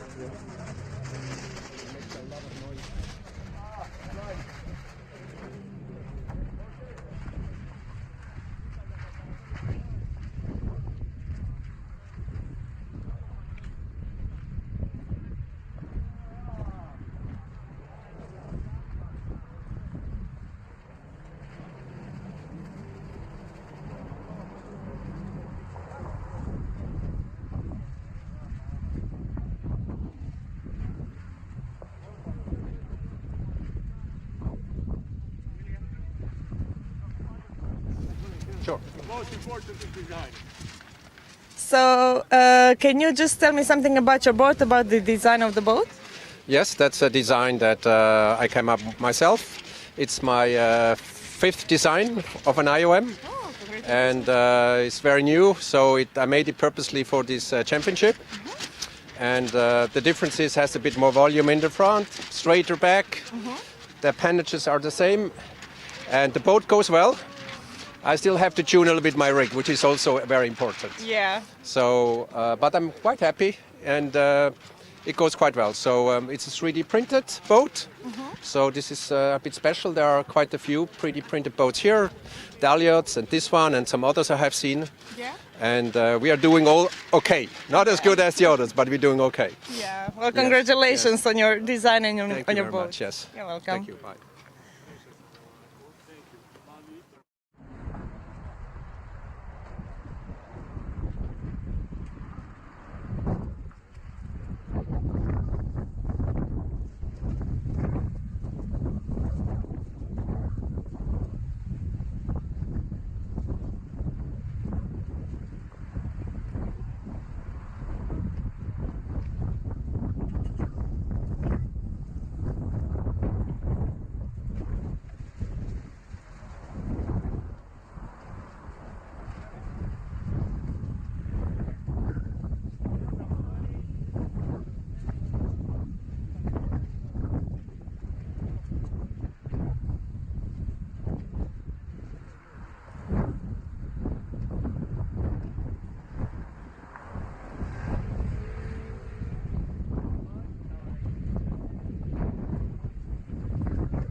And we are back, top of the tops. The best fleet is now back on the water. This is Golden Fleet. In the meantime, as you can see, we have some changes. The wind is picking up, and some boats are decided to switch to the B rig, while some are still sailing with the A rig. Frankly, it's hard to say which one is the better solution now, because I think we are just on the border. Once you can get something, you know, on the speed with the higher ring, in the very next moment it may look that smaller rig is the better solution. We had the first change of the B rig in the last Eco Fleet, and there was only one boat with the B rig finished, I think, third place. Now it's almost half fleet with the B and half fleet with the A. So in these conditions, we have now Mario Škrl currently running on the starboard tack in front of Zvonko Jelačić, who is bearing away and had to tack and had some difficulties to tack in these conditions with the high rig. But on the other hand, on the other side, with the B rig, we have number 55, Mark Gollison from USA, leading the fleet ahead of Ostray from Norway, number 90. So at this moment, I think that B rig is probably better solution, but let me see how will be during the race. So of the current leader, we see that Robert Walsh is currently keeping some mid-fleet position place. He's still selected to be on the A rig, just as Zvonko Jelačić, probably the two contestants that are going to be and pretending, fighting for the first place in the overall results. But this is fourth race today, and I think that probably the Golden Fleet will be able for sure to make at least another one, if not two. So it's a long day today. but we are racing without any stops because the fleets are now defined and there is no need to make any breaks in the schedule, and the racing is going on. There is now a big pile up on the mark, couple of protests hearing, but let me see what we have. So we have 1, 2, 3 boats with the B rig running downwind, and one with A rig leading 55, followed by 100 Jan Springer from Poland, and 47 Guillermo Beltri. 48, Spain 48 is still, and now we can see struggles that A rig boats have with some nose diving, losing some time and space, and it seems that the general consensus is that the B rig is definitely better in this condition. Even Zvonko now has a problem. It seems that he cannot handle, and just as many other boats simply cannot handle so much wind with the A rigs.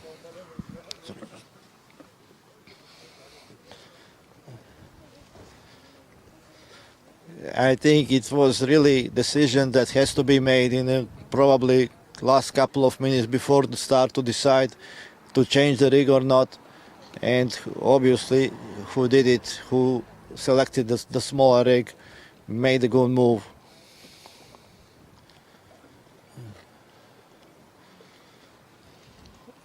And also speaking with the race committee, I think in general, the forecast was that we can expect slightly stronger winds in the second part of the day.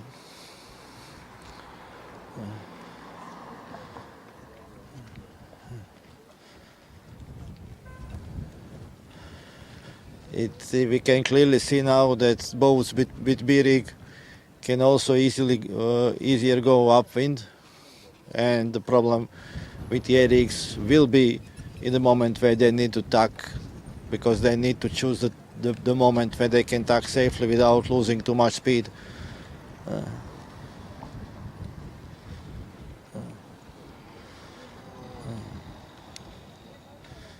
So we have on the one side Poland 100, Jan Springer doing quite well, and on the other side 55 Mark Gollison from US.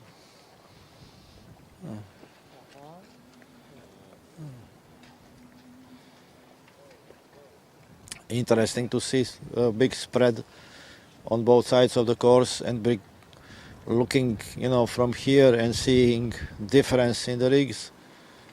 It's really like we have different boats on the race area. USA 55 still doing very well, keeping up on the starboard tack, now in front of the rest of the fleet. We will see how he will come in a cross. Definitely, it seems in front of 100 and having right of way as a starboard boat.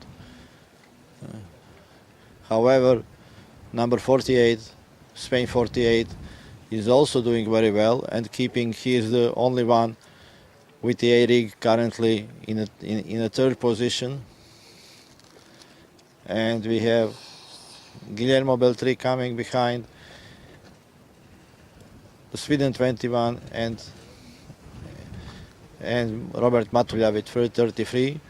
Another A rig in this first group is Ante Kovacevic, number 30. It seems that they will be spread out or separated between the port and the starboard windward gate.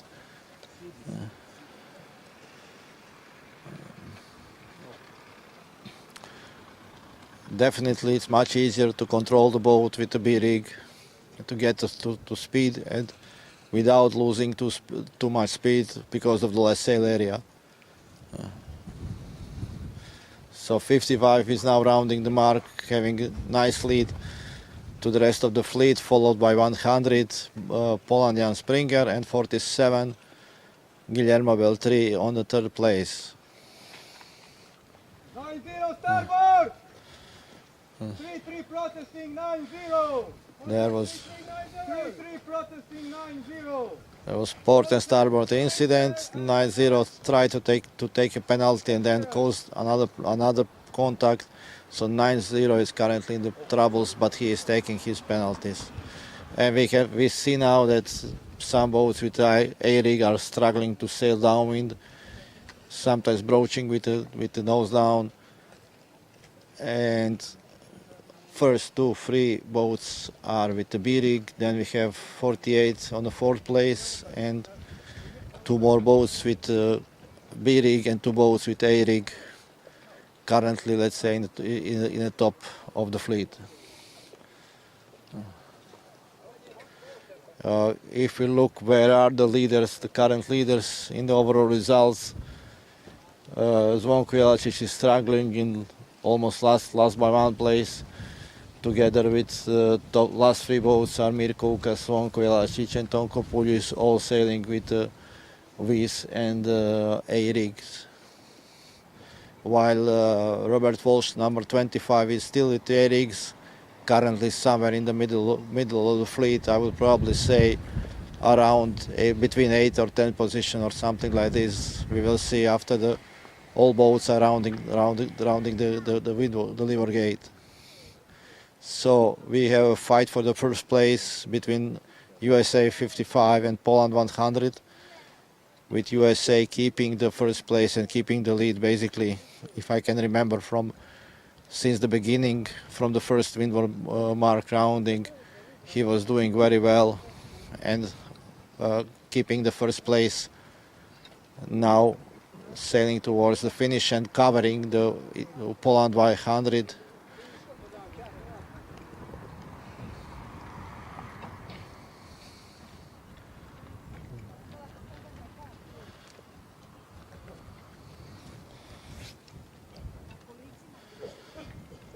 So they are now trying to get close to the shore, and some boats are more on the outside part of the course. Will this work? I don't know, frankly.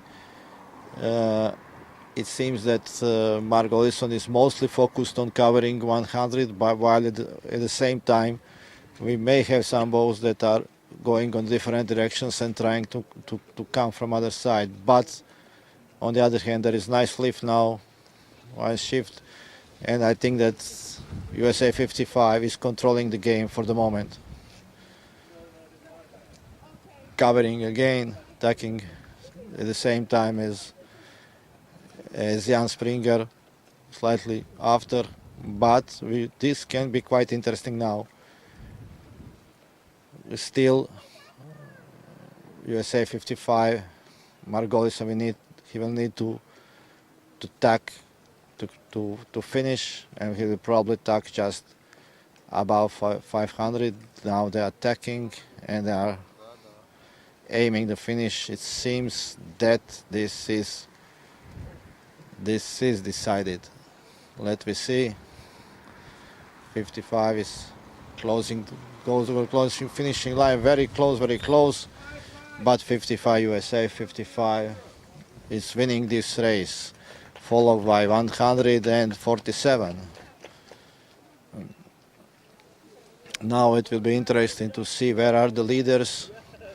It seems that both 25 and 35 are now in the bottom part of the fleet, at least for the moment.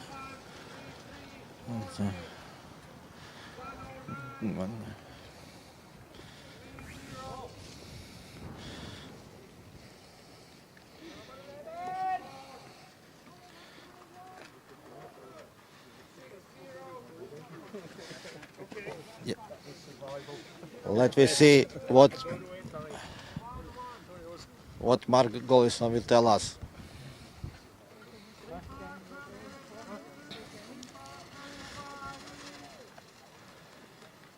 So Dobre. Jebote, kao sam ovo, moja strana kad vode, a ovo So both 25 and 35, both two leaders finished. 25 still slightly better, couple of places ahead, but finished on the second half of the fleet. And I think that we saw that the B rig is definitely was the solution for the current condition. Let me see what will be in the next heat, and I would expect that more and more boats will select to go on the B rig.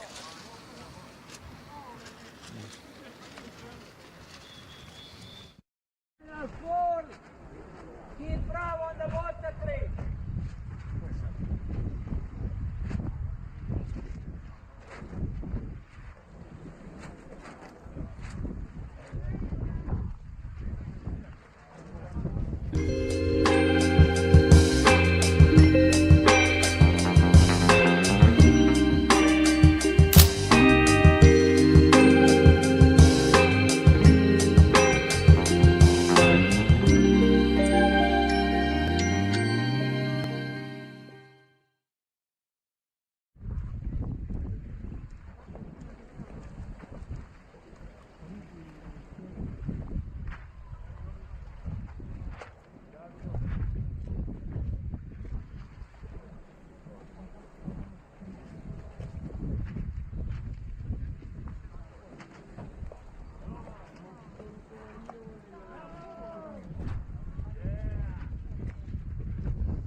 And congratulations, Mark. Very nice win, clean win. I think you were leading since, if I remember, since from the first win for Mark. So selecting the B rig was a good choice. Yes, selecting the B rig was a last-minute choice, and it paid off. I got a good start, tacked right away down at the leeward end, and kind of got across the fleet. And the speed was good, so just kind of defended all the way around. It was tough keeping 100 behind me. And what you prefer more, sailing with this, let's say, heavier wind, heavier conditions with the B rig or A rig? What is your preferred way? I'll take both. Sometimes for me, the lighter air in this level is a little bit easier because things happen a little slower, and the younger, really good guys can maybe think a little bit quicker than I am now at this stage. But if I can get out cleanly and not have to make too many quick decisions, then I can hold my own still. But obviously it was much easier to control the boat with the B rig in comparison with others that were still struggling with A rig. Absolutely, and we've seen that all week whenever it was kind of on the margin, on the fence. The A rigs struggle to control the boat, especially in close quarters and when they have to tack. And with the B rig, it's so easy. You can just flop wherever you want and eat full control. And how you like now races in the Gulf fleet with, let's say, more competitive? How you like it? Do you like it more than what we had the previous qualification race? Well, it's all good. The other qualification races, sometimes the starts are a little bit easier because there's not as many of the top guys fighting it out for the top spots on the starting line.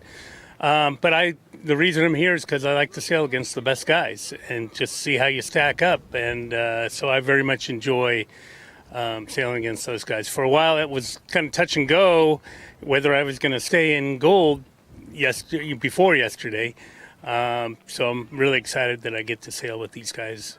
So we are, and we really like to watch and to follow this best of the best. I think it's really nice to see it, and we really hope that it will be like this today, by the end of the day, and tomorrow. I think it will. Thank you.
And we just started the final race, Heat Bravo, sorry.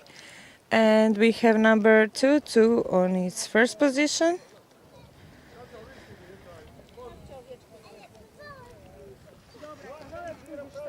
Followed by number 772. We have some strong wind gusts. And all fleet is with the B-rig.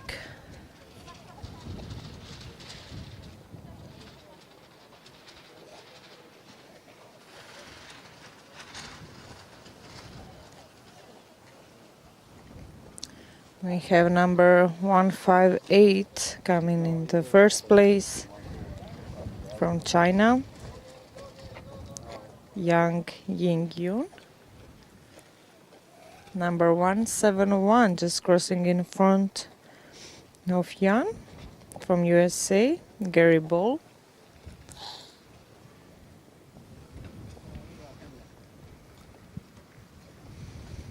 And on the other side we have number 23 taking his first turn with number 96.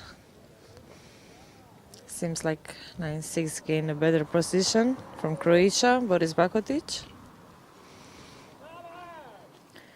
And it's followed by 2-3, Hungary, Lazio.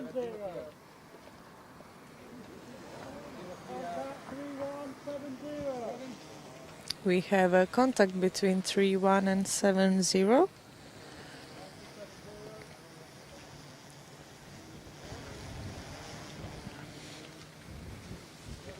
We have all fleet flying in a butterfly position downwind towards the lee mark. We have strong wind gusts.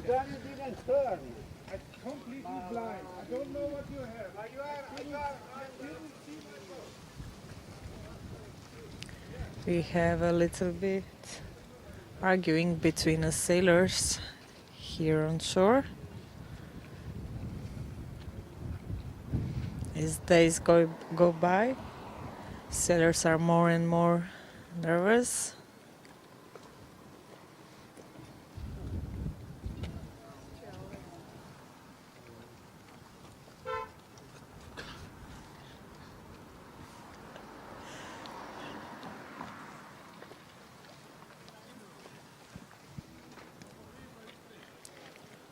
And we have most of the fleet taking the lee mark, going the inner part of the course. Only one sailboat chooses to go on the outer part, so we will see how it went.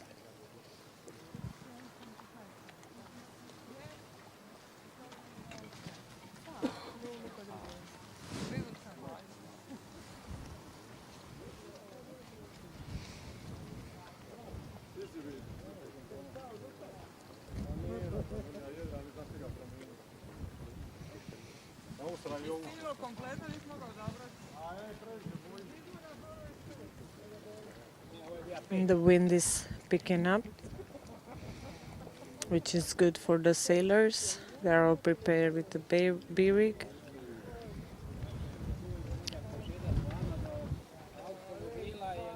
And it seems like towards the center of the course it's the best place to sail.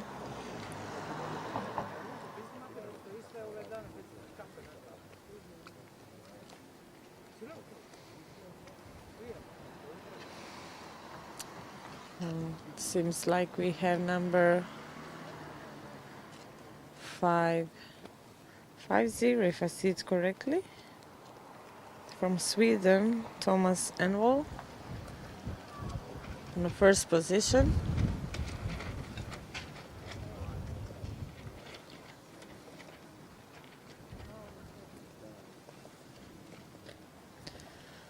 And it's followed by 2-3.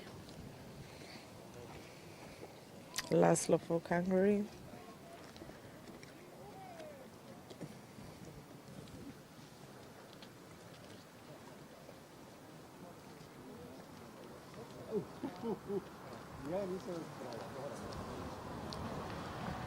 Yeah, the inner part and the center of the course is much better choice than the outer side.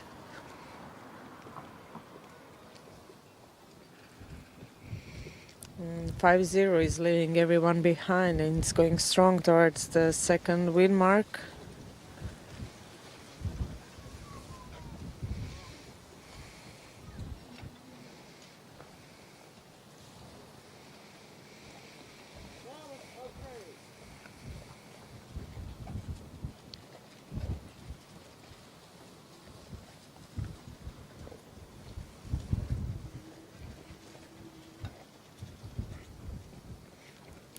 We have number 2-3 going on the other side to take a turn. 5-0. Just took a turn around the wind mark and going downwind. He has to be careful to avoid the sailboats who are going upwind.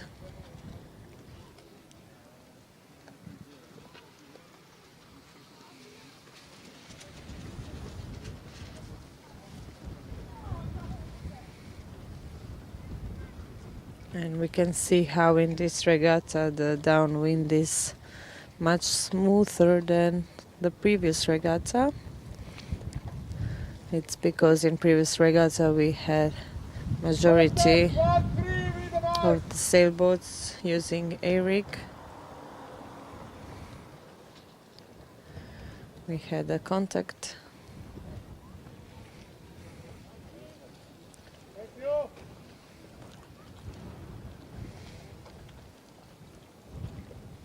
And the boats are flying downwind, gaining as much speed as they can.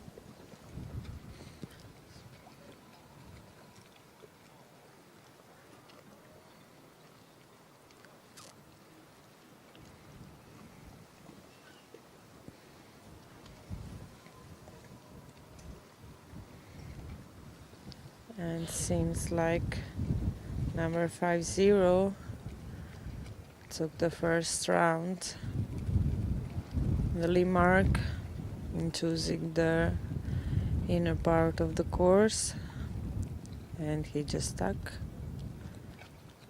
and going into the crowd.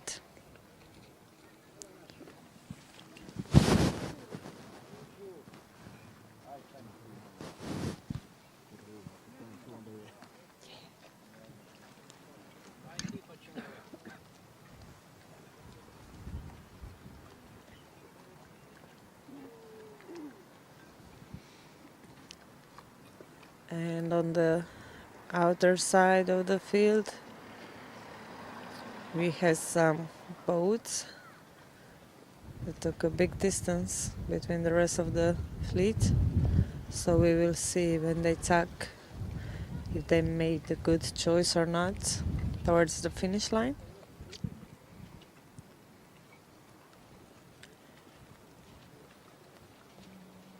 Yes, center seems to be better to sail.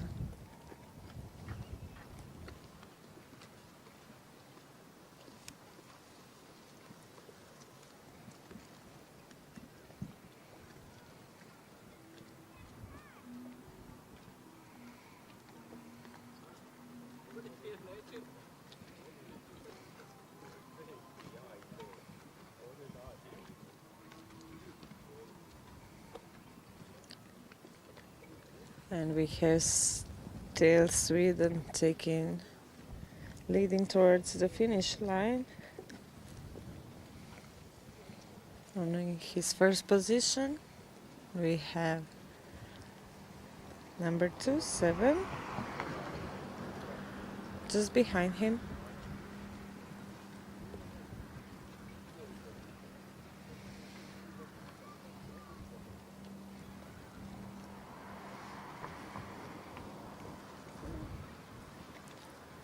Seems like Sweden will take the victory of this heat. Bravo. Congratulations to Thomas. 171. I think it was the right move. Put the beer ring on, dude. And we have 130, 23, 96, 158, 26, 142, 93, 10, 75, 150, 70, 03, 13, 31, 87, 12,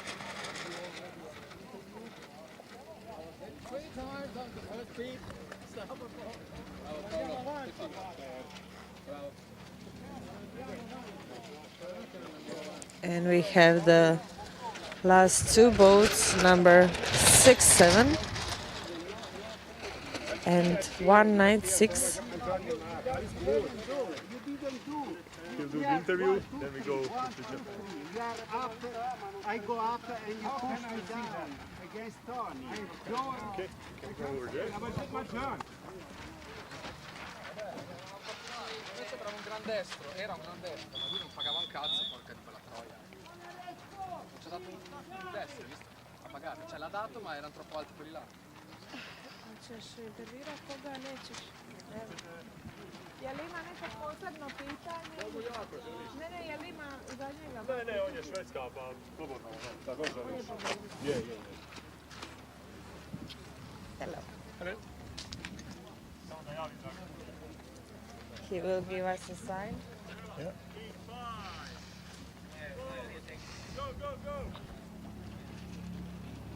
So congratulations on your win. So you were leading the whole regatta. How was it? Yeah, I was very happy. I came out on port after the start pretty early, and then I could just manage the whole race. Yes. So that was good. Yes, because you keep the second distance. place. Yeah, the distance. Yeah, and that's nice. Yeah, you need to concentrate a lot and because stay focused. all the competitors are very fast, so you have to be really going fast, and then you have to pick the wind shifts all the time Yes.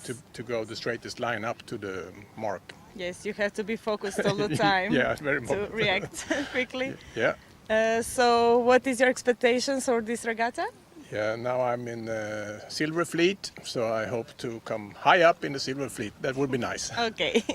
Well, that's my expectations. Yes. Yeah. Well, good luck Thank in your you. plan, and congratulations one more time. Thank you very much. You're welcome. Bye-bye.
dann den Puls, habe ich Boot verloren, irgendwann kriege ich den raus, dann komme ich hier oben an, und der ist immer dabei,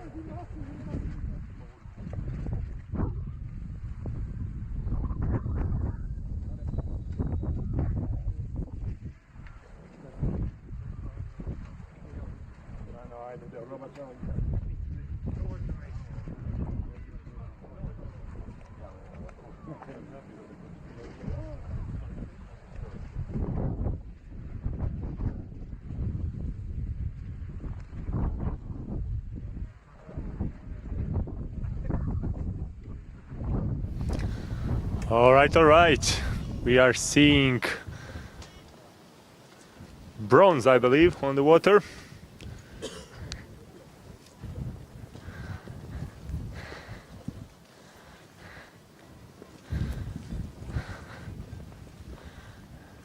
And from what I'm seeing, they're gonna start again.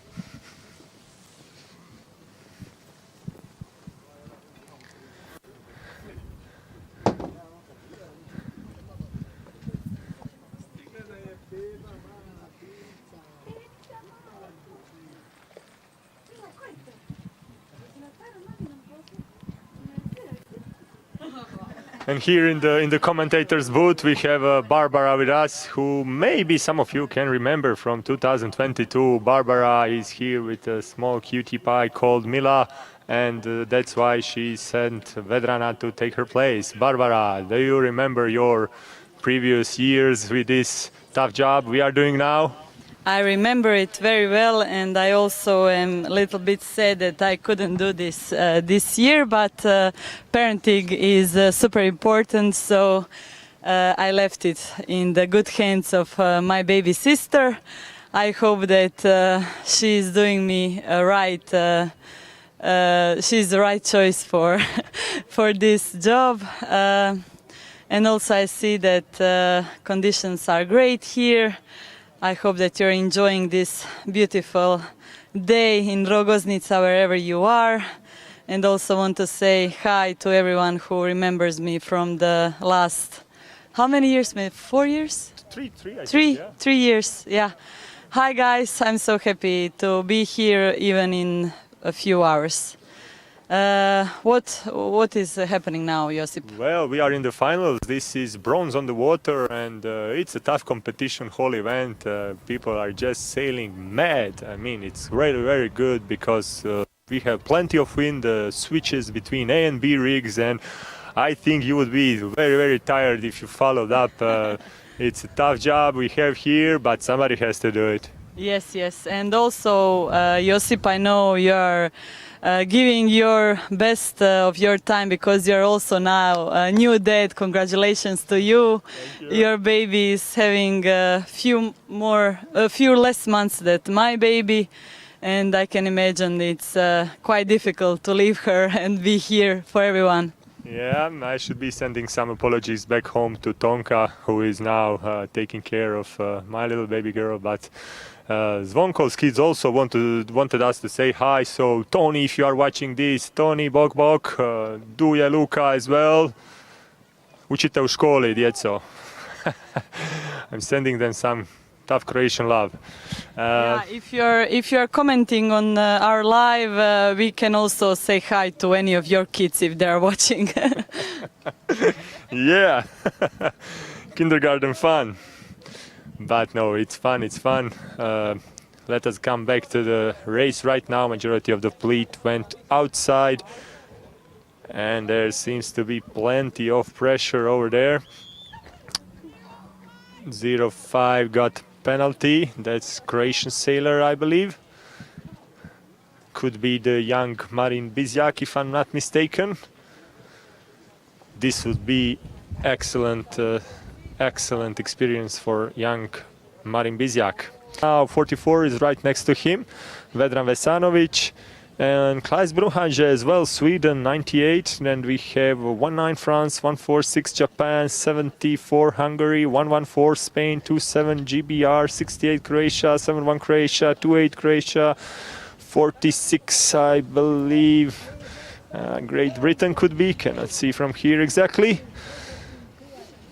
I believe I made a good call there.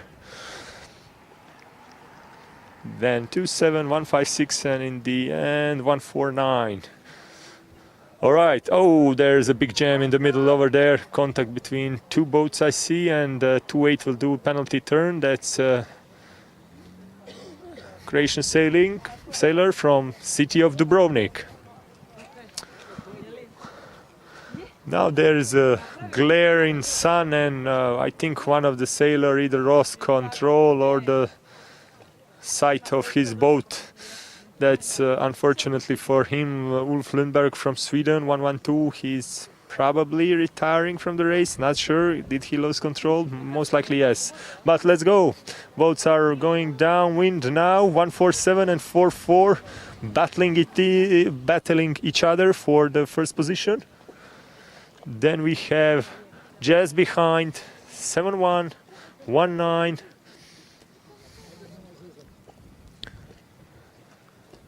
Four-6 GBR, 2-7 as well. 1-4-6, 4-6 needs to do penalty turn, I think. What's happening?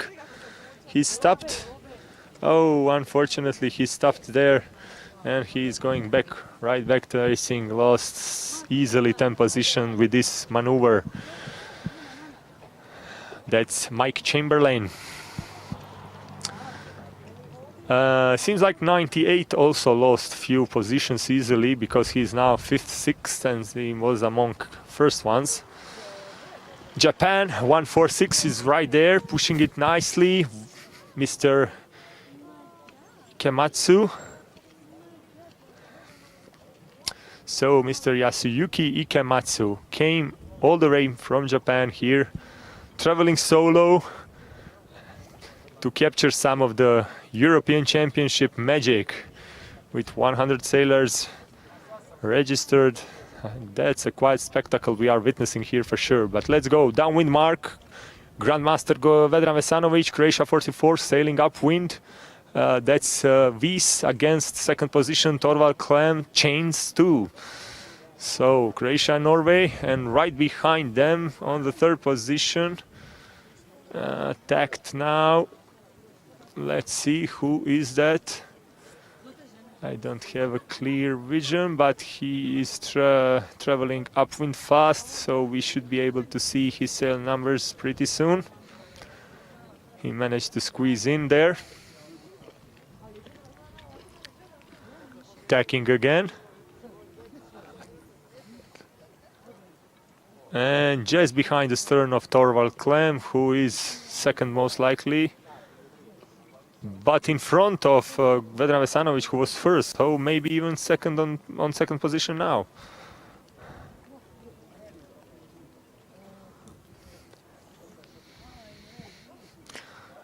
We must say kudos to Mr. Torvald Klem, who is definitely in this game for a long time, but this is a tough game which needs a mental and physical endurance, especially on the last days, and he's been pushing his group very high as he's consistently sailing on top.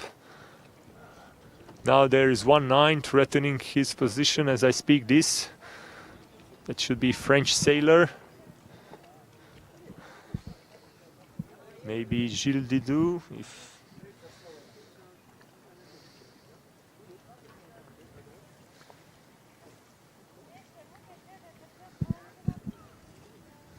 yeah, I made a good call. So, all the way from the outside coming in, Vedran Vesanovic, will he overtake Torvald Klem? Oh yes he did, and by a substantial margin. He came back from the second on the first position right now. That was a great tactical move by Grandmaster Vedran Vesanovic. But also closer to the shore here all the way, there is Hungarian sailor, 74, if I'm not mistaken. Christian Foro.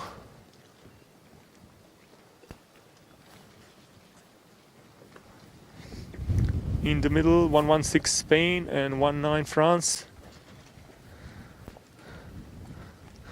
Now Christian is stacking from inside, going out. He's in front of Spanish sailor Francisco. And he's also in front of Didou, from France, but just behind stern of Croatia 44 Vedran Vesanovic. It's 10 centimeter distance. So he's now battling it out for the second position and first position. Let's see. He'll go on the outer mark, while the closer to the shore will be picked by Vedran Vesanovic, who is now even having a good wind shift that he can maybe even open sail a little bit, but he's still sailing completely close hull, because you never know with this. And he'll be tightly, going right next to the mark. And now he's on a second position. There we go. Nicely sailed for Christian Foro from Hungary, 74. The last downwind is now. There's plenty of wind closer to the shore, but in the middle things are slowing down, as you can probably see. Now let us wait and see the thinking of 116 and 19, because they are trying to make some advancements on the Torvald Klem, who is Norway's 147, currently on the third position.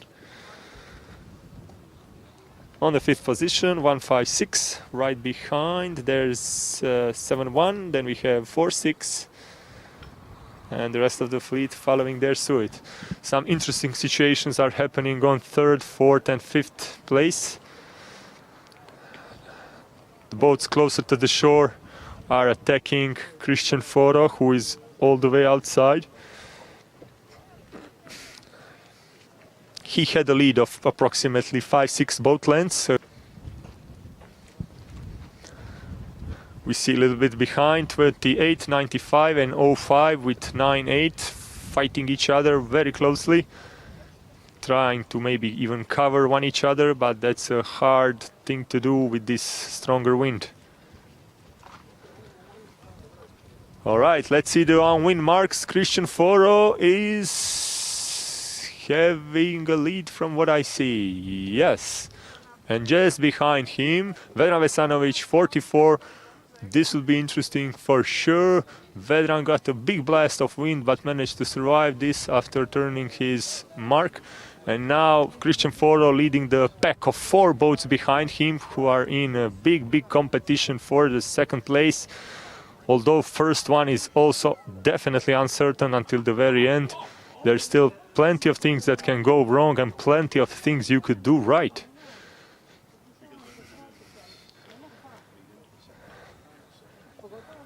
What a relentless competition, fierce fighting for every inch. That actually may be an overstatement. Gary, do you care to join me for a little commentary until the very end here? Huh? What do you say? It's a tough job here sailing these boats under these conditions. Plenty of wind, plenty of shifts, conditions are changing. Joseph, I agree, and that's why I commented earlier to the committee, this course is fabulous because you can make huge gains on either side, just depending on the frequency, literally, of how the puff comes through. And that's why you can see as these guys come to weather, sometimes when you go left, it's incredibly favored. But it seems like as you watch the puffs come down, you stay into shore, you get these massive righties, and you can end up making a 4 or 5 boat gain going to weather. Yeah. Pays to pay attention. Pays to pay attention. That's it. I got you. So. Well, right now we're seeing this one like 3 or 4 times changes in first 3 places, and here's the boat all the way closer to the shore, 74. Did you ever try to push this far closer to the I boat? have. I actually managed to get hooked on one of the bow lines of the boat, which was not fast. You went all the way in. I went all the way in, and that's why this is Zoltan, is it not? Here? No, Christian Foro. Christian. Very good. But he sailed excellent, and nobody can stop him now, I think. I am really quite happy to see Torvald Klem go also. Absolutely well, huh? Yeah, in a Chines 2 from about 8 years ago, give or take. There you go. He's been just tearing it up in the big breeze. Absolutely. Very, very fast. Fun. There we go. There we go. Outstanding. Well done. Hungry. Cheers. Thank you, Gary. That's been USA Sailor 171. Gary joining us here on live commentary. So on the third position, 4-4. On fourth position, 1-9, Gilles Didot from France.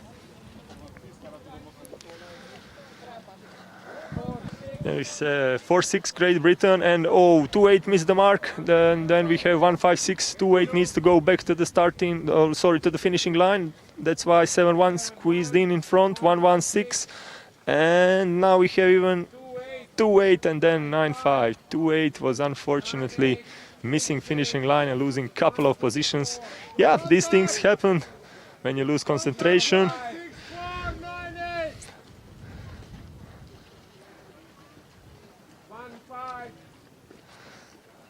1-5, 1-4-9, 1-2-1, 1-6-4 get penalty, and yeah, 1-5-9 will now enter in front of him.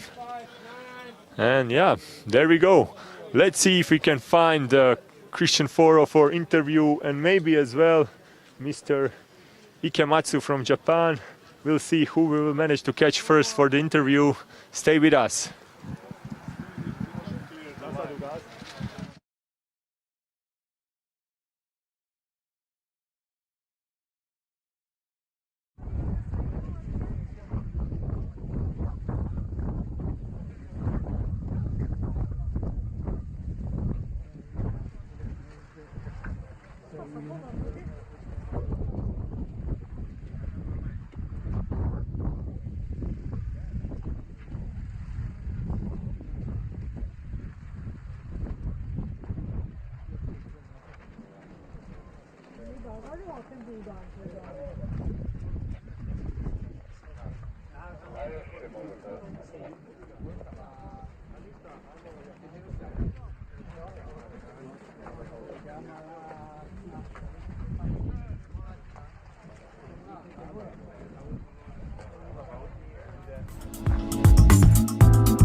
seconds.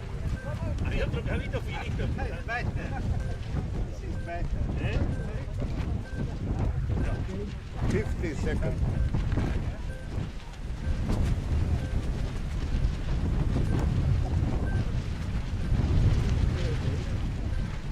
Forty.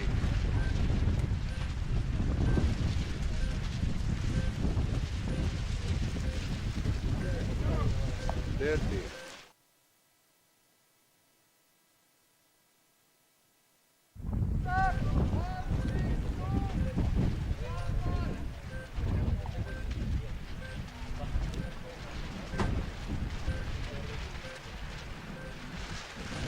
Ten.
Evo ga, čekaj, evo ga.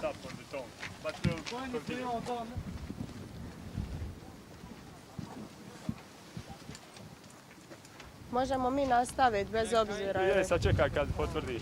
We'll Okay. continue in a moment. Something breaks down the tone. We don't know what happened. Do you know where did you stop on which question? Oh yeah. So you can repeat that Yeah, question. yeah. You have more time to think now. One moment. Yeah. Možeš...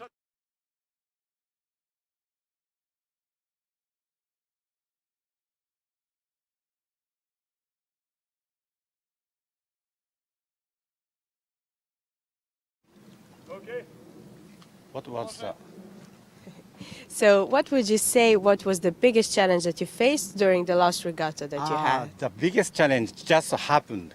I was protested during the race, and I was asked to go to the committee, and I have to explain why I was not wrong. Okay. So it's very difficult for us, to explain in English. Okay, yeah, well, I understand. And do you understand some of the Croatian, maybe?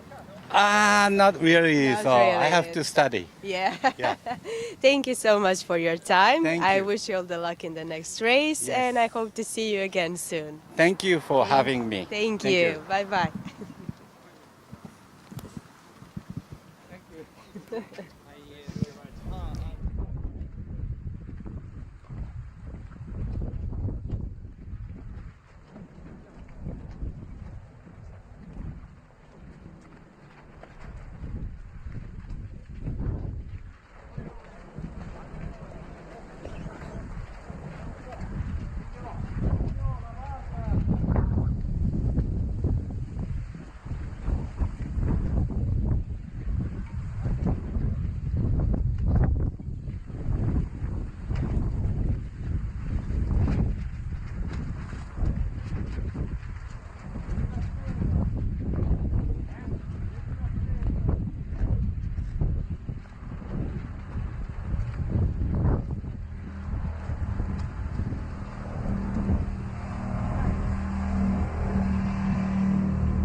could happen now.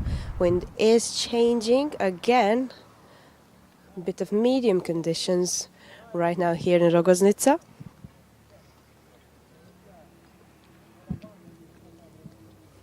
But our competitors are still not done with today's races.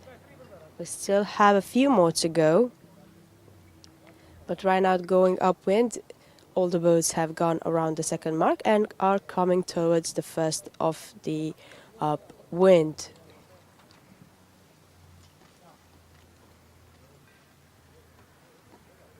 In just a few moments we'll see who is in the lead. Right now it is kind of hard to see, but everyone is pretty coordinated. We'll see who makes the fewest mistakes, since that is the point, not really who is the fastest boat. That kind of generates just because they make the fewest mistakes. Right now, seemingly in the first place is number 66. At least he is in the lead right now.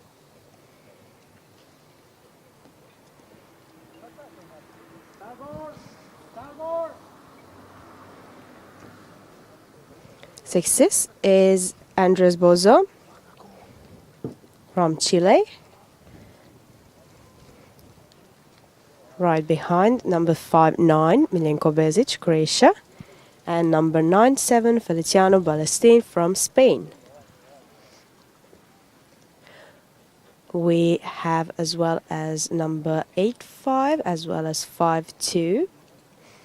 And from this side, coming quite fast forward, is number 106, just behind 176, as well as 91.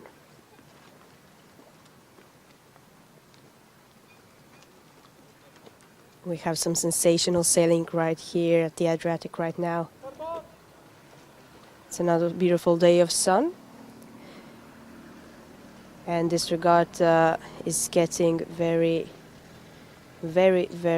competitive, as you can see. The closer they get to the upwind mark. So the first place is still not definite. Right now we have two boats very close to each other. Only 20-30 centimeters away from one another. I believe number 66 is still in the lead, as well as 59 right behind.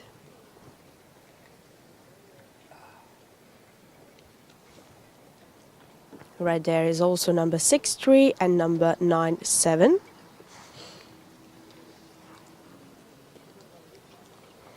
Everyone has gone around the first mark upwind, except one boat. One boat is still to go, but everyone else is fastly moving downwind, going towards the gate.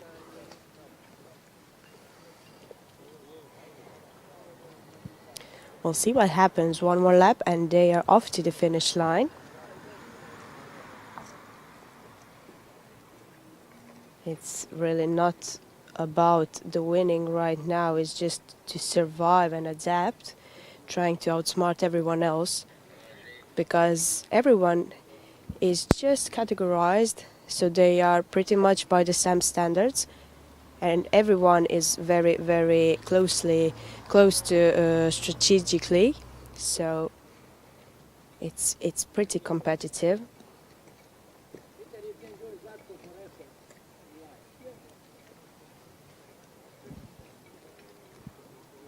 Right now, towards the downwind mark, we have our first competitor going around.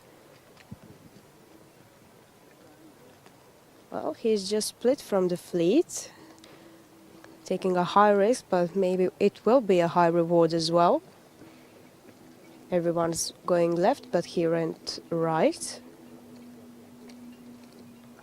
Taking that clear wind, I guess, but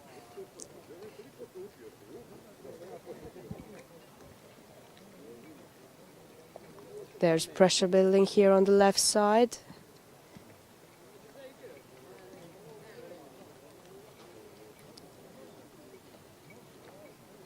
That number 66 flying exactly towards that finish line. It's like he found a secret breeze that no one else can feel yet.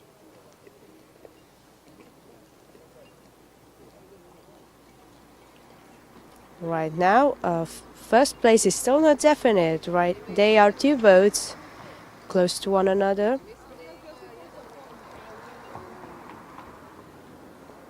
And coming closer, it's going to be a close one.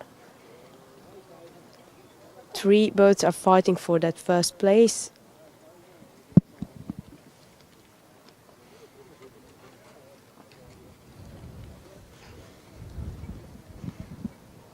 As I can see, number 66, Andreas Bozo from Chile, still in the lead.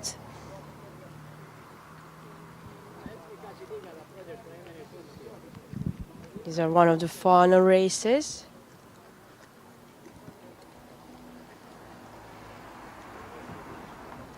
But still more time to go. We'll see what happens towards the end.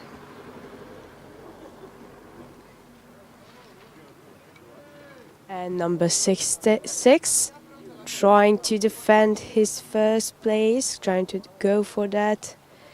And he is first. Congratulations, Bozo Andres from Chile, right behind at second place, 9-7. 9-7. That is Feliciano Balestrini. Right after we have 5-9. 5-9 is Miljenko Bezic from Croatia, as well as 6-2, 106 right behind.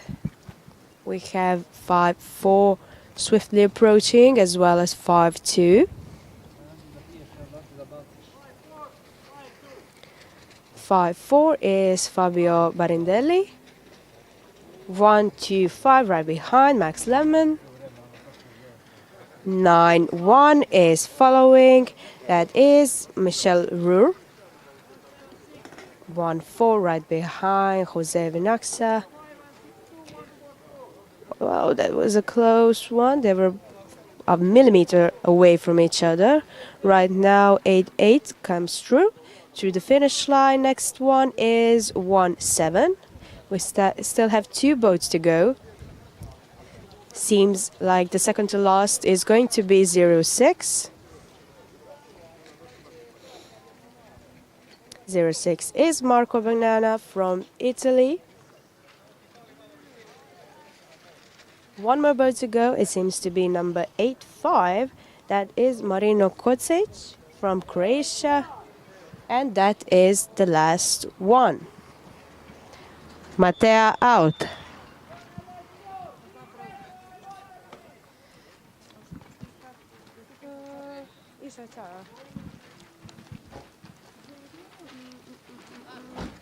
Kako hoćeš? Još jednu, aj pa ćeš ti.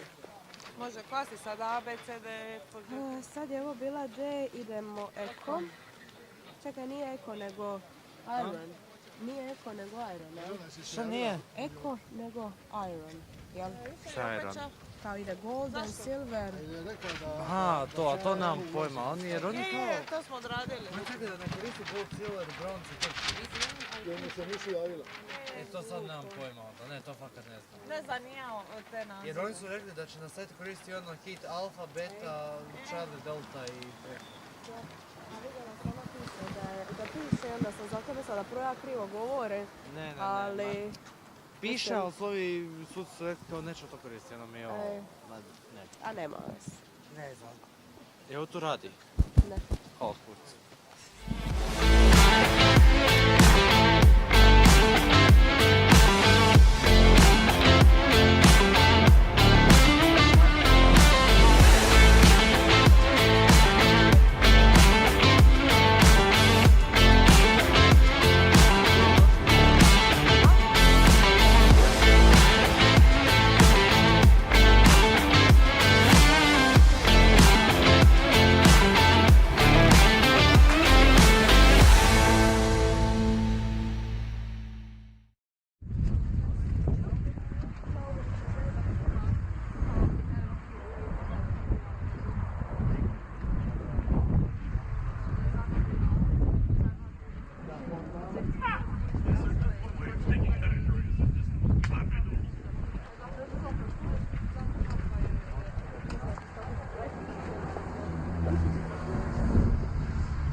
And we are back with one of the final races. Heat Echo is underway. Here are 19 competitors right now racing towards that upwind mark. Here we have some of the best sailors in the whole world competing here. But these conditions are heavy for pretty much everyone. Nobody, I think, is used to this weather. It is constantly changing, constantly shifting, changing direction. There are around 12 maybe knots out here, so it is quite difficult for our competitors to see and predict what's going to happen next. So everyone is just getting ready for pretty much anything. All of the boats took a turn. Everyone is using their own tactics. We'll see who got it right this time.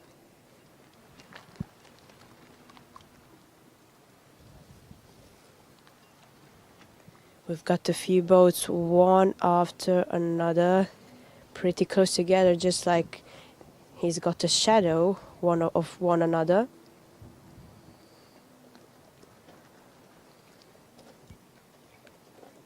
But now in the lead seems to be number 177, that is Per Olsson from Sweden. Right behind number 114, these are some old rivals. They've been trading places all regatta long. We got number 24 right behind, as well as 00, as I can see from here. Coming from the right side, 107. And right behind we have 16, as well as 20, 99 right behind, and 42. It's pretty much a rush hour right around the first mark. And they are off around the first mark. They are starting to sail downwind, and the first one to do so is 114. Conditions are changing pretty quickly, so it's pretty impossible for our sailors to even get sails right and to predict what could happen. All kinds of sails right now are in this regatta. So 114 still in the lead, right behind, quickly going forward, number 24, as well as I can see, number 172. 114, as I said, is Klaus Lindström from Sweden. 172, Hassan Gouvet. And 24, we have Piotr Kielce from Poland. they are pretty much fighting for that first place behind one another. Everyone's gone through that upwind mark and they are swiftly going downwind right now. The weather and the wind is still pretty heavy out here. It's not really a comfortable breeze right now for our competitors.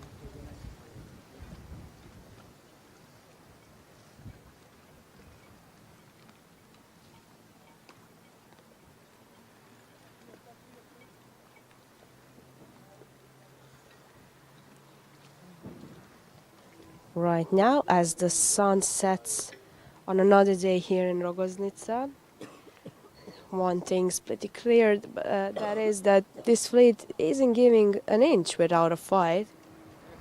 They're pretty much fighting until the last second.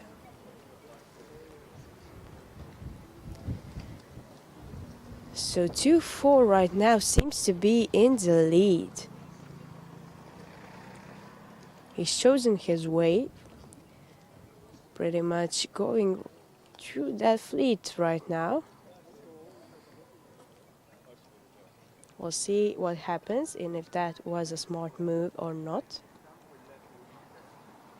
The wind, there are a few gusts of wind again happening right here.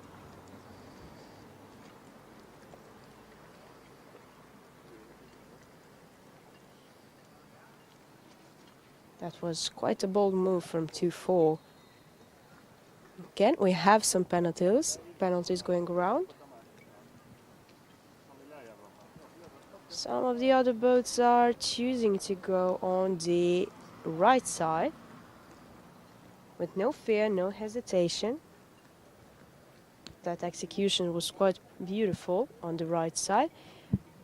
And from the left, number 2-4 breaking through. But I think he is kind of behind right now. A few other boats have gone past him.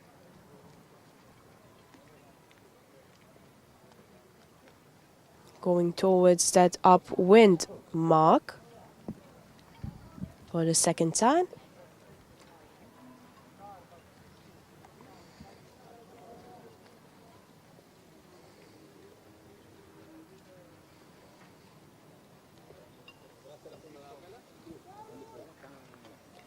Right now, the tension is getting bigger and bigger by the minute, since a lot of competitors are now maybe under some stress from this competition. It is day 5. We have one more day to go, but you can feel the tension in the air. There are quite a few protests happening today. Until now, it's been quite quiet, but the tension is going up every day. Right now, going forward and in the lead, number 2-4 taking that place, and right behind 1-1-4 from the other side we have number 1-2 and 0-0 coming, as well as 2-0. 1-7-2 just behind on the right side, and 0-7. On the far left, we also have 1-1-1, as well as 1-7-7 and 5-6. Just behind number 5-9. And as we're looking who is here in the middle, we can see our two competitors going around that first mark.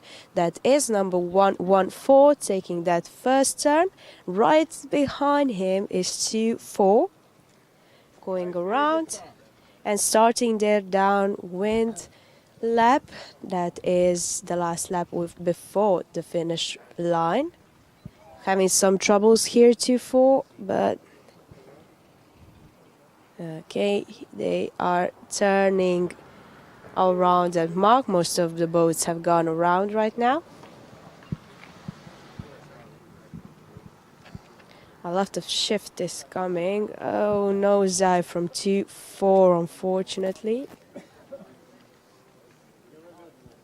1-1-4 right now is in the lead.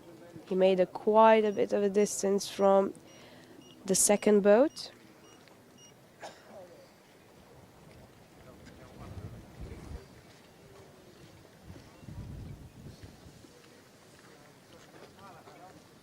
And right now, a few more gusts of wind are getting into this race, but doesn't seem to make any difference in ranking position right now. Since towards the downwind mark, right now 114 is still in the lead, as our last boat on the upwind is making his turn. Downwind, we also have our first turn. That is going to be 114 going around first and making his way up to the finish line.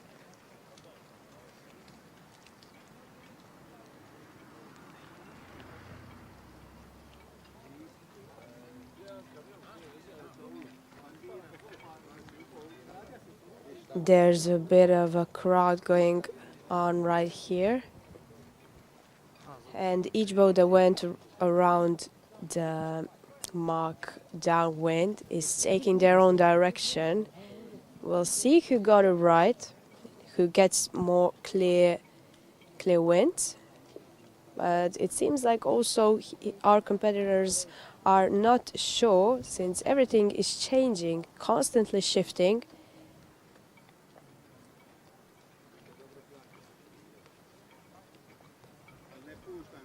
We'll see if there are centimeters between the first and second place that decide who our winner will be.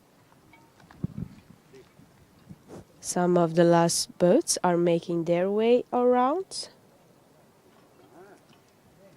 The last mark downwind, as 114 and number 24 are fastly approaching that finish line. We'll see who gets it right. Right now, 24 is going quite fast. 114 is a bit more up in upper position. Right behind, as I believe, is number 122. I am not sure yet. The sun is kind of getting lower as we are looking at this regatta, making this a pretty beautiful experience right now. And towards that finish line, I believe, going very fast, is number 114. If nothing changes, he will be the winner, and I believe that is it. He is the first one to go through. Klaus, congratulations. Klaus Lindström from Sweden. Right behind, 24, the only black sails boat is Bjorkestra from Poland. Right behind, we have number 122. 122 is Ben Harker from Great Britain. In the third place, right behind, we have number 177. That is Per Olsson from Sweden. Coming from the upper position, we have boat 173 is Ivan Zamit from Malta. Right behind, we have number 172, as well as 111 and 00. 20 is right behind, as well as 56. 07 is to follow. Sorry, 107. And we have number 99, as well as number 42. That 42 is Brazil, Alexander Ferreira Salgado. Right behind is number 64, Ole Martronen from Finland. Number 76 is Korkmaz Savas from Turkey.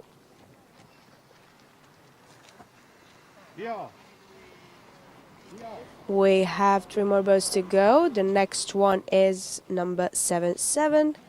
And right behind, I believe, number 07. 1 more boat to go from this Echo fleet.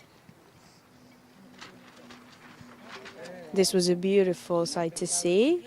it was pretty tight until the last moment, so all competitors couldn't really relax a bit whilst this is going on. Everyone's eyes are right on the horizon, just looking at the boat. And right now, this last boat is approaching towards that finish line.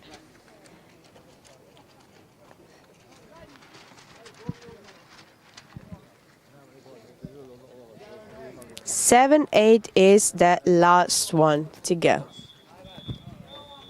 Matea out.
And we are back with the last Golden Fleet today. So we have those boats that are fighting for a place 1 to 20. This will for sure be the last race for them today, because there will be no warning signal after 6 o'clock. So maybe we can only have final heat B after this one. They just started. The conditions are now that boats are most of the boats with a B rig. We have one that is with the A rig. Frankly, it's probably hard to say. It's looking the wind conditions. It seems that it may actually be good to go back to the A rig, but on the other hand, it may be the tactics was that competitors are simply looking what their competition is doing and then keeping the same sail. And also it was quite very short time to decide and to choose to select or change the sails, because wind is changing very fast, and you need to be fast and to change the sail probably just in a couple of minutes. On the end, how it is. We have only number 48, Spain 48 with A rig. All the boats are with a B rig. We have on the top currently, it seems that Mirko Ukas number 80 is a quite good position together with 04 Marko Matic. But on the other hand, we have Alexis Carré on the top, sailing on the port deck towards the windward gate. We have also 60, Jonas Svensson, 11, it's Switzerland, 11, Matteo Longhi. So boats are now arriving to the windward gate. It seems that the port mark will be a better choice this time. Matteo Longhi is rounding the first mark together with 73, but almost at the same time on the other mark we have Jonas Svensson from Sweden.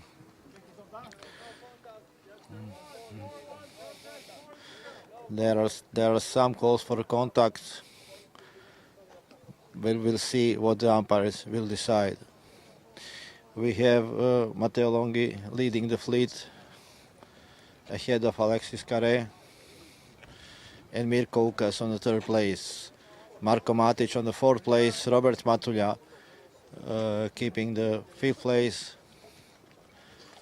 And these are the 6 boats that are in front of the rest of the fleet. But now we have quite nice sailing by number 90, Odd Stray from Norway, again coming from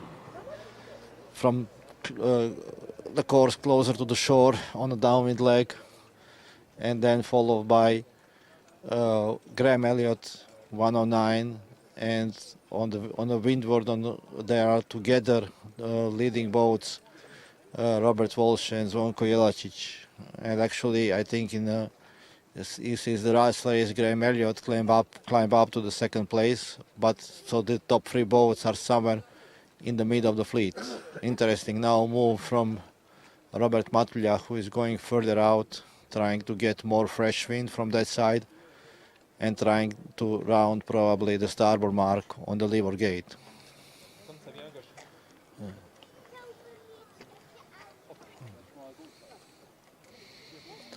Most of the boats that are arriving on the port mark are now rounding the mark, and it seems they are in front of the other boats who are aiming the starboard mark, but it's all very close.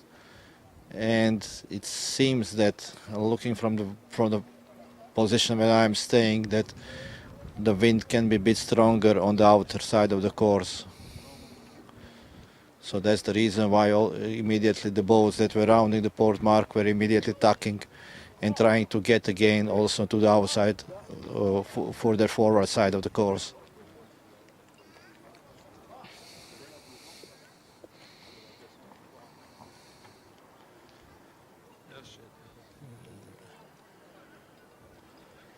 So we have boats beating to windward now on the second windward leg.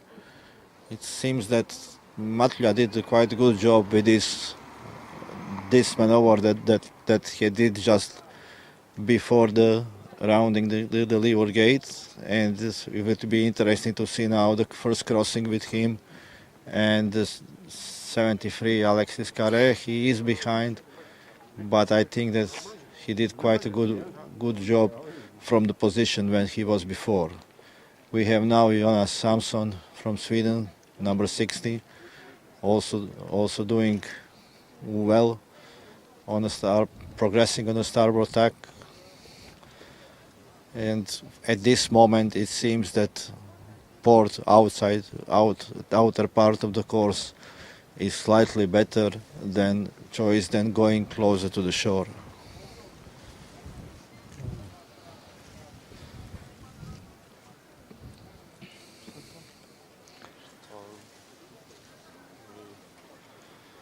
Here is now, so Jonas Svensson is actually number 60, is now taking the lead, but we also have Mirko Ukas getting a nice shift and nice lift on this starboard tack.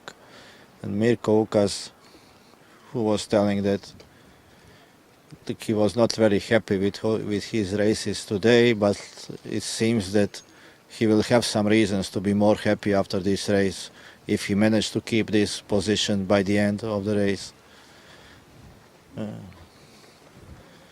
Also we have Marko Matic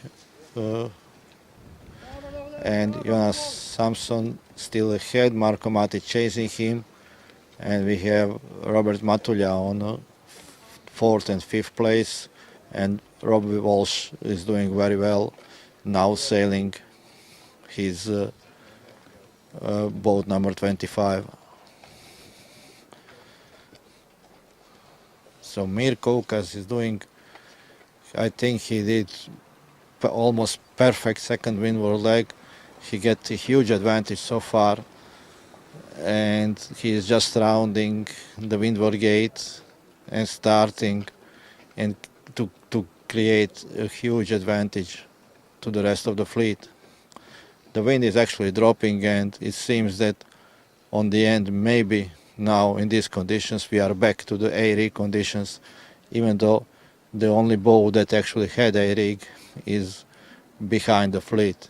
But now it seems that boats are a bit slow, but nevertheless they are now more or less in the same play game, because they all have the B-rigs, and from time to time there are puffs that can justify use of B-rigs. Mirko is leading, but Marko Matic is pushing behind, trying to close and to reduce the gap between two boats. This second part of the course, particularly downwind and closer to the leeward gate, seems to have much bit more wind, and this is now we will see where probably this race will be decided. If Mirko managed to keep this lead or have enough advantage on the leeward gate, I think that it will be easier definitely for him to keep this lead and to try to win this race.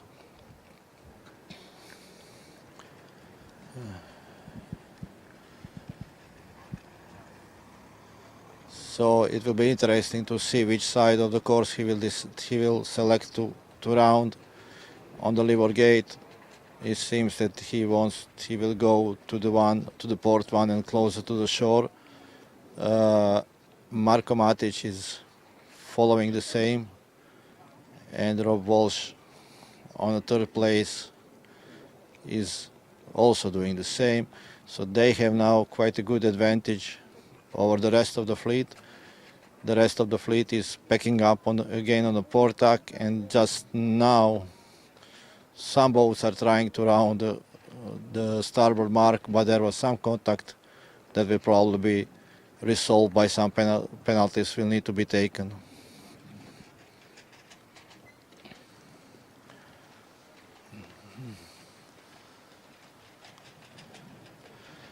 So Mirko is now in good position, but actually Marko Matic is also leeward to him, but it seems maybe that he still has some chance to get it. He is now attacking, trying to take the other side of the course, and Mirko is covering. So this will be the fight for the two places. Marko is attacking, and of course Mirko is covering again. So it's simple chess game, I would say. Or when you are leading, just repeat what your opponent is doing and concentrate to be on the end in front of him. Mirko is doing very well. The wind is now giving him some slightly right shift and nice lift towards the finishing line. He will probably need to, there was some flapping of the sails, and he will now again attack to cover Marko Matic, and they are both almost simultaneously sailing this last leg. And I think that Mirko now, after the last attack, he is going slowly and getting at least the better results from what he had this day, making his day not so bad as it was probably look before this race. Congratulations to Mirko for winning this race, and the third place is actually taken now probably by, let me see, Jan Springer, and then we have Zvonko Jelačić from the fourth place, and there is backup on the line. Probably there will be some protest and understanding who maybe touched the mark or who was on the port tack and broke the rule just on the finishing line.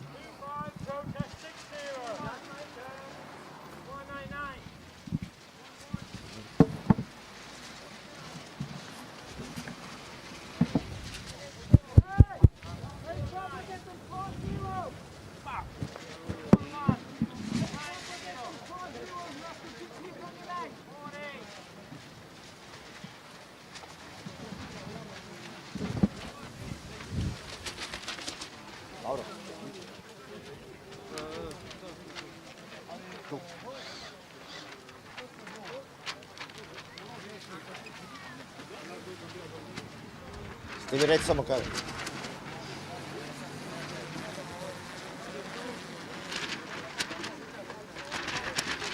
Congratulations, Mirko, for this win. I know you told me that you were not very happy with your day today, but I think that this makes at least your day slightly better. Yes, that's true. At least this is a little bit sugar on the end, but the day was really bad. Couldn't concentrate well. Going from one mistake to another and struggling with the boat speed. I was with the wrong rig one race, so it was really hard day, and hopefully it's end, and I'm hoping tomorrow to get back to the old setup.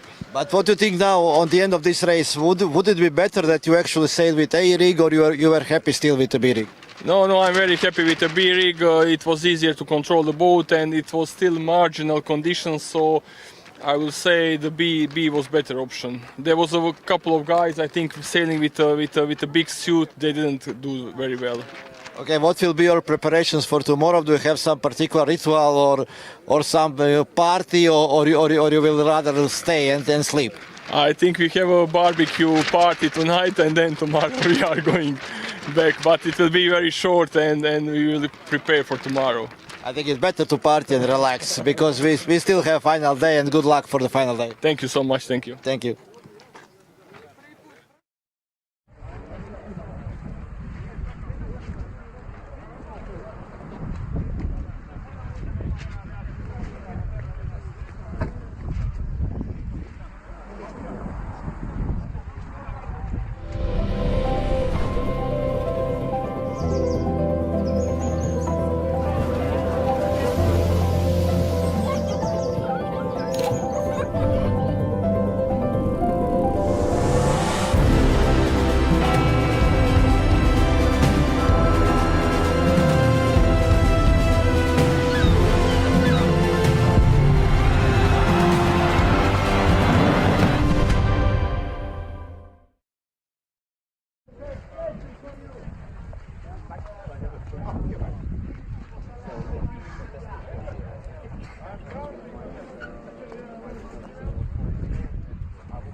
Bravo! On the water, please.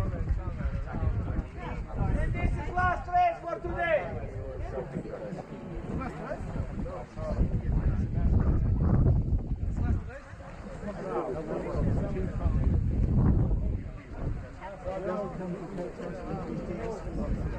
Ajde, nastavite.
Please wait for there to get food for zero and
And we are back right now. We are waiting for the start of the last race of today. Right now, this is race number 5 in Bravo.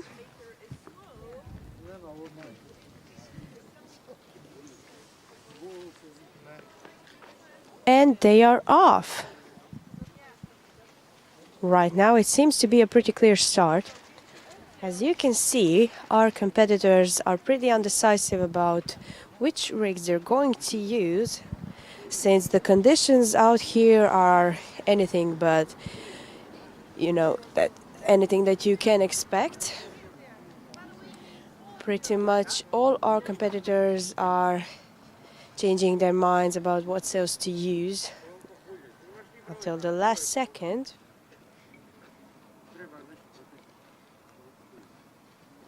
Most of our competitors, again, aren't even from Croatia and experience regattas that are held on lakes, rivers or harbors as well. And each of those, you know, have a unique experience to them. So right now, most of these sailors don't even maybe have an experience in these conditions, but most of them are managing pretty good right now. So we'll see what happens until the end. We have some sailors approaching the first mark, getting ready to go toward that upwind mark.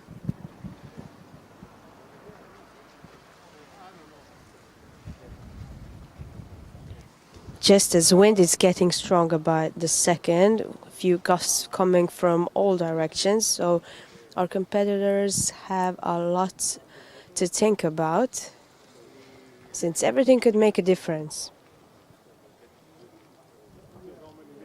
So I have, from before, we interviewed one competitor from Japan, and Japan as well as Brazil, who is also competing, have grown IOM communities as well as Croatia has, and they are making it a truly global sport. So right now, again, some protests are happening. It is getting more tense by the second, as we already said. Each day it is getting more and more stressful for our competitors. We are here each day from, you know, since the morning until around 6-7 o'clock. So everyone is pretty tired right now. But we have our competitors, last two competitors, going around that upwind mark and going downwind. Few boats are fighting for that first place.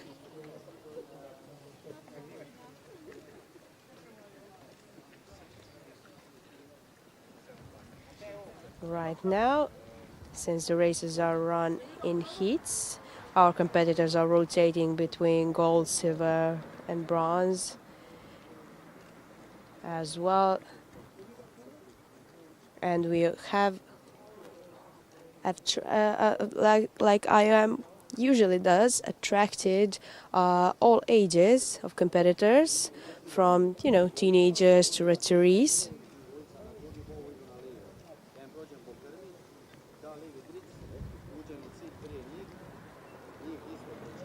These boats seem to have all rigs.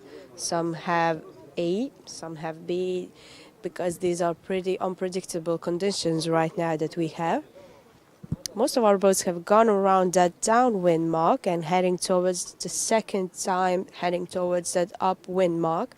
But we are waiting to see which boats those are, since it is quite difficult to see from where I'm standing right now.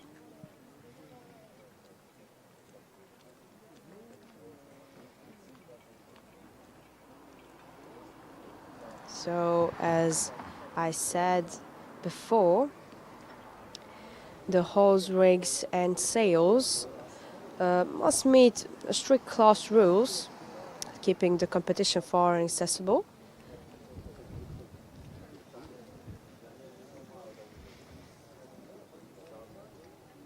Right now, all of them seem to be going towards that right side more than to the left.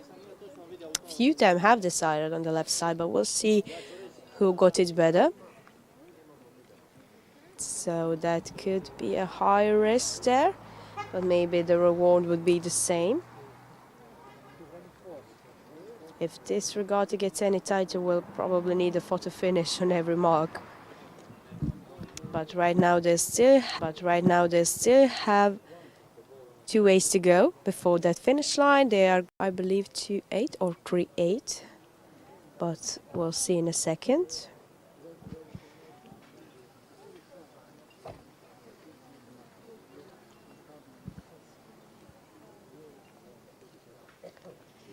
It is number 8.7 that is coming quite quickly. 8.7 is Germany, Thorsten Fildenbrandt. He's taking that first place, or at least is in the lead right now. 1.71 is right behind, that is Gary Ball from USA. On the other side we have also two boats that are pretty not very visible to us right now, but are also fighting for their first place. 8.7 has some problems right now, but he seems to be making up for it. 1.0 is right behind him, as well as 1.30. But 9.3 is slowly approaching as well towards that upper wind mark.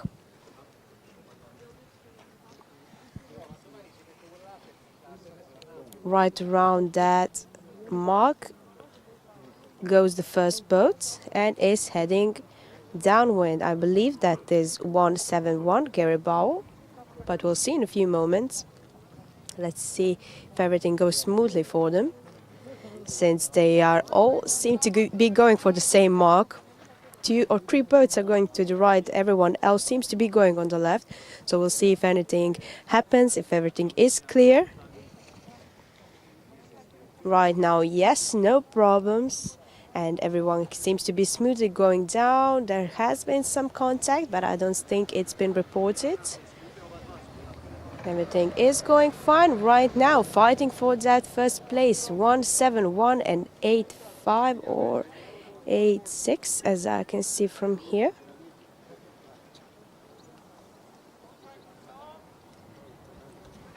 The last boats are making their way around that upper wind mark and are going down towards the final lap around before the finish line.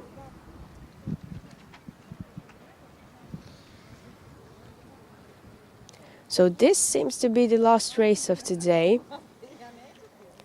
And right after this, our competitors are going to have a restful night, I hope, and get ready for tomorrow's final day of racing.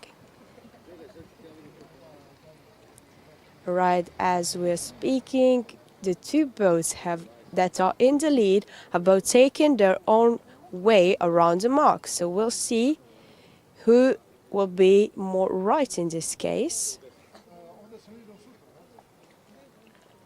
Who's the one that will more knowledge as well as some luck, because the wind just got higher and is picking up quite quickly. But racing towards the finish line, 1.71 as I can see from here, and I believe number 8.7, but we'll see in a few seconds. It could be a photo finish.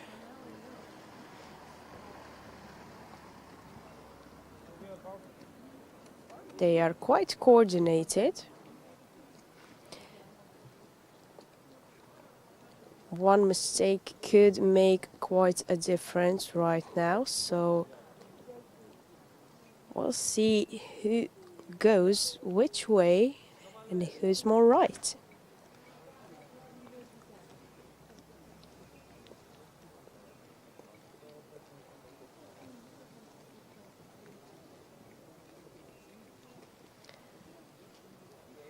Right now they are maybe 20 to 30 meters away from that finish line, but wind is shifting a few degrees here and there, completely shuffling the fleet that's been behind on that downwind mark. So we're waiting to see what's going to happen down there, if somebody is left behind. But right now there is no crowd over here. They all seem to be making their way through. 3 boats fighting for that first place. millimeters could really make a difference right now, but it seems like 2.8, I think. Let's see. Or 2.6. 2.6. Yes, that is 2.6. Darren Abdillah, Malta. Congratulations, Darren. 1.58, second place. Congratulations. And 1.71 in the third. Second place is China. Third place is USA. Congratulations. Right now coming in fourth, I believe, number 87. 87. And right behind we have 3 boats. It's going to be a photo finish for those guys. It is 9.3, 9.6 and 1.3. We have around 10 more boats to go. And 7.5 is the next one to go through that finish line. Just behind 1.0. We have 7.9, I believe. I can't imagine. 2.3. 0.3. 1.30, I think. 5.0, 7.0, and right behind we have 6.7, and then 3.1, 1.42,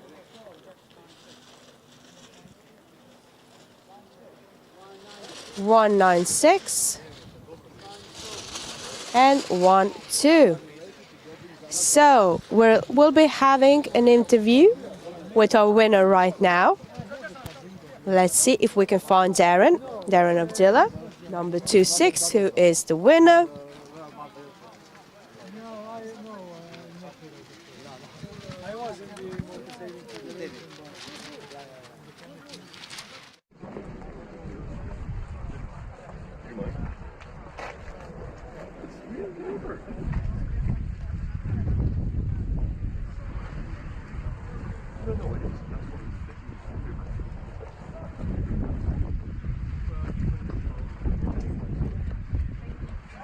And I am from Malta. Darren, I congratulate you for winning the race. Was there any tactics that you used today to win this last race of today?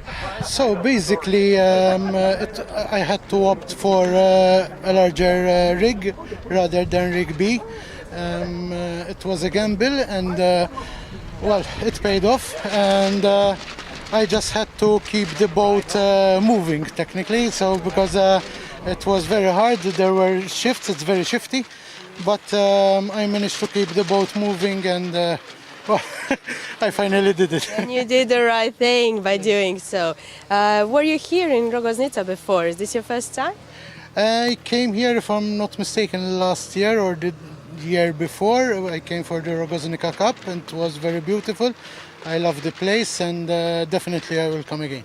So you already know how the wind moves around here. Was that any help to you, that you knew some stuff from before, or was it just, you know, you need to be ready for anything that could happen? To be honest with you, last time I came, the conditions were completely different, and it was not that close to it was not close to this event. We have a lot of shifts, unpredictable shifts. You can't technically schedule or see when the gust is coming or when the shift is coming. So they are very unpredictable, but it's very nice anyway. So thank you so much, Darren, for your time. I congratulate you once again, and I wish you all the luck in the next races. Thanks to you. Thank you very much. So just to say, this was our last regatta of today. So this is the end of day 5, and tomorrow we'll be seeing you for the last day. That is day 6 for the finals, and that is it. See you tomorrow. Bye bye. Matea out. Nisam htjela ništa dugo jer nisam da... And the one in the north looks like Cliff Ice, but Cliff say it's very similar, but in a longer canyon. So there's like 11 distinct lakes, where the waterfalls maybe go up to like 10, 15 meters. Terry, I think you need the high speed stay. I think you need the high speed stay. Up the 11 lanes. I love you, Mark. They need a hike. There we go.